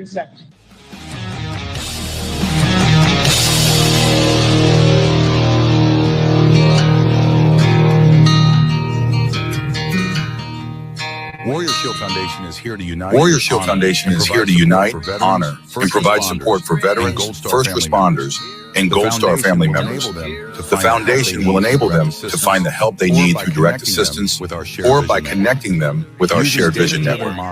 Using data-driven models, we provide solutions that make a long-lasting difference. We, along with our partners, are dedicated to bringing together like-minded groups and individuals who have committed to making a difference in the lives of our hardworking everyday heroes. We bridge the gap by connecting warriors or their families with the assistance they deserve and require, such as service dogs, wheelchairs, counseling, scholarships, and team building retreats, to name a few. You can help right now to make a difference for those who have helped protect us all. Warrior Shield Foundation, selflessly doing for those who need it most. It's a long way to home, but you won't take the hard road all alone. Just look to your left and look to your right. You were born to fight. You were born to fight. Hey guys. Hey guys. Great information. I don't know why all of a sudden I'm hearing an echo, but great show and great information. I can't help. I've got questions. Like I can't help but ask. Maybe I missed it, or maybe it's just not a good enough reason. Why are they putting this stuff in our water? Yeah. I mean, I know like the reason why the chemical company is offloading it, but what's the reasoning? Like, what could be the reason for putting unregulated dosages of this chemical in our drinking water?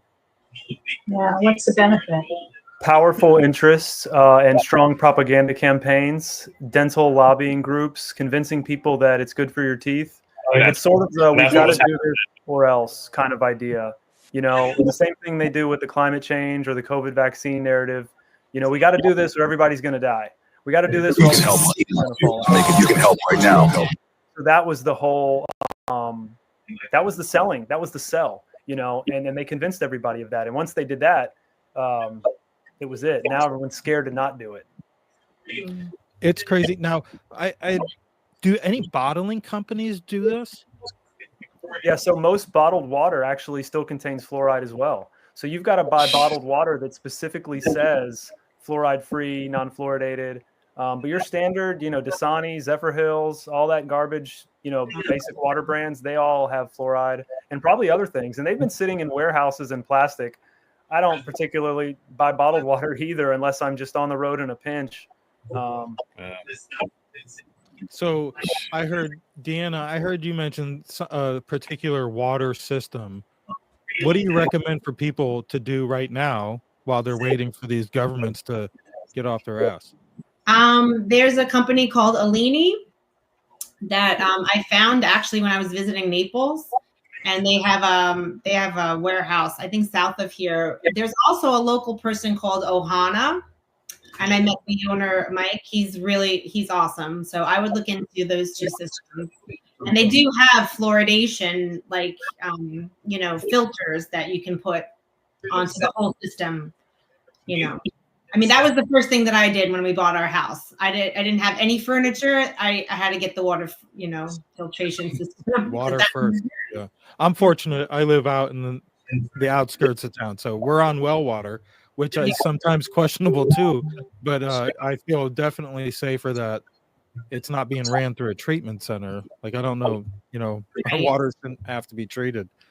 I think it's great information, and it's scary too. Like you said, I mean, there's some counties that just didn't do it from the get-go, but for these other municipalities to be suckered into doing this or paid off into doing this, it's crazy to me. And you know, when they go after the areas, it wasn't just that it was rural counties on well water. It was, okay, where are the most populated areas that we can sell as much of this toxic waste as we possibly can? and be able to make a profit and get rid of it easily. So they would go after, Orange County, Miami-Dade County, Pinellas County, big cities. And why go after the rural, no-name county with just people on well water? It's way too hard to distribute it. It's just they went after the cash cows and the city centers. Crazy. So is there a link to it to cancer? Have they done any studies on that? Yeah, so there's links to mostly lowered IQ. I mean, 7 years ago, I went into the Orlando meeting and took a stack of 50 studies of lowered IQ just in children. And there's more in adults and other things, but it's bone brittleness, arthritis, dental fluorosis, which messes up your teeth, which is funny because it's supposed to help your teeth, skeletal fluorosis. Have they done any studies on that? Yes. Yeah, there's studies on all of these things that I'm mentioning. Arthritis, dental fluorosis. Messes up your teeth, which is funny because it's just the other one. Skeletal. Have they done any studies on that? Yes. Yeah, there's studies on all of these. Sir? Something is echoing. Any studies? These things that I mentioned. that? Arthritis. Mostly. Have they done any studies on that? Hold on. Yeah, skeletal. Yeah, there's studies on all of these. Something is echoing. Things that I mentioned. Something is echoing. That was, I'm sorry, that's John. No problem. Something happened. So back to the studies. Where can people find more information on those studies? They're all actually in one place, which makes it really easy. Actually, two places. The Fluoride Action Network, and their website is fluoridealert.org. They have a toolkit for taking action. They have all the studies, and you can also go to Green Med Info. Green Med Info is Sayer G and some other great people that have compiled all the studies. I think it's over 200 of something, just all in one place, and you can really go pour through them. Wow, that's great. I see John is back. I don't know, maybe we had a little glitch. John, you're back with us? Yeah, a little glitch. Yeah, sorry, John, I threw you off the stage. It's all right. I couldn't figure it out. I appreciate you guys for joining the board report and for helping what we do. This is what we want to do, is inform whoever we get to tune in on these important decisions being made at these city council meetings and school board meetings and stuff like that. But I look forward to seeing progress along the state. Now you guys are particularly state, or do you, Justin? Do you go national? What is your scope of work in this? Really just working on the state of Florida. It's really hard for us to work anywhere further than that. And we got a big state, and we know if we can knock off Florida, that's one of the biggest states that was leading with COVID. If we lead with this, we can set an example for the other large, more red states and just send a shockwave across the country. I also want to give a quick shout out to Stand for Health Freedom. You can go to their website where it shows all of our progress. There's a fluoride toolkit on how to take action in your city. And that is the group that helped remove it in Naples and Collier County, and that has really been helping me and everyone really with this whole thing, push this through across the state. And that's Stand for Health Freedom. Stand for Health Freedom. Mm-hmm. And they are national. So like if you want to go national with this, or you want to go, and they handle everything. I mean, we're talking weather modification, vaccine mandates. This is a great group to follow if you're in any other state as well, because they really work on legislation and getting things done on local and state levels. That's awesome. Very good. Well, Dina, I want to say thank you because you gave me the courage to go to the county commission, and you sent me a little more information, and that was the first time that I stood up to talk about the fluoride. So anybody out there, if you've never done it, I never did it before, and I got up there, and Dina showed up to be there with me. So she was the backup support, and it's really good. It's important. So don't be afraid. Just step out of your box and go and call somebody, and somebody will show up to join you.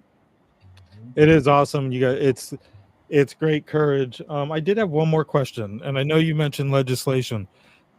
Considering the MAHA movement, do you see any hope in state level legislation? Yeah, it's funny you say that. There's actually a bill has been presented in Florida. A senator and congressman have put forth a bill to ban fluoride across the state.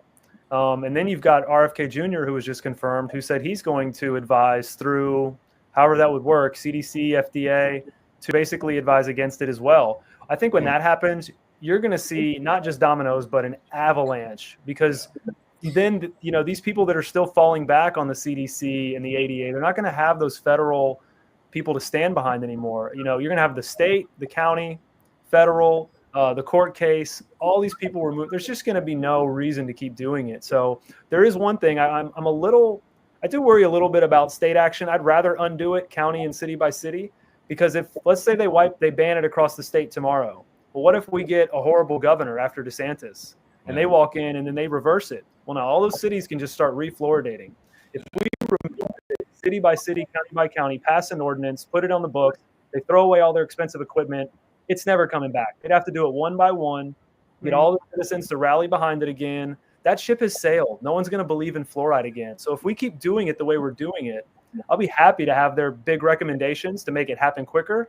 But I'd almost prefer to do it the way we're doing it, because it's going to just solidify it forever. So that kind of answers my next question is, if it was state legislation that passed, I was going to say, does that mean it's vacation time, or do you motor on to get these counties and municipalities to just, I mean, in namesake, adopt that?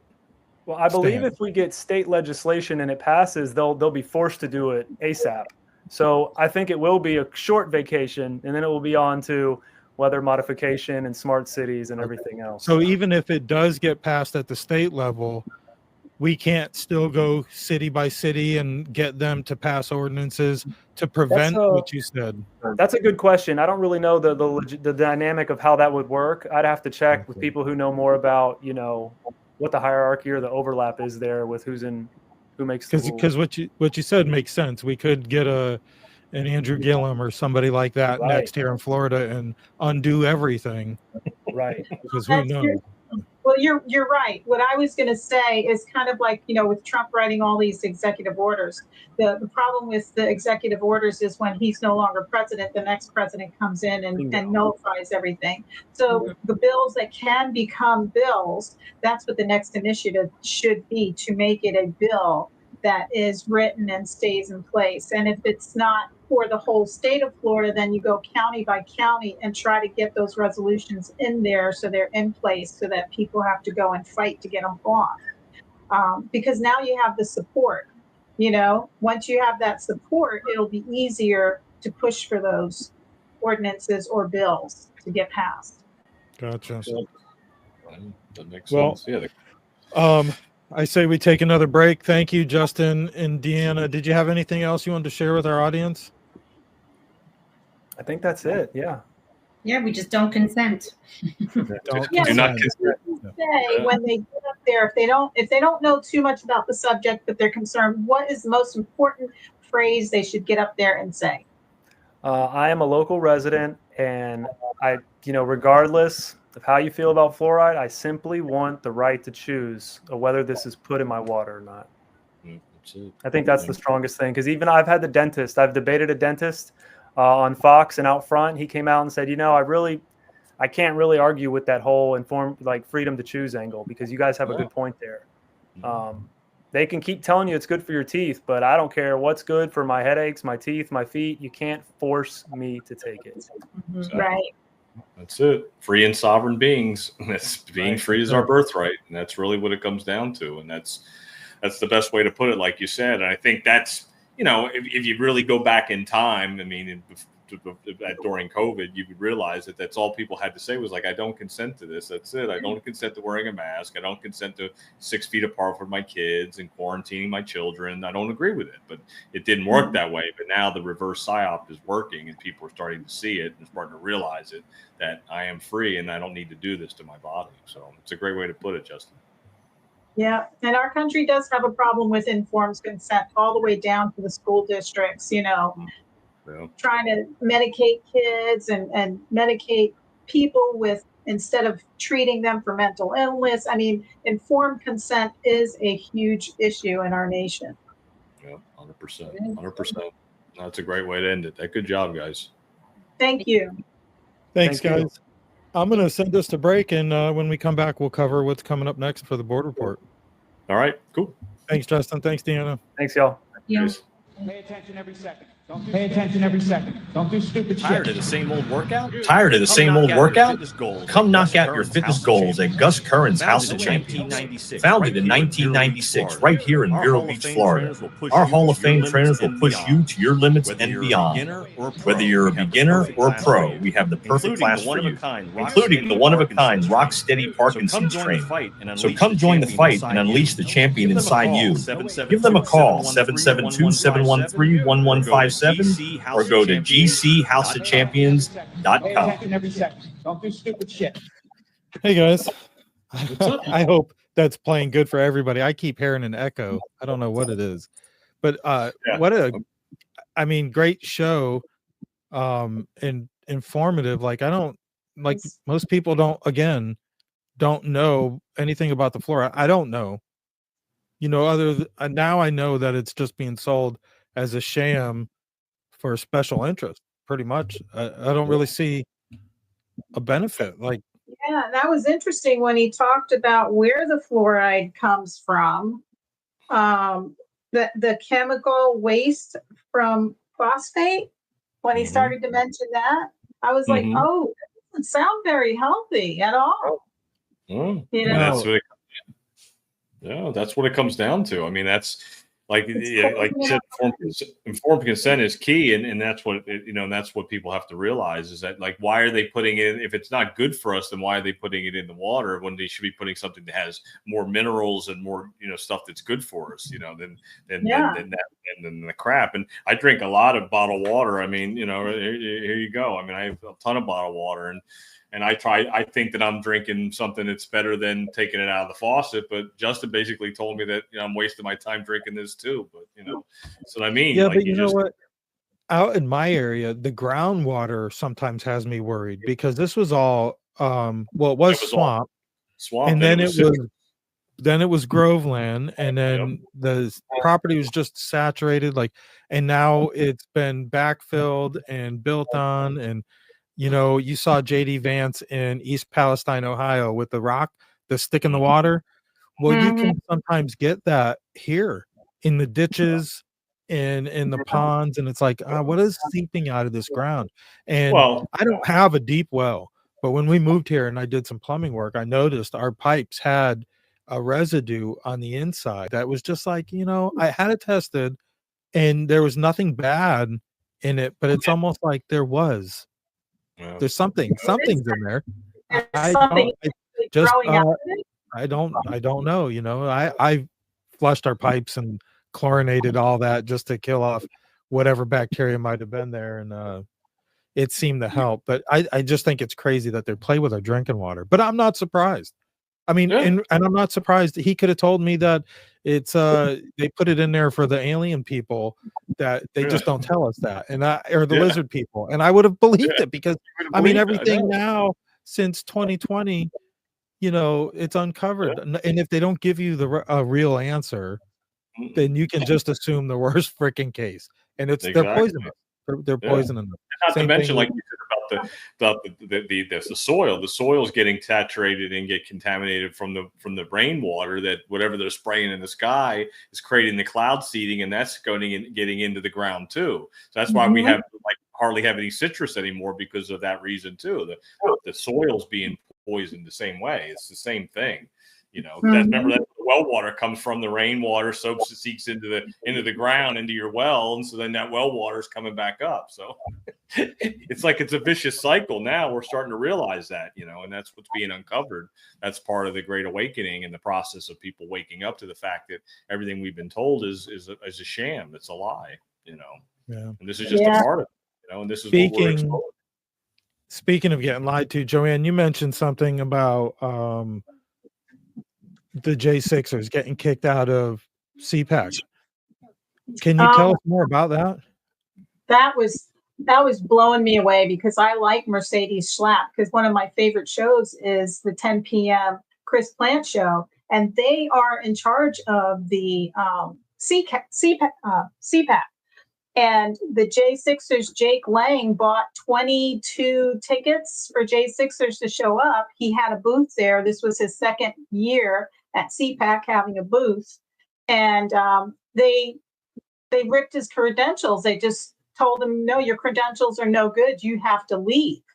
And he's like, wait, what are you talking about? So they threw out him and several other J6ers. And then the next day, Matt Schlapp apparently called them back. That's what he said on his Facebook, on his X page, called him back and told them that they can come back. And then when they went back, they stopped him again and kicked him out. And they rough-housed one of the younger guys in the group, grabbed his credentials and literally pulled them off his body. And he was literally running out the door, trying to get out the door, and they're trying to manhandle him. So that was caught on footage. And then, so which event was this? Which part of CPAC? That was yesterday, the day before yesterday. It was in Maryland. They were holding CPAC. The CPAC was in Maryland. Right. Eddie. Yeah, I saw that video. Eddie interviewed the Proud Boys guy. He got in. He got his credentials. Yeah, they had a bunch of them from PPN are there right now. Yeah, but but some of the J6ers did get their credentials back. I did see that Eddie had showed. Yeah, Eddie Tario. Is that his name? Yeah. There was, I think there was like 10 that got their credentials back that went in. They did. Yeah. And but it just made no sense what was going on. And then Matthew Stone, Roger Stone's son, was doing a podcast standing right next to Matt Schlapp's booth. And he said that he heard Matt Schlapp laughing about pulling the credentials of the J6ers. So that's all on X. You can find that on X. I reposted it on my X page so people can see it, because on the CPAC page, they were saying, oh, this was just not happening. And I was like, hey, there's actual footage of it happening. It's not like download that video before it's removed. It's actually happening. So do you have anything planned for Binford Chronicles this week? I do not have anything planned for Binford Chronicles this week. I'm trying to get a hold of that sheriff in California, because he's been talking against the border, and the deportations. He's been talking against them shutting him down, and he's like, that's not going to happen. I'm going to deport and arrest illegals. So he's total constitutional, but I haven't been able to get a hold of him. But I really want to get a hold of him and talk to him about what's going on there in California. Yeah, somebody that follows the Constitution coming out of California. It's exciting. Pretty crazy. It's Riverside. I think it's Riverside, California. So I'm like, wow, there's a constitutionalist in California. I want to talk to that man. There you go. That makes sense. John, how about TGI Now? What do you guys got going on this coming week? Next week? This week we're gonna have I believe I have it penciled in. Megan Walsh is going to be on the show to discuss her upcoming new podcast she's launching. Yeah, so she's got a podcast she's launching called America's Most Corrupt. So she's going full force straight on into the whole USAID and Doge and so she's going to expose what she can because she's seen what's going on behind the scenes. So I'm looking forward to having that. That might be a pretty interesting show to get into. So. Now's her time, just like Justin said, ride the wave of momentum. Yep. That now she might find that to get the real exposure. And I was actually talking to somebody I ran into in a grocery store locally, and the last name came up, and they were just like, there's something wrong with that guy. There's something wrong with that guy. There's something not right there. And they really didn't know her story. They didn't know of her at all or her story at all. Oh, wow. And it's like, you don't even know the half of it. You think you have a feeling. You should know something. It's like exactly, yeah. And that's local. No. It is. It's local. Yeah. Yeah. On go ahead, Joanne. So I was going to say that little rally with the Democrats, and too bad we didn't have Thomas on. I really wanted to hear about that rally. Did Yeah. any of you guys know anything about that rally? No. Thomas covered it, but I didn't get out there. Michael. I saw some pictures from some family that works in the area, and I didn't see any Biden flags. So I think there was one person in there smarter than the rest that said, "Hey, don't run those," because we know they were there.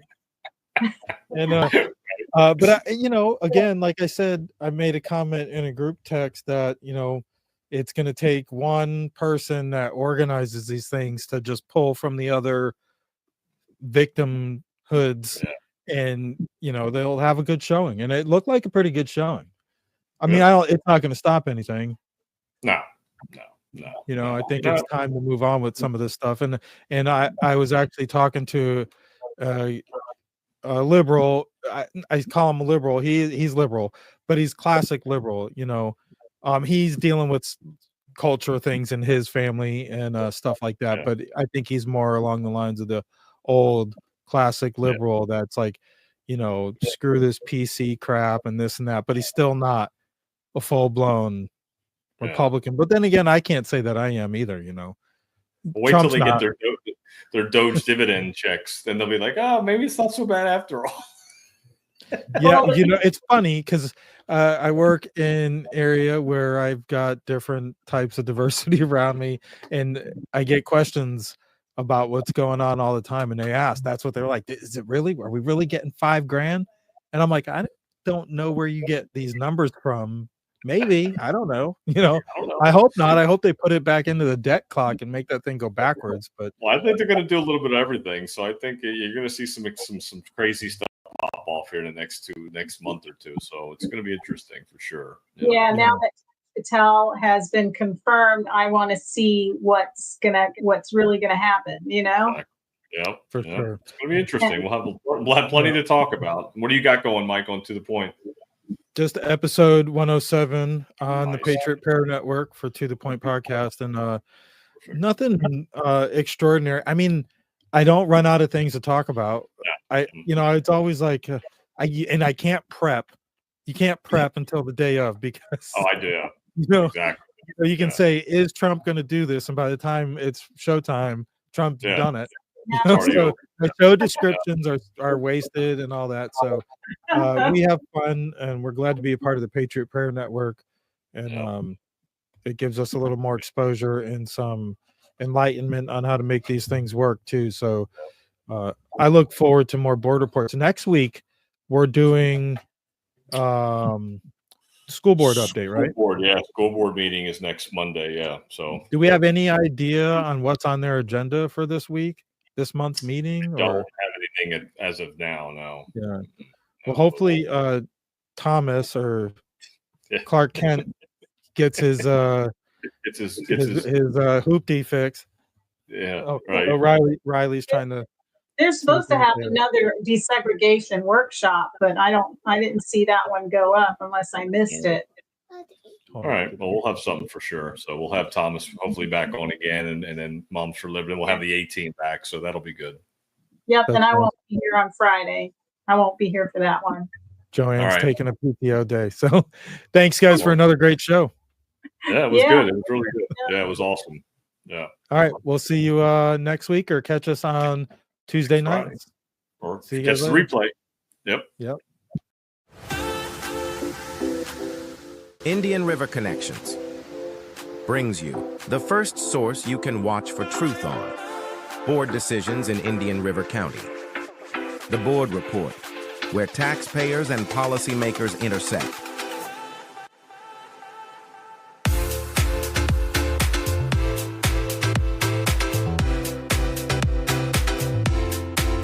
Be sure to subscribe on your favorite platform to get notified when we go live on Fridays at 7 p.m. Visit IndianRiverConnections.com for more. Sponsored by Gus Curran's House of Champions.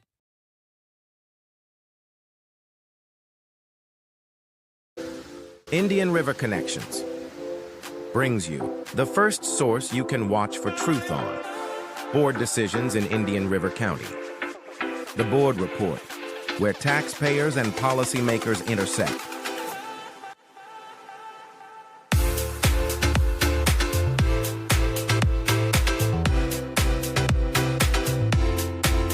Be sure to subscribe on your favorite platform to get notified when we go live on Fridays at 7 p.m.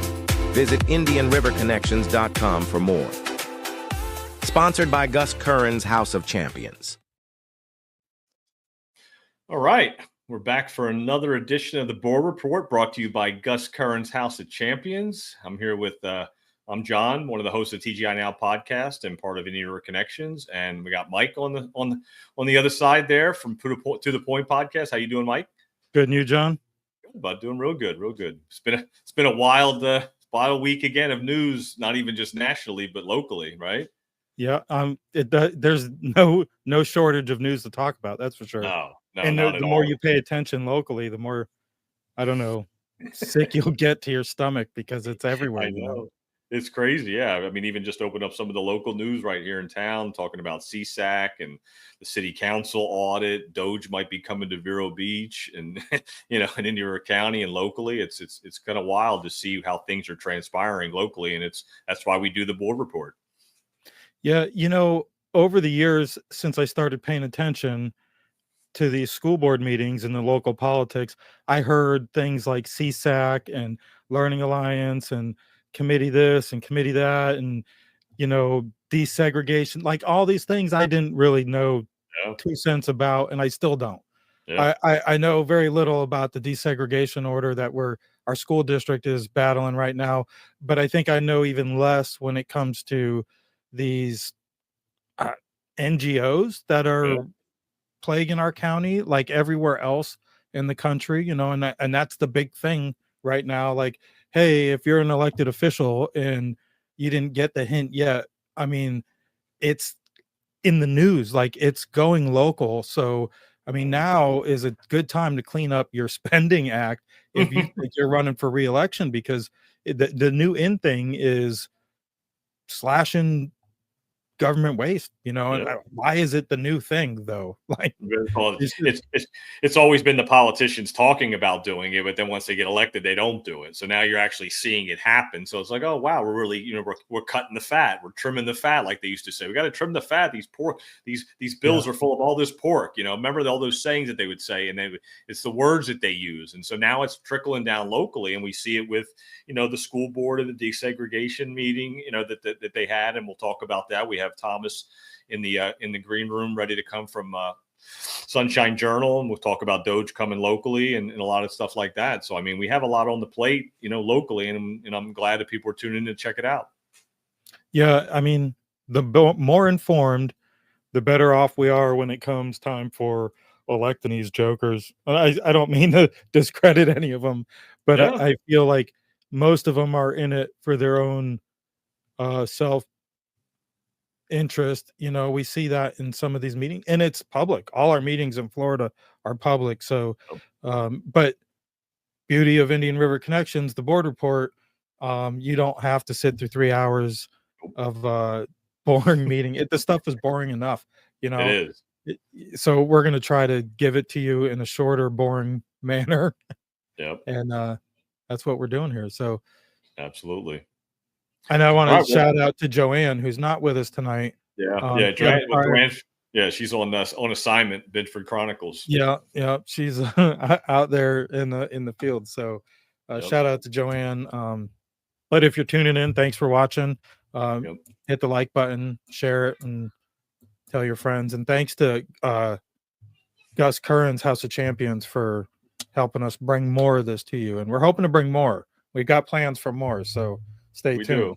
We sure do. We sure have a lot more to come. And we also have Kevin McDonald also in the green room. He's going to come on with the school board report as well and give us a little update on what's going on with that along with Thomas. So it's going to be a great show. I'm looking forward to it.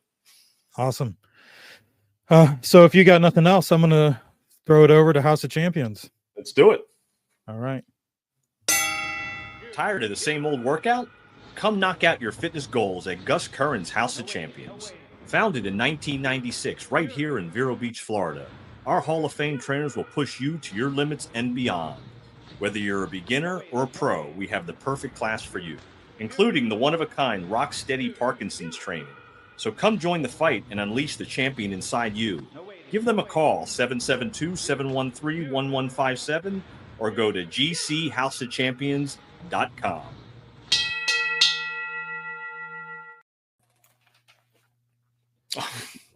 Look who it is. Look who joined us.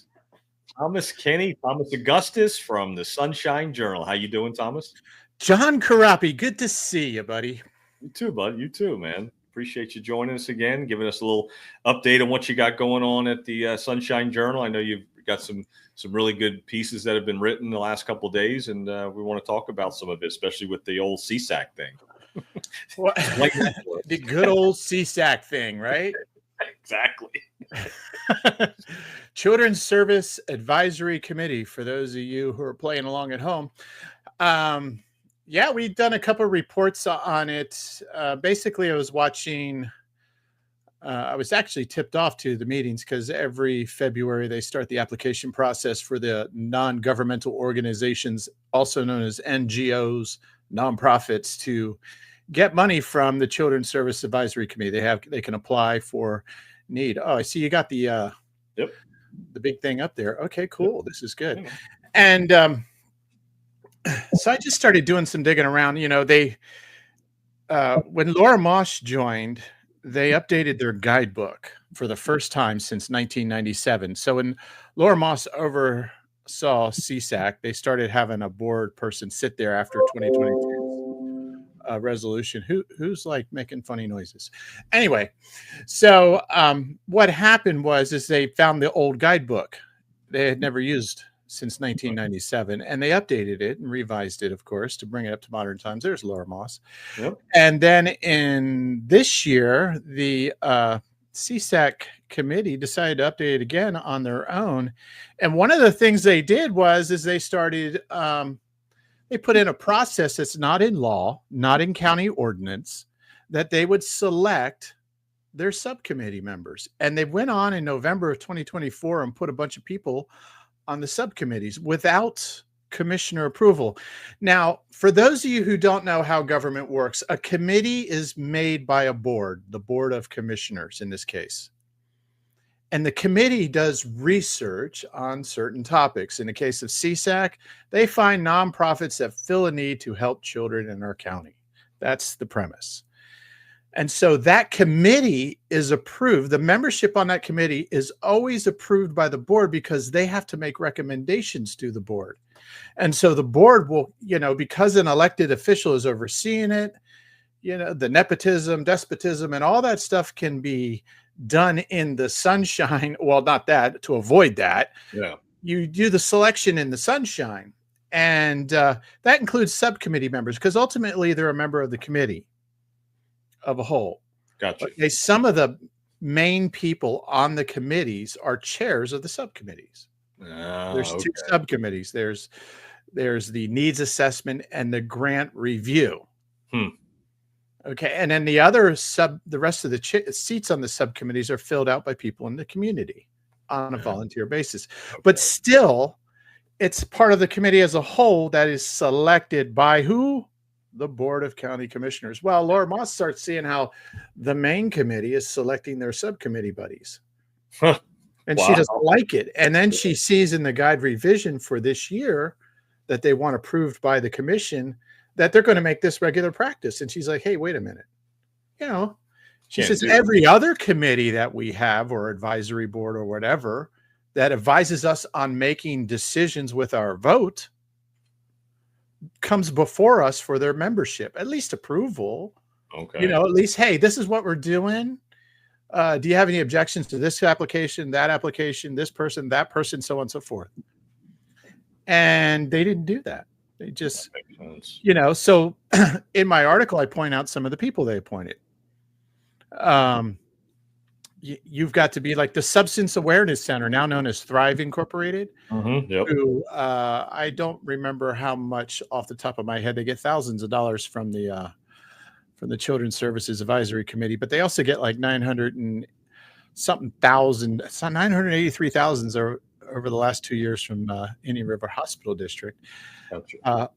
You know, their executive director sits on the Needs Assessment Committee. She's been sitting there since 2023, since it was formed.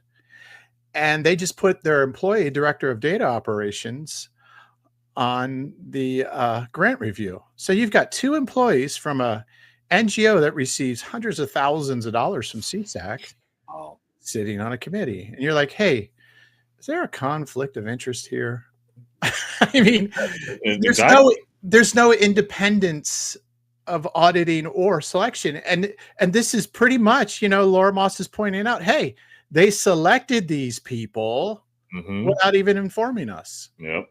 Yeah, that makes sense. And so there's a whole litany of issues that we explore in that article. And we just released today a editorial by Susan Maheel, who's part of Reclaiming IRC Ed Alliance here in Indian River County, Reclaiming Education, Reclaiming Culture. And she's had her run-ins with CSAC because she once applied for the subcommittee and got shot down. And she explains how it works. And she's been around this county a little longer than I have, about as long as you have, John. Well, you're probably here a little longer. Yeah. But it's real great insight to her personal experience. And you can go check that out at Sunshine Journal. Yeah, definitely go to Sunshine Journal, check that out. That we put the information down at the bottom for you to want to subscribe. Hey, look, my red your swing line. I'm not giving away my swing line. Right? That's too funny. Well, that's a good explanation of what's going on with CSAC. So I like how you got down to the nitty-gritty on that. Also, it looks like something with the city council now, an audit. What is going on with that? Where they missed an audit now? They're audited by the state, and they have to turn in their audit by, I believe it was February 10th. And this would be, I want to say it was 23, end of 23, fiscal 23. Now they have one of those mid-year, so I think it was like 22, 23, or maybe 23, 20. They had 18 months afterwards. I was looking at the deadline, so 18 months later. Okay. And it was supposed to be due by February 10th, and they missed an audit for the first time in umpteen years. Wow. Since like 1984 or something, 83. And it's just an odd thing. It's like, this is standard government practice, but it's very, it could be very consequential. Okay. I believe there's a drop dead date in June, if I'm not mistaken. And if they don't, they could lose $32 million in bonds that are going to build the infrastructure for the sewage plant. And my thought is, well, if they can't move that sewage plant, then how are they going to build Three Corners? Yeah, no, that's a good point. Now, because they're interconnected, and who's going to want to go to a nice hotel next to the poop? Yeah, look, let's just be real, right, man? I don't think that's good. I don't think that's going to fly. I mean, to be honest, well, there'll be some flies, that's for sure. On my personal level, I don't want to see it being built. So I don't. I'm not too fond of the whole Three Corners anyway, because I mean, I don't think that's what we need to be spending money on and using that in building what they're building there. It's unnecessary. But that's just a side note. That's another podcast. Yeah, and you would hope, obviously, that there's no TIF money involved. That's tax incentive stuff. Yeah, us ponying up money and taking a risk in the investment. I think that's for private entrepreneurs are going to get a big 99-year lease on this thing and all this other stuff. And so, you need to pony up the cash, my friends, and build it out and make a go of it. That's the way I see it. I think, and what you're saying makes sense. And as well as the whole process of all these, you miss a public, things that we're talking about. It seems that like Doge needs to come to Vero. Like, are we going to have something of that nature? Is that what you see coming down the road? Is some type of a Doge committee coming into the cities and the counties and the states? I think in Florida it's very real. Okay. Because the governor, as you know, has been talking about eliminating property taxes or greatly reducing them. One of the things he's really after, I think, he's learned a few things from Trump on how to negotiate. Yeah, right. Just throw it out there. Let's eliminate property tax, all of it. Okay, and then go get what you can get. And these are things that people are like, hey, and he said it in a really great way. It's like, you've purchased your house and now you're renting from the government to live there. This is your property. Yep. I mean, philosophically, he's right. Mm-hmm. You agree? It's basic common sense, you know? And so he's out there saying this, but it's going to cause counties. I mean, we're the second lowest property tax in the state, rate wise. Next door to us, St. Lucie is the second highest. Wow. Yeah. I didn't realize that. Wow. Yeah. And Get that so on the board report. you think about this, and he's going, well, you know, we're going to have to do Doge on local governments. Wow. Now take this back to CSAC. We're spending $3 million annually. There you go. And probably more, because revenue comes in. As revenue comes in, more money is allocated. Last year, there was a big fight. Do you have that clip? What was it for at the last meeting? No, the one I sent you with Hope yeah. Woodhouse. No, I didn't. I don't have that one. That one I don't have right now. No. I'll talk about this, but there's perhaps a way we can do this. If you have it, I have a couple of them, and I think I might want to go with the one that I want to go with the full clip. There you go. Is that it? Let me see here. I see it. Yep, here we go. All right. Let me do it. Let me, I have to share screen. So this is about 36 seconds. So this is Hope Woodhouse. And she is basically asking for, this is Hope Woodhouse. It's going to be the full clip. All right. Okay. It's about 2 minutes. Is that good? Is that plenty of time? Yeah, we got time. Yep. Okay. Let me get back to where we are so I can share screen. I can do it here if you want. Can you? And the last comment I have is, what can be more important than the children of our county, the future of the county? And based on the mistakes of the past, we are living now in a community where you can't hire qualified people. You can't hire therapists, you can't hire teachers. Why does Johns Island have to go to Eastern Europe to hire people every year? If we had invested in our children 25 years ago, I guess that would be 1999 as it was agreed, we probably wouldn't be in the situation we're in. Did you hear that? Hey, if CSAC was just allowed to have the money, we could hire good wait staff. from Eastern Europe. But instead, we have to go to Eastern Europe and find some people in war-torn Ukraine to come over and serve us vino. Wow. Oh my goodness. I can't believe what I just heard. That's crazy. Yeah. And so that was last April 2024. Now, prior to that statement, she was speaking to the commission, because the commission in 2022, you know, Joanne Binford, who's not here tonight, God bless her soul, her and Mahil went at it full speed. And it was back when they were going to do the Children's Trust. It was going to be its own taxing district. It was going to be the expansion of CSAC. And they were going to have their own taxing district with their own staff, and they would be out from under the Board of County Commission. Wow. And they were going to start at 0.25. Okay. And they had said back in earlier, like 8 years prior, 7 years prior, something like that, we're going to raise the rate to 0.125. Well, in 2024, they finally got there. It took like 7 years, and she's moaning about it before she makes this statement. And so in 2022, in exchange for not giving them the trust, they said, well, we'll raise taxes up to 0.25. Wow. We're not raising them to 0.25. We'll raise them up to 0.25. You know, key word is up. And they didn't raise them anyway. So she's up there going, you made these promises, daggone it. You owe us, or because we're still hiring people from Eastern Europe. And she's saying we're suffering because of this since 1999 too. Well, yeah, because the purpose of CSAC in the beginning, obviously, was to do all this stuff and create kumbaya, which hasn't happened. Yeah. In terms, you know, children, there's it's like Jesus says, look, the poor you'll always have with you. And I have no objection to serving them and helping people and doing all that stuff. But there's some things going on here is not proper.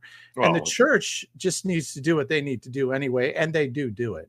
Yeah, and it's a major disconnect, obviously, too, based on the separation of the John's Island and the mainland, and we need your workers, we need your people, but we need your money too. It's a catch-20. It doesn't make any sense. Yeah, and so she says this, and the other thing she says: physical therapists, teachers, and then the wait staff at John's Island. If we could just get those three things, we'll be cool.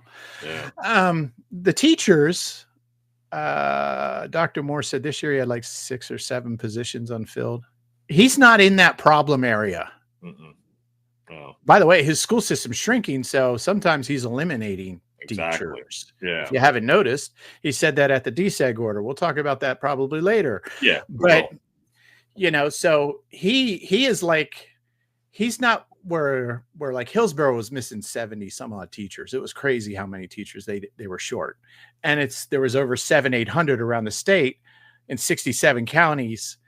And he's at about 5 4. He's not sweating. No. And then his student body is shrinking. So, I don't know where he is exactly, but I think they came in the year, they were about 6 down, 7 down. Yeah. So it's not a big deal. But we throw those political. Oh God, the teachers. Oh God, the blah blah blah. It's nauseating. It is. It's negative, nefarious, and nauseating. That's a good one. It's a good way to put it. The 3 ends. Yeah, it is. Three ends.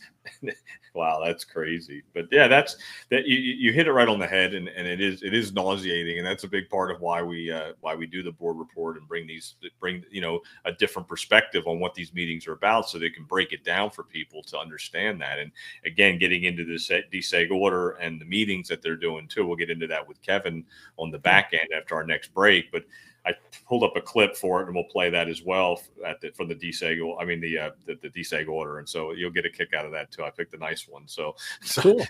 We'll visit that after we take a break, and we'll bring Kevin on, and then we'll have our panel after that, and then we'll bring Mike back on as well. And I wish we had Jennifer Pippin here too with us, but Jennifer's got some things she's taking care of, so we'll have her. God back. bless her. Yeah, so hopefully we'll see her again real soon here on the next episode. And Joanne is on special assignment, correct? She's on Bedford Chronicles on special assignment. I made sure I had a couple things to send her. Zelensky was at the White House, so I was going to send her up to Washington for a little while. He got kicked off the roller coaster. I know. I was hoping to send her up there to catch it, but she didn't get up there in time because things are happening so quick that there's no way. So we got to stick local so we can cover local breaking news here in Vero Beach through the board report and your connections. I just found a link to the whole 50-minute press conversation that they had. It's the last 8 minutes that everyone's chapping about, but I have yet to watch it. So I'll watch it tonight when I go to bed. So. I'll send you a link. All right, I appreciate that. Yeah. All right. Well, we're gonna go to a break, and then we'll be back on with Kevin McDonald, former school board member. Sounds great. All right.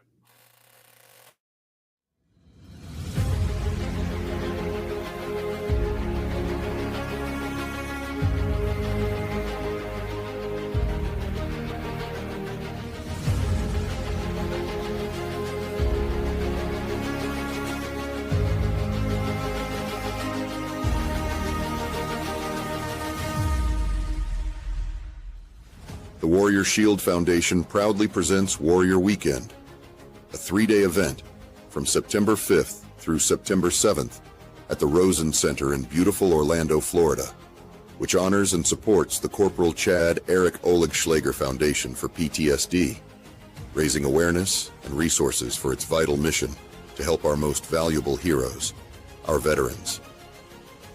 This powerful weekend will feature live performances by country music recording artist Ryan Weaver. It's a long way to home, but you won't take the hard road all alone. American Idol runner-up Bo Bice. Tired of looking down roads, wondering what I gotta do, who I'm supposed to be. I know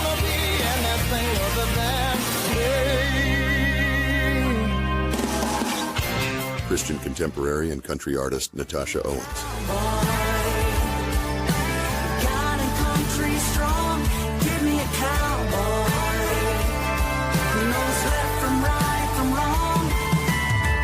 Florida native and national recording artist Sean Holcomb.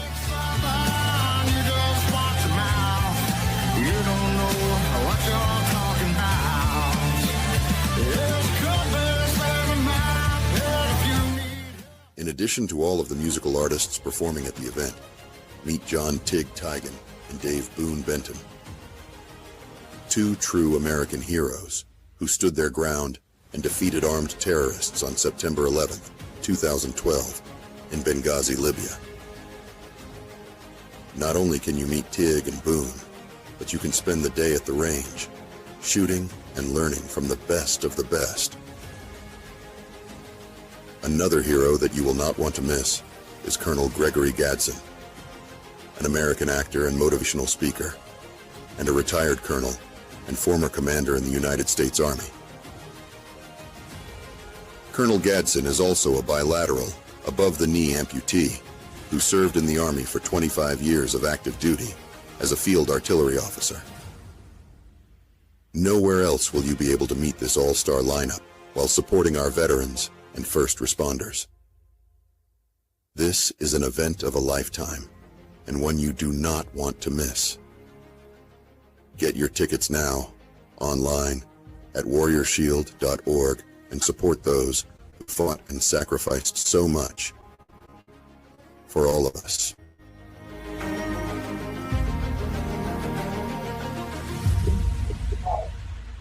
Everyone in the living room.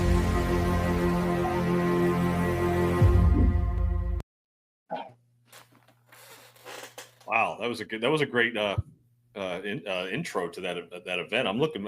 It's getting me excited to want to go to this thing. That was really good. I want a voice like that guy has. right. The warriorshield.com, warriorshield.org. That's awesome. Yeah, I'm looking forward to that. I think we're going to maybe live stream some of our podcasts from there too at Patriot Prayer Network. So I'm hoping that. Oh, look at that. What you got there? What's it say? Make America constitutional again. That merch for the Sunshine Journal. That's from Self-Evident Ministries. Okay. All right. Let's give those guys a shout out. They've been online. They're down in Port St. Lucie, constitutional awareness, basically. And so they've been doing this for a while. All right, cool. Well, we welcome Kevin McDonald up to the stage here. Thanks for coming, Kevin. Thanks for having me. Yeah, man. We appreciate Hi, your Kevin. time. How are you doing, Thomas? Long time no talk. Yeah. 40 minutes or so. Right.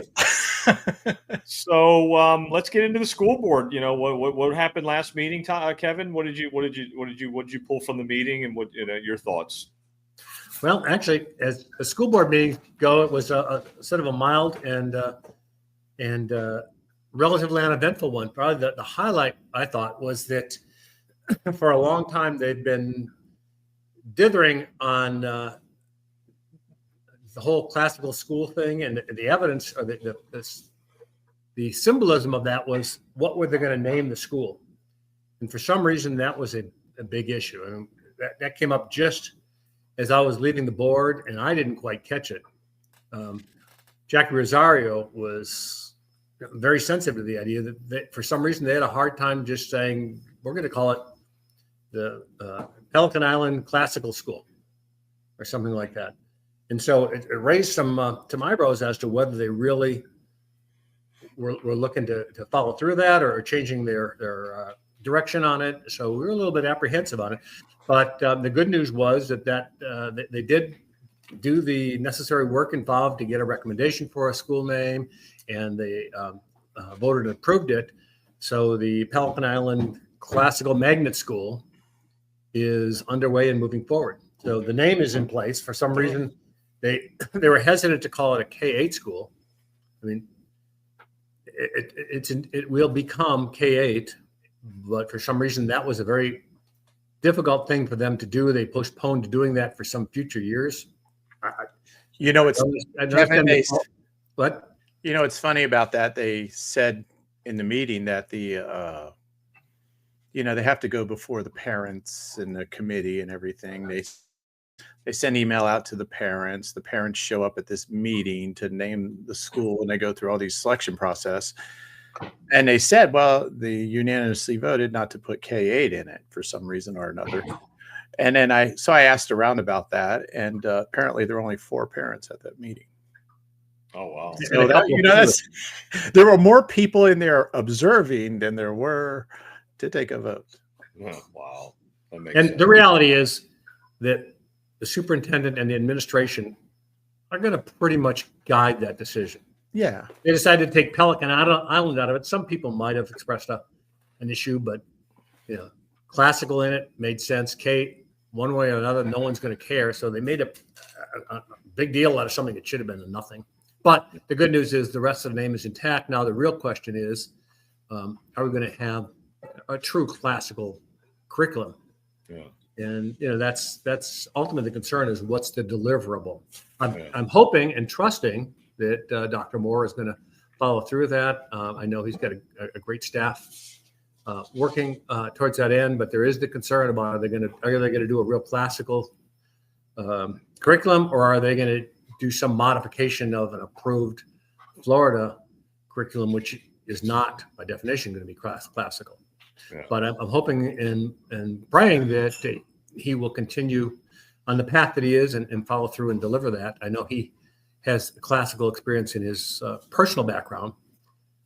So we just, we're hoping to see it come through. And the fact that he delivered on this piece gives me a lot more confidence that he's going to go ahead and deliver on the rest of it as well.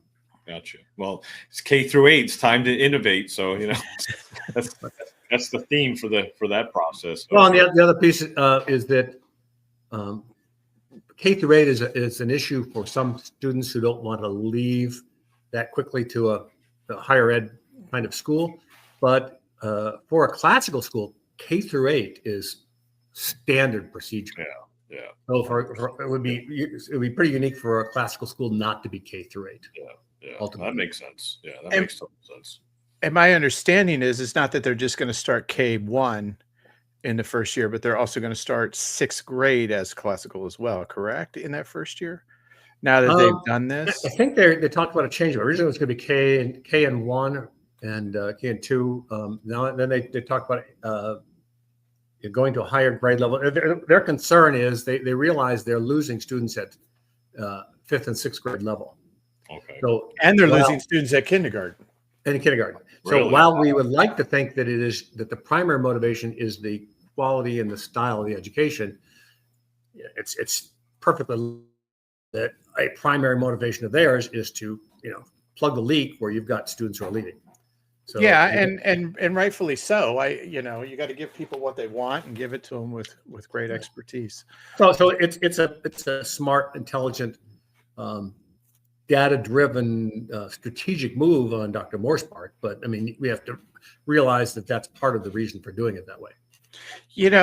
Kevin, you worked with him side by side. I sense with Dr. Moore, politics is really not his game. He prides himself as I think he thinks he's good at it. But really what I think is that he is truly an educator and he likes teaching kids. He likes seeing success in the classroom. He likes these things. He'll promote the heck out of it, even if he uses rankings instead of actual grades sometimes. But he is one of these guys that truly cares about the education of kids. Do you get that from him working side by side, or, am I just missing some cynicism? No, I think that is very much the case. I will say you don't get to be a superintendent of a school and survive in that environment without beginning to understand, whether you call it politics or not, the political ramifications of dealing with a lot of different people and a lot of different interest groups, et cetera. And he's pretty good at being able to do that. So, and that's not a bad or a good. It's probably a good because you need to be. Yeah. So he's good at that. But I think that there's a sincerity behind him. I think the pride in achieving what he's achieved over the last couple of years is truly there, not just for self, but because he believes in that. He wants to have that happen in school. And I think that I've seen him get truly emotional about it. Yeah, and I think that classical education for some parts of the community will help drive that for those parts of the community. And I'm hoping that people see that. I had this funny experience. It seems that there's a section of our county, our community, that thinks that educationally it has to go just one way. Yeah. It has to be there. There's that group that comes in and they say they're advocates for public education. And Thomas and I have joked about this because I would hope they'd rather be advocates for student education. Correct. But they have a one size darn well better fit all attitude. And I think it's really good. The choice has proven good. I think a choice of classical is another good choice that helps accommodate not only different students, but different parents and different beliefs. Yeah. And we need to be able to leave our atheist as well as our Christian belief systems at the door and allow everyone to coexist. Yeah, no, that's a great way to put it. And hey, even atheists believe in God-given facts. That's right. Yeah, this is true. Anything else you took from it? I know with the deseg thing, we'll talk about that. I have a clip pulled up for that. But anything you see on that end of it with the deseg order? Well, before the deseg order, there was an issue that came up, a little bit of a discussion with Jackie Rosario. She brought up a policy proposal for foreign exchange students.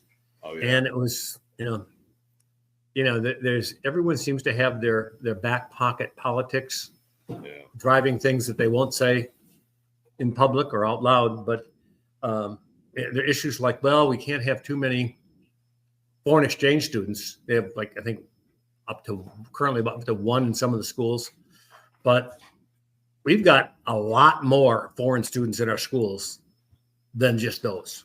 Yeah. Most of them came here on their own, and we're trying to relocate their parents and possibly them with them.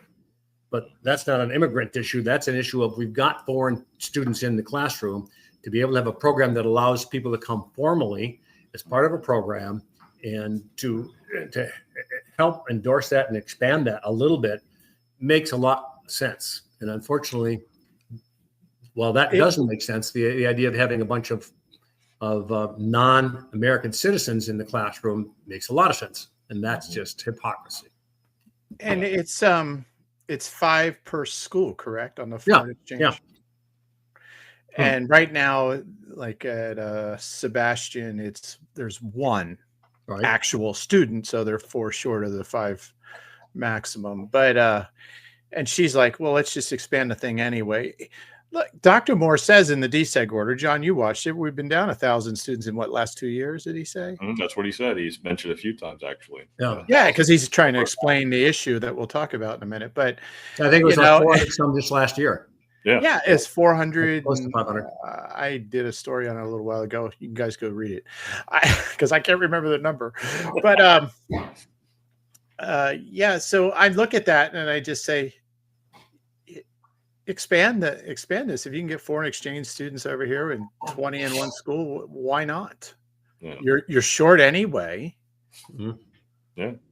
I mean, it seemed like a pretty small issue. It was. She got a lot of pushback on it. She did. Yeah, she did. It was political pushback, pure political pushback. Yeah, it was. And don't give Rosario a chance. I would. Yeah, exactly. I think it's only because she proposed it, and I wouldn't mind somebody having a different viewpoint if they had the courage and the honesty to express it. Great way to put it. 100%. But she won that vote. Yeah. And who swung it? Mr. Dyer. Actually, to his honor, the person who fills my seat did a good job and changed that. And exactly. And so he's a smart guy when he wants to be. In general, he spoke well, I think, again. And I have a lot of hope that he will do his job independently and not be beholden to one side or the other, but be able to show some logic and common sense and wisdom. And if he does that, I'm more than happy to sit at home and watch. Yeah, I agree. I think he came in with some bad advice initially. Yeah. Yeah, lower no the doubt. hammer on whatever, and that's why that whole resolution thing. Well, I think what happened is in a scenario with that is that he got to know Jackie a little bit too. So I think that he gets to know her as a person and not go into that assumption that she's like this, that, and the other of what he was being told. So he kind of used his own discernment to say, you know what, maybe she's not all as bad as they make her out. And Jackie is a wonderful woman, smart. She does a lot of work. She's well prepared. She's got that, sort of tough fighter Hispanic personality, which is New York, and possibly New York, but that's her and that's her personality, and God bless her for it. And maybe Dyer has caught on to it a little bit, and he's open-minded enough to see both sides, and that's what that fifth. That's all that you needs to be. If you've got two that are going one direction and two that are going another direction, you got to be able to be. The two that go in the one direction, they really sit close to each other more and more every meeting too. I notice. I notice they get closer and closer and closer. And the problem is, it's not that there is the thing. When I was there, I'm used to dealing with people in different boards and things that have different opinions. Express your opinions. Let's air them, and let's work through what's best. Yeah. But what's troublesome is when they don't really express what they're thinking, what they really intend. But you sort of get a shadow of it by what they say and they don't say. They obfuscate really their real intention, because their goal isn't to let you communicate with you; it's to get what they want to get, and that's not really, I think, the right way to approach that responsibility.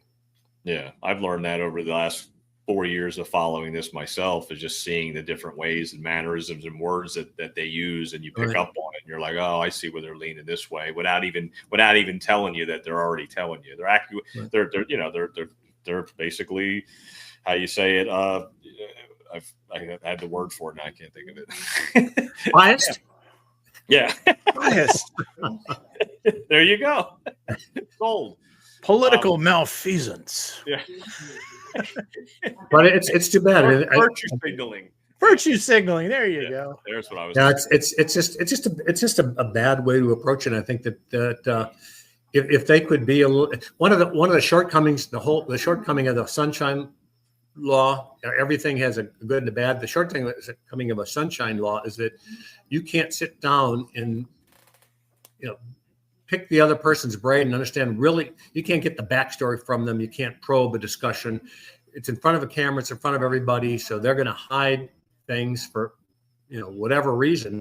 And so you can't really have a collegial discussion and come to a mutual agreement. Well, that's partially not their blame. It's partially just Sunshine makes it hard to have that. Four other people you can't talk to at all, but everyone else in the community you can. And those are the 4 people you got to be able to come to an agreement. Yeah.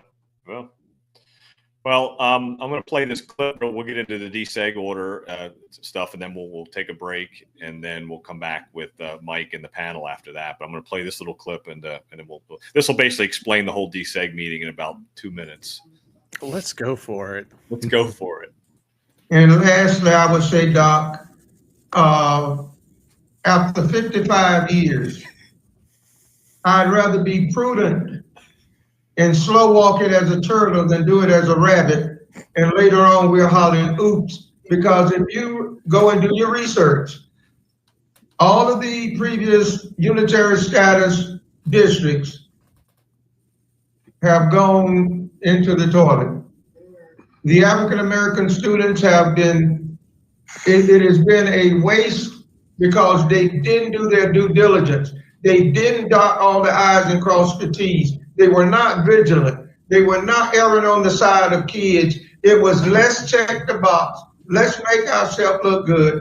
Let's bear down the pressure of the community saying this and the community saying it's taking too long and this and that. We have ruined the lives of children for 55 years, and now we're in a hurry. That's my 2 cents. And I don't question Kevin, who did most of the talking tonight, your desire to get it right or being thought. That is not at all what I'm questioning. I understand your passion and your belief.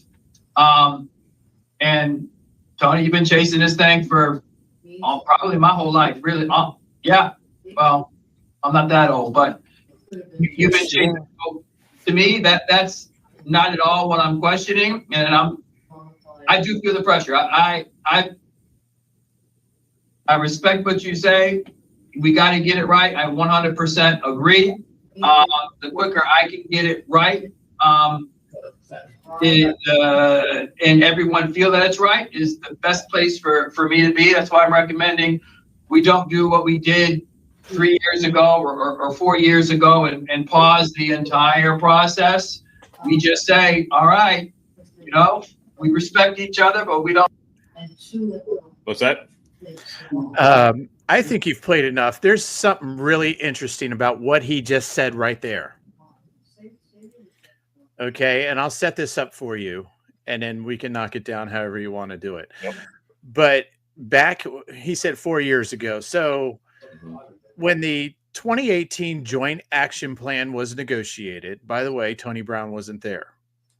Okay. It was Dr. Warrior, I believe, head of the NAACP at the time. And within that first year, she left, and then Tony Brown replaced her. And I remember Tony Brown. There was a thing with TC Palm. You can find it on the interwebs. He's like, I don't like this thing. He doesn't like the Joint Action Plan. Oh, okay. So, he's been dead set against it all along. And the tortoise and the hare comment, I'll talk about that too in a second. But here's the thing. It was to go for 3 years. I mean, I asked Sean Frost about this because he was on the school board at the time. I said, he goes, it's going to be over in 3 years. And the idea was they were going to negotiate for 3 years and do the things they had to do in those 9 areas in the Joint Action Plan to declare unitary status. Well, year 3 comes up, and all of a sudden the school system's starting to talk about the sustainability policy. You guys remember 2130, right? Mm-hmm. Yep.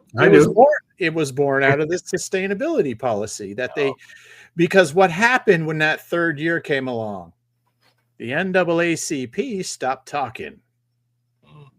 Stopped because they knew their little game, their equity group, which by the way did not meet in the sunshine, was not a work group. They were to make recommendations. They were to audit what the school district had to do, and the school district only has to show increase in those 9 areas. They're not meeting metrics. He's like talking about checking the boxes. What do you think he's negotiating right now? He's negotiating what that box should be. Exactly. Yep. I mean, he's all over the freaking map. He is. He totally is. And here's the thing, so they go and they're not talking. And actually, if you go back and listen to the introduction of that sustainability policy by Dr. Moore, brought on by Peggy Jones, he says they're not talking to us. How do you negotiate with someone who's not talking to you? Well, you create a policy and hope they'll come back to the table. That's how 2130 was born. That makes sense. And this is what they've been using this deseg order to do. They were going to do ESG. Jackie stopped that. They were going, create the courageous conversations. That was all born out of this. Get out of the deseg order. Show the judge we're doing some stuff. Yeah. The Joint Action Plan is all that. Yeah. And then the sustainability policy and all this junk. And now it's like, 55 years, we can't be the rabbit. Hello, a rabbit can run faster than 50. Rabbits don't live that long. I know. That's true. That's a good point. They don't live that long. You're right. Tortoises do, though. So just barely. And the thing about this is that in first 67 deseg order, when the judge gave the school approved their plan to desegregate Indian River County schools, he with 6 other students got a lawyer out of Jacksonville and filed a motion in court opposing the plan. And Tony Brown was I think 17 years old at the time. He's been on this case for that long, and he's actually living he's actually living this case like he still was thinking the way it was back then, and it's not like that anymore. That's the problem. That's the biggest problem. All right, we're going to take a quick break, and then we're going to come back. We got Mike in the back, and we're going to take some questions, and then we'll go from there. So we'll take a quick break. We're right back. Tired of the same old workout? Come knock out your fitness goals at Gus Curran's House of Champions. Founded in 1996 right here in Vero Beach, Florida, our Hall of Fame trainers will push you to your limits and beyond. Whether you're a beginner or a pro, we have the perfect class for you, including the one-of-a-kind rock-steady Parkinson's training. So come join the fight and unleash the champion inside you. Give them a call, 772-713-1157, or go to gchouseofchampions.com.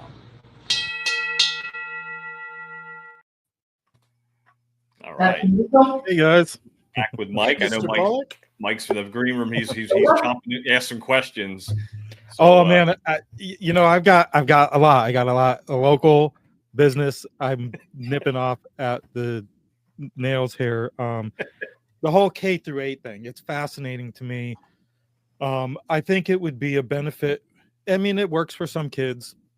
It doesn't work for all. Like I've got, mixed emotions about it for different kids of mine. I have 3 kids. Last night we actually did the 6th grade informational night in Fellsmere, and my son is going to be moving into 6th grade, and right now we're looking at staying in Fellsmere, going to Sebastian Middle, or going to Sebastian Charter if he is so fortunate.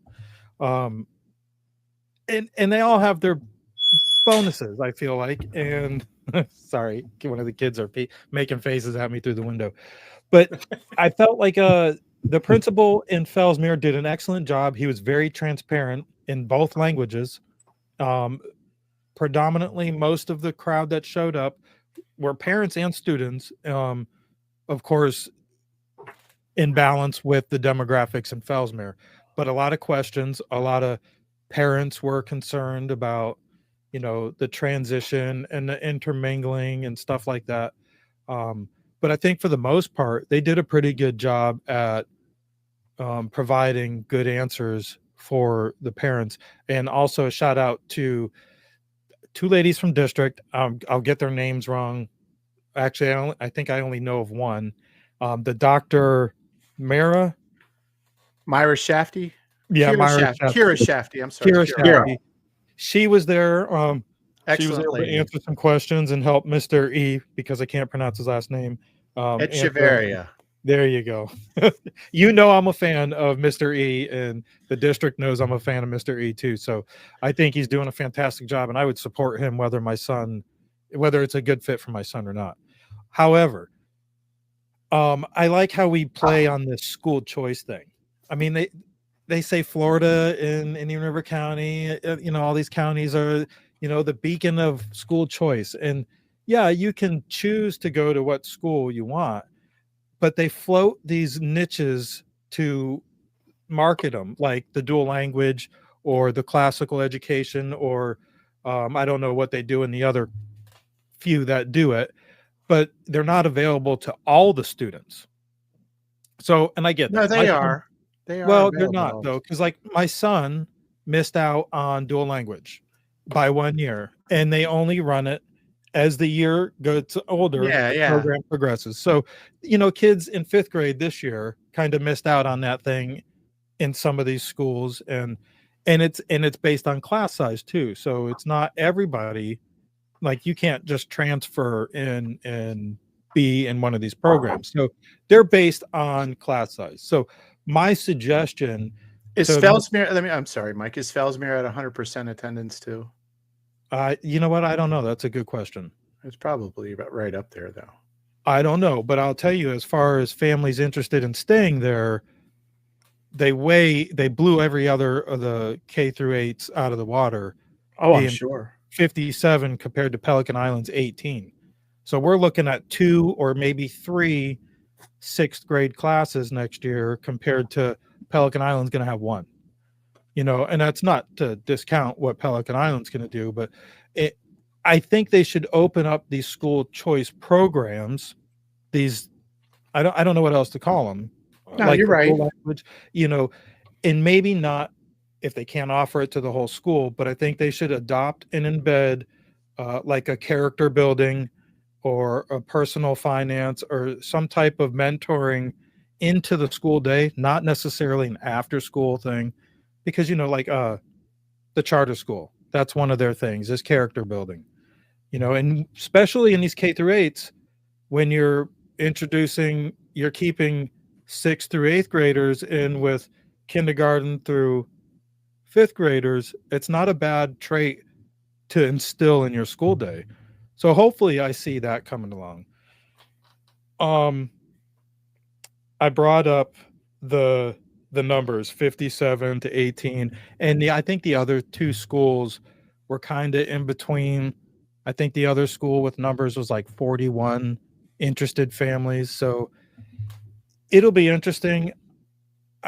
It would be nice to see more kids involved in it, but at the same time, you know, I can't really blame these parents for exiting, you know, these schools. What I do concern myself with, not I don't concern myself, but I find it funny, all these new charter schools or private schools are moving into the area, and they all seem to be coming from down south or, you know, other communities that cater to migrant families, you know, and low income, but not necessarily everybody. And I find that odd. Like we have Fellsmere going through K through 8, and I think Next Wave or New Wave Academy is coming in, who's going to be doing 6 through 8. And then I saw a plan for RCMA. They want to do K through 8, and they're seeking $14 million in funding.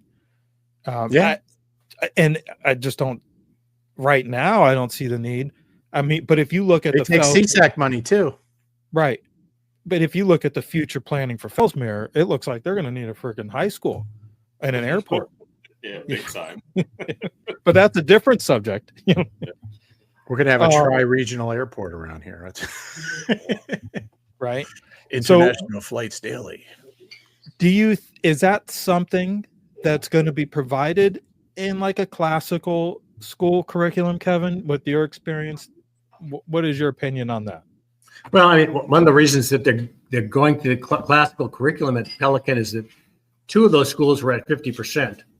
And so they just had empty schools. So they're trying to figure out how to better utilize those schools in lieu of students not showing up and participating. And the idea of classical, I think, is partially because it's become very popular. Jackie Rosario put forth the idea originally, but I think that it's a popular idea. They're realizing there's many classical schools coming into the area, starting up like weeds. So they realized that, hey, it makes sense to offer what students are leaving the school district in order to get. So it's partially to fill the space, partially to address one of the desires of the community, and hopefully partially to give a little bit of alternative, a tip of the hat to the fact that there's a large segment of the community that would align much more with the classical education than what they're offering in the other schools. Yeah. All right. Like we talked about it, there's never no shortage of news. So I want to move off from the local and just get your guys' opinion on what we've seen recently. We touched on the Zelensky a little bit. I didn't see the whole speech, but I saw the fireworks. I'm sure we can save that for another conversation. But what is your take on Byron Donalds announcing his run for governor of Florida? Thomas, good for him. Good for him. When you start talking state and national, particularly a national guy who's been campaigning with Trump and all this stuff, and Trump comes out and says he'd be a great guy, let's go, and Byron hasn't even declared. Then 5 days later, of course, Byron declares. That's cool. I'm really more interested in what DeSantis is doing. I think he's one of the most interesting people in politics at the moment, because you're watching a guy who probably preemptively ran for president. And we all know that, you're going into your primary down almost 40 points to the opposition. Yeah. It's like, And when you started, you were 30 back or 35, and you squeezed it to 20, and you're like, hey, we're getting gains. And then it just fizzles away. It's like everyone knew it was a bad idea. I don't understand it. They were like, well, the only reason they did this is because they thought Trump could not win, and the country is going to go to hell in a handbasket. Mm-hmm. Yep. But they lost all. They lost all their faith. It tells you a lot of the Republican Party did not have faith in their own conservative principled message. Or they don't actually have conservative principles. Yeah. Number two, and that's what you learn. It's like, we'll govern around the edges. And Trump is like, no, we're going in there. We're going to blow to smithereens this joint because it's disgusting what's going on here. Now, I think and he bought in the brains to do it. They've been planning this for 4 years. They've been thinking about this. Their transition team took a year prior to them actually becoming the transition team. And they were all privately funded. They put it all in place because they did not want these people to know what they were doing. They knew exactly what they were doing. It's like, I also think Byron's candidacy is a good idea. We need to start early. He seems like a pretty good guy and a pretty good candidate. But a lot of people like myself are saying, DeSantis has been doing great things, but his term is going to come up. How are you going to replace him? So I think we'd all feel a lot more comfortable if you had a DeSantis type of person who's going to step in and hopefully hit the ground running long before liberals have a chance to throw somebody else in there. Well, that leads my next question. Do you think that DeSantis type person is Byron Donalds or Casey DeSantis? Well, Casey's married to him. Well, yeah, but if it's Casey, then we get a third term of DeSantis, like we got a third term of Obama. Yeah. Well, the way you make it sound, when you say it like that, it does not sound very good. Sounds bad. No, I think that'd be a great from our perspective. It's a great thing. But I'm saying she would, even if she ran independently, she would have a great advisor to help her be a great president. So I don't know. I think that's the best way of getting a third DeSantis term. Yeah. Casey?